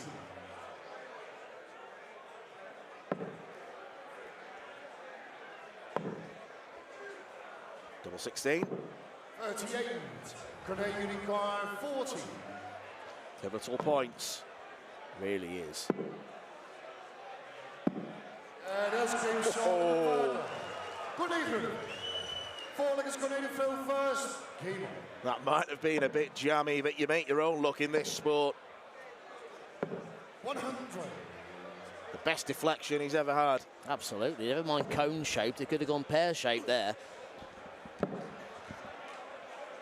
Deflection, though. Saw it go in the double, and it's a key break Sounds easy. Hold your throw from now on. You win the match 3-0. And you're the Dutch Open champion, Coronate.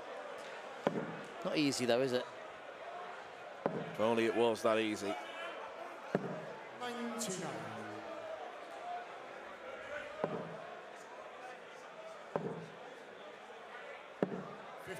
Yeah, when you're paying credit to the players still performing at a high level after these days, there's so many different darts events and formats that test you in different ways. 54. And this is the endurance test. Any champion at the Dutch Open, it always comes into the conversation very early that they've stayed the course. It's one of the toughest things to do.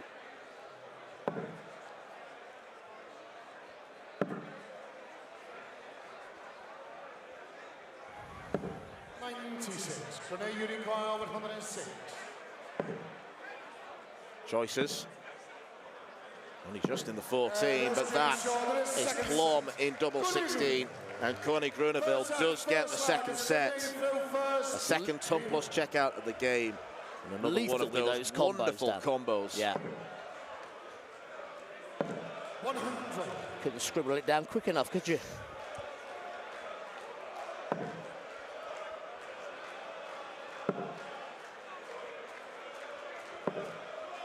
Now, I mentioned at the end of the first set, it felt like an early part of the match. You don't win the match in the first set.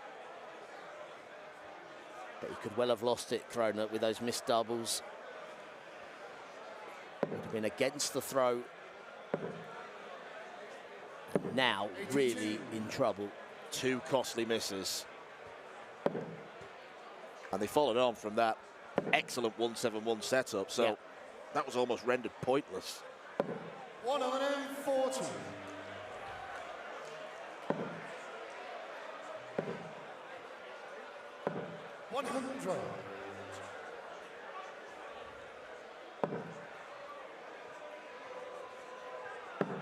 We were speaking to your pairs partner, Michael van Dijk, just a little bit ago, who had a great run. We've got to pay tribute to him to the last 64 of the Dutch Open singles, and he simply said by the time he got to that game his arm was dropping off because you've thrown so many darts over the course of the weekend, and it just becomes tired and tight.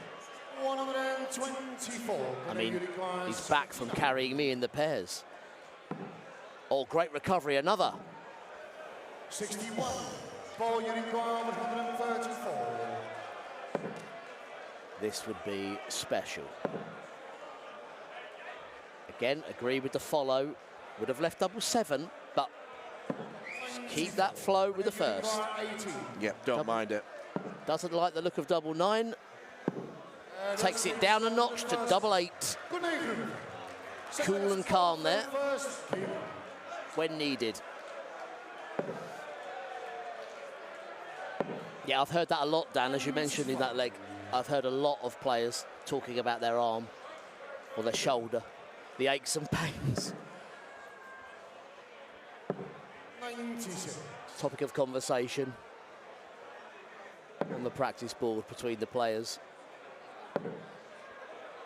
These two still looking fine, Vettel though. 25.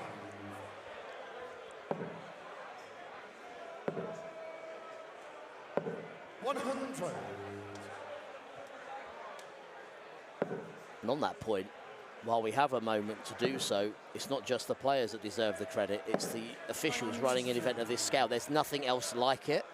There's no practice run. It's once a year, 5,000–6,000 people in the same venue, and it's so well coordinated. It's metronomic. Everyone knows what they're doing, and they do it to a T. It really does shine a hugely positive light on the NDB for what they do for the sport of darts.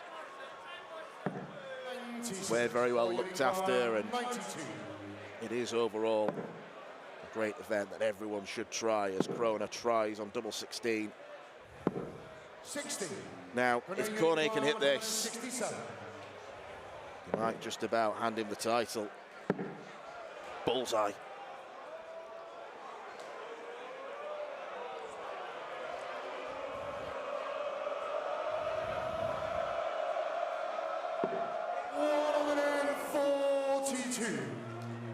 Ball you require 32. Hats off for the effort.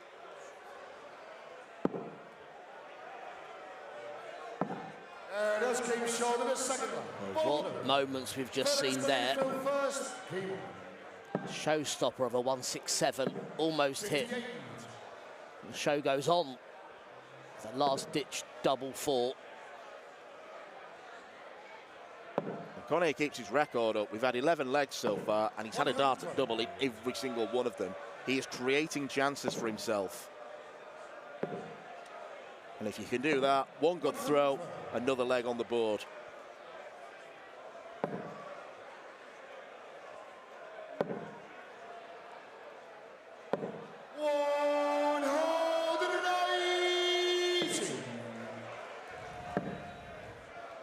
This is what we love about set play.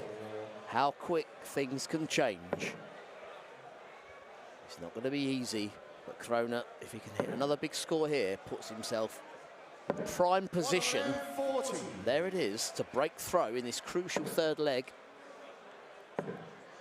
Just when he needs it. 39. Ball you require 81.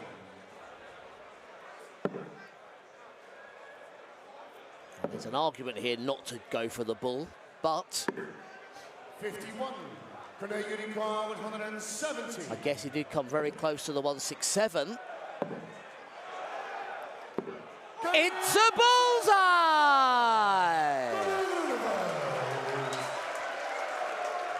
Wow. That is a stunning checkout from Conne Grunewald. And it puts him within a leg of the Dutch Open title. All Paul Krona could do was watch. Wow, indeed.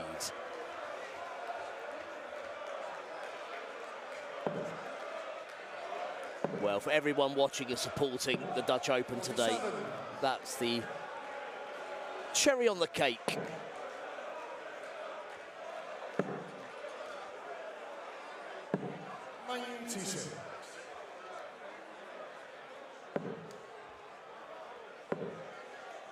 What a great leg Krona had played. Yeah. Missing the ball for a 12 to break. Nothing you can do in that situation other than begrudgingly take your hat off and congratulate your opponent.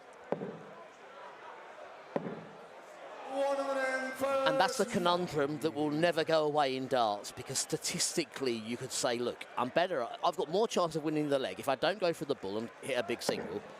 It's unlikely my opponent's going to go out on 170. Well, that 180 looked likely after those first two. 115. Ball you require 72. Double 16 to save the match. 56. So, pick out your route. Treble 20, double 12, or treble 16 for double 18. 84. Ball you require 16. You could be saying Auf Wiedersehen. No score. You require 20. He's won 5 titles in his WDF career. He might have to wait for number 6. Ball you require 16. It would have been the biggest of them all, but the wait goes on. Bonte. 5th leg is going in field first. Magnificent response. Brilliant. That is class.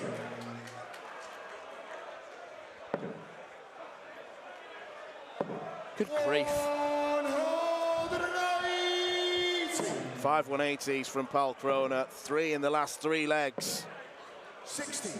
Wonderful stuff. Feels like the 12th round of a boxing bout. 140. And I'm wondering if the crowd are in two minds, as we are. There's the home support, of course, for Grunewald, but we'd love to see this carry on for at least another 3 legs.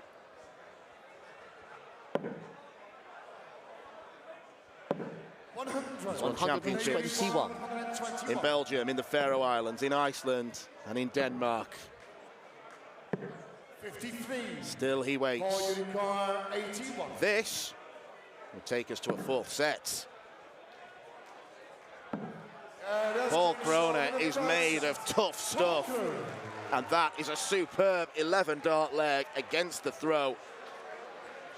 What a set of darts we've just enjoyed there. Kroner, in the third leg, missed bull for a 12-darter to break, only to see that magnificent 170 go in. We've seen Grunewald have darts for the title, and now Paul Kroner taking this into a fourth set with, as you say, that 11-dart leg. And it continues. 180. 140. Those title darts, double 10 and double 5, need to be put behind him. 127. 127, not a 177 as was intended. What a burst this has been. In the space of about 5 minutes, he's put 7 points on his average. 60. And he's hovering around that 90 mark. That's right, but as you say, it really dropped off. 52.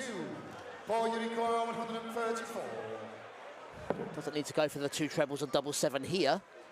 As inviting as it was, different scenario. 94. Sets it up.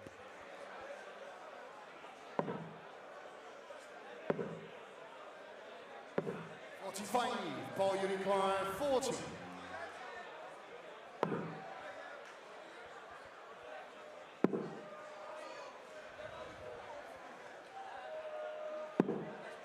Well, the crowd have gone a little quiet. They were singing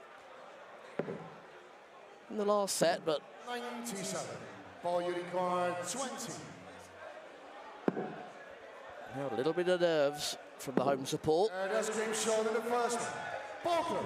Well, I think it's far too premature to suggest that their man is in trouble, but Paul Kroner continues playing at this standard for the remainder of the game. Who knows what will occur? 100.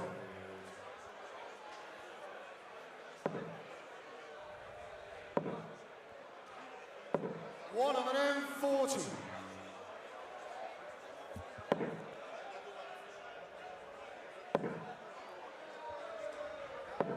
45.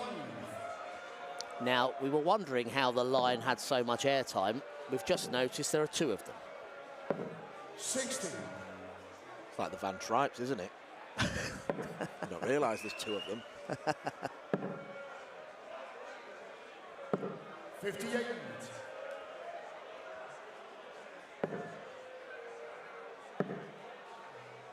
Danny and his twin brother Wesley. Danny we saw earlier in the pairs, and his twin brother Wesley have been enjoying the Dutch Open this weekend. I mean, they have to be twins, surely. 60.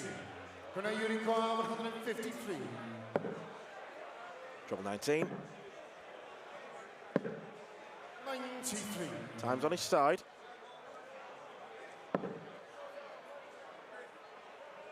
Well, he's got creatives to try and leave a finish. 225s. 68. We'll leave him on that 170. 60. Some would say a negative shot. That's Green shoulder the second. Some would say an irrelevant shot. Fergus bowler through first. King.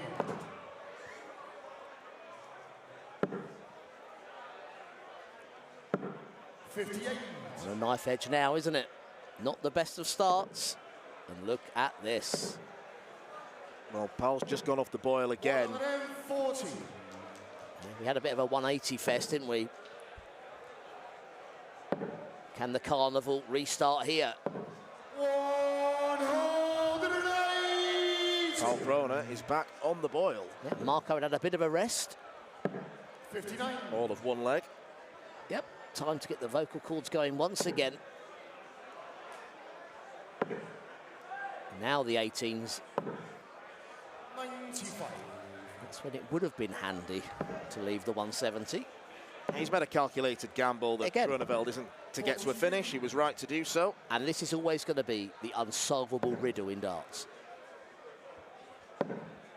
There's no right or wrong. It's just how you feel at that moment. Keep scoring or do the mathematical option. 99. Ball you require 32. Nothing to figure out here. That's game short in the third. Bonte. Falling is Brilliant. through first. Keeper.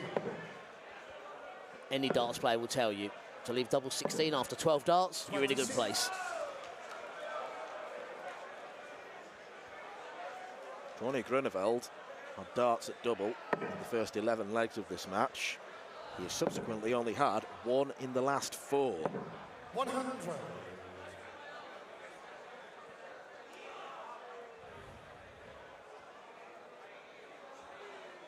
So easy to say to a player if you are in their corner, if you're advising them, just put those 2 match darts behind you. But how? How do you do it?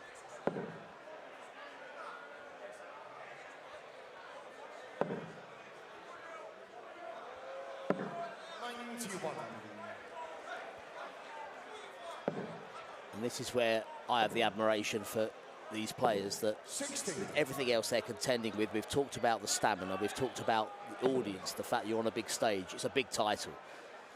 But you've also got those arguments going on in your head. When he hit that 170, Coronate, he would have felt like a champion, like a superstar, like a hero. Now, the heart starts to sink. It's slipping away.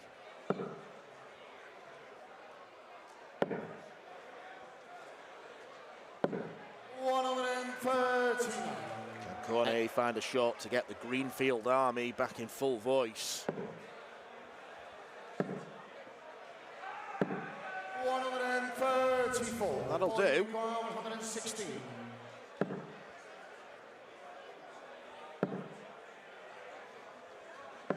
$56. Cornet Unicorn 143.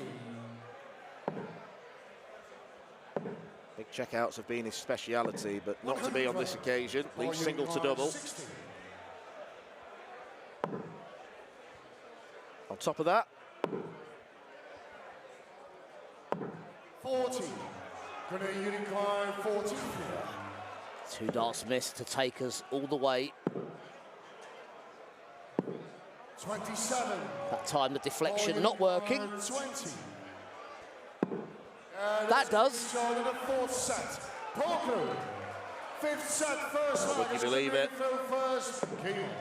Cornet Groeneveld could have won this match 3 sets to 0. He had 2 darts for it, and now he's going to have to hold serve. He started off well.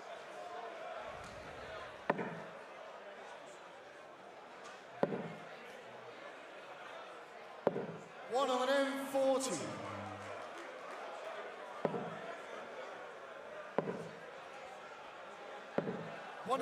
As I've mentioned,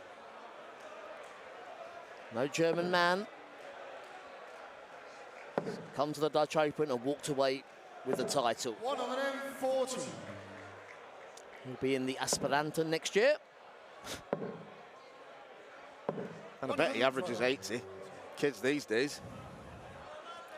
Can borrow my dart shirt. Oh, this is magic here. Brilliant. Switches to the ball.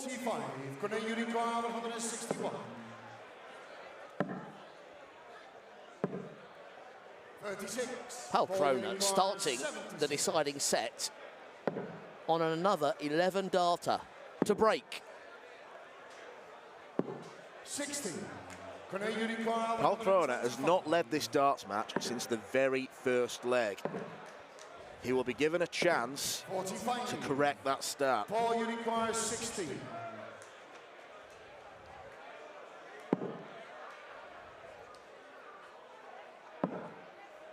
Double 2.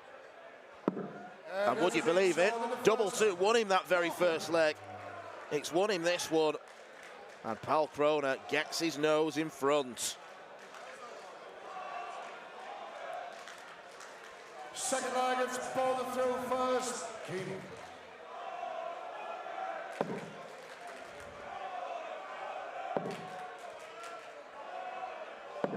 '81. Since the Dutch Open returned after the COVID hiatus, 100. it's been Dutchman all the way. Jelle Klaassen, Berry van Peer, Jarno Bottenberg, Jeffrey Spadidans. It looked like Corné Groneveld was going to be added to that list. 2 darts missed for the title.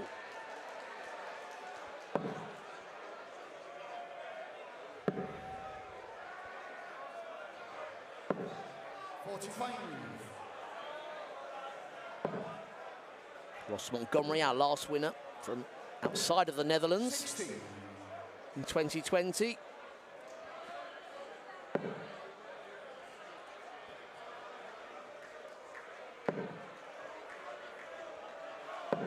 And you have to go back to 1992, Dan, for a winner outside of the Netherlands or indeed the UK.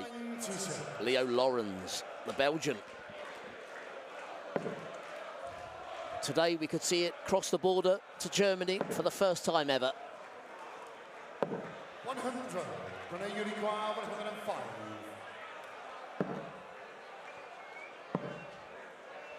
Double 16. 89. Well, it looked nailed on, one of his combo finishes. 82. And that's the first sign of real vocal frustration from Corné. 42. Frustration could have turned to pure anguish, but he's been let off the hook and he breaks back. Double 8 is found. Third against Corné to fill first. Keane. We've got what we expected. We thought this was going to be a tight Dutch Open final.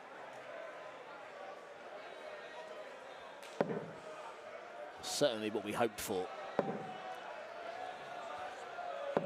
9! Could it? Can he? 140. We shall see.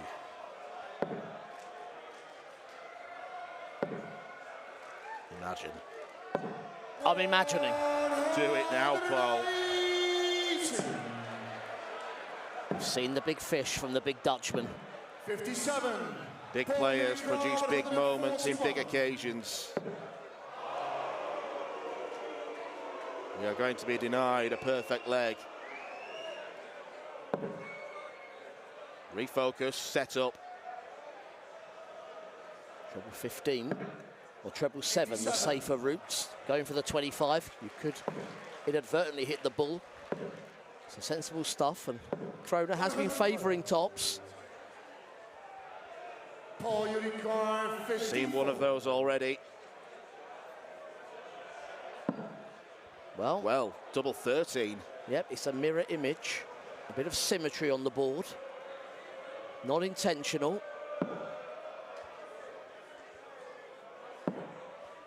41. Corné Uruguay, 108. Another turning point. Wow. Paul Uruguay, 13. Well, 14 has been the villain twice over there for both players. Now what about unlucky 13? It's lucky for some. It's lucky for Paul Kroner. The double 14 could have scuppered him. It was the double 7 that scuppered Corné. It really has been a tale of neighbouring doubles and trebles today, hasn't it? Hello. 83. It's okay. For every 1 treble visit Powell throws, Corné probably needs a 2 treble visit. Just hanging on to the back of him.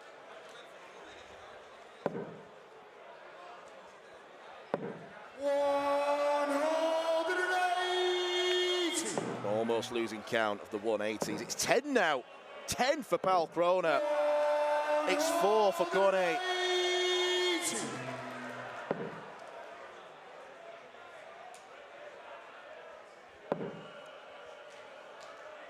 It probably deserves a last leg shootout, but Paul Kroner's doing his level best to make sure we don't have one.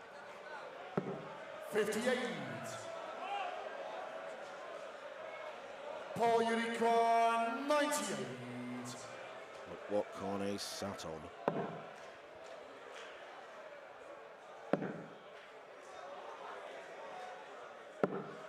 40.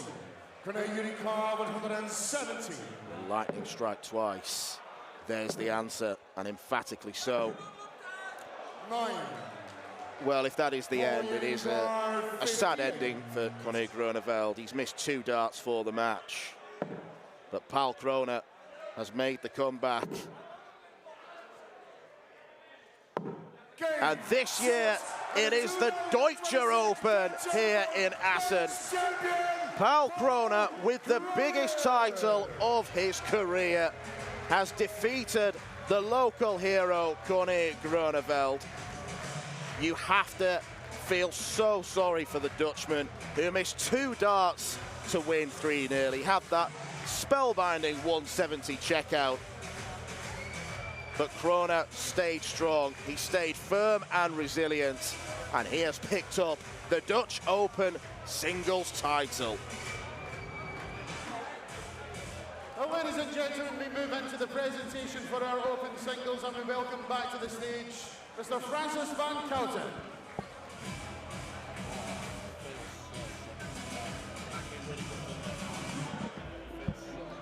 And ladies and gentlemen, a fantastic final. Unfortunately, there had to be a loser. Your finalists this year, give it up for Conor Groeneveld.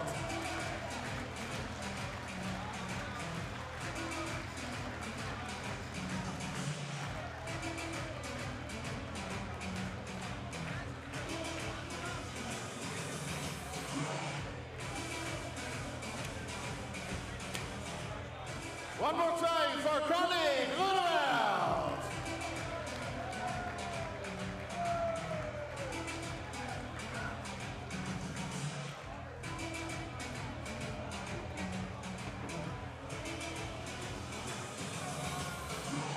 And now, ladies and gentlemen, just before we announce our champion, one thing that we have to do.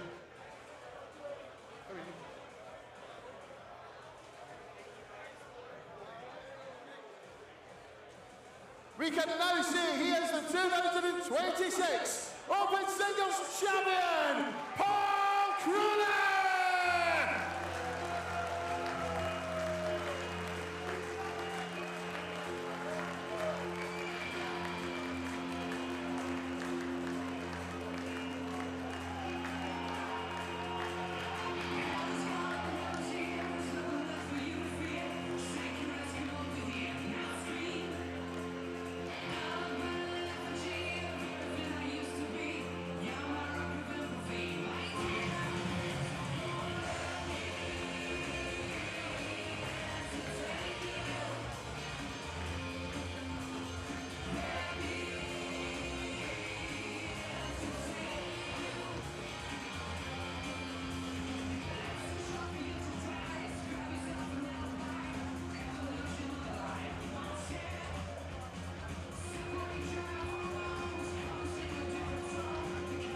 Ladies and gentlemen, your Open Singles Champion of the 2026 Dutch Open, Paul Kroner!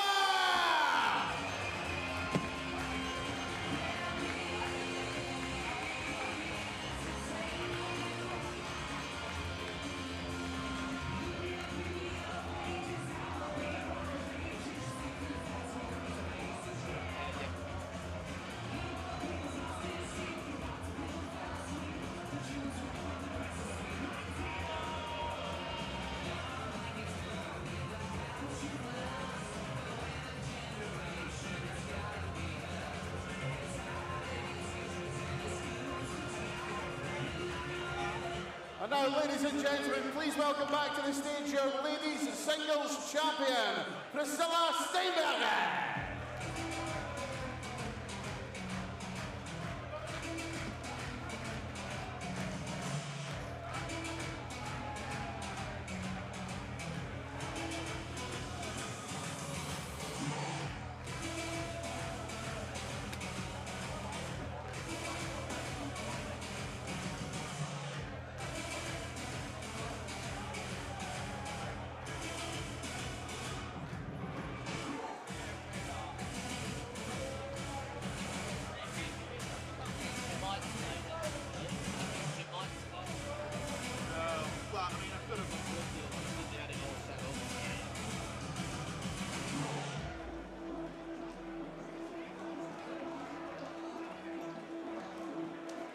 Ladies and gentlemen, one more time for your 2026 Dutch Open Darts Singles Champions, Priscilla Steenbergen and Paul Kroller!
Well, ladies and gentlemen, that does bring the 2026 Dutch Open Darts to a conclusion. It's been an absolutely fantastic weekend here in the Bonte Wever.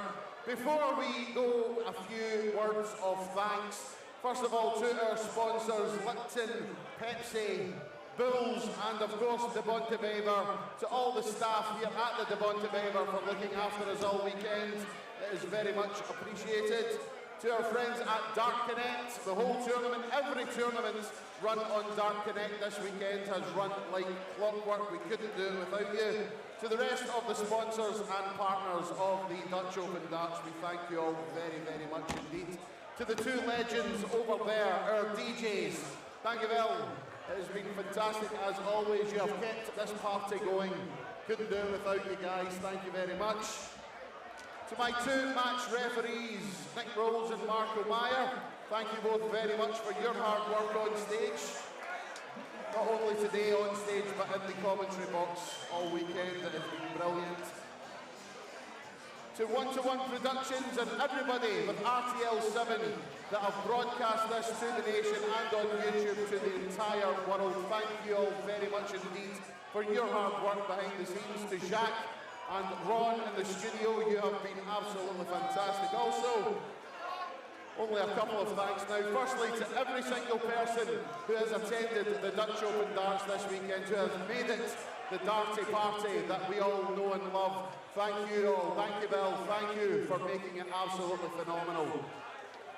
And now, we would not have a Dutch Open Darts if it wasn't for the men and ladies in green that are about to come on stage, our NDB officials. You have all been absolutely amazing. We do not have a darts tournament without you.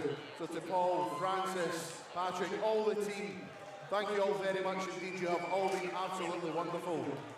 So get yourselves up here and let's have a beer.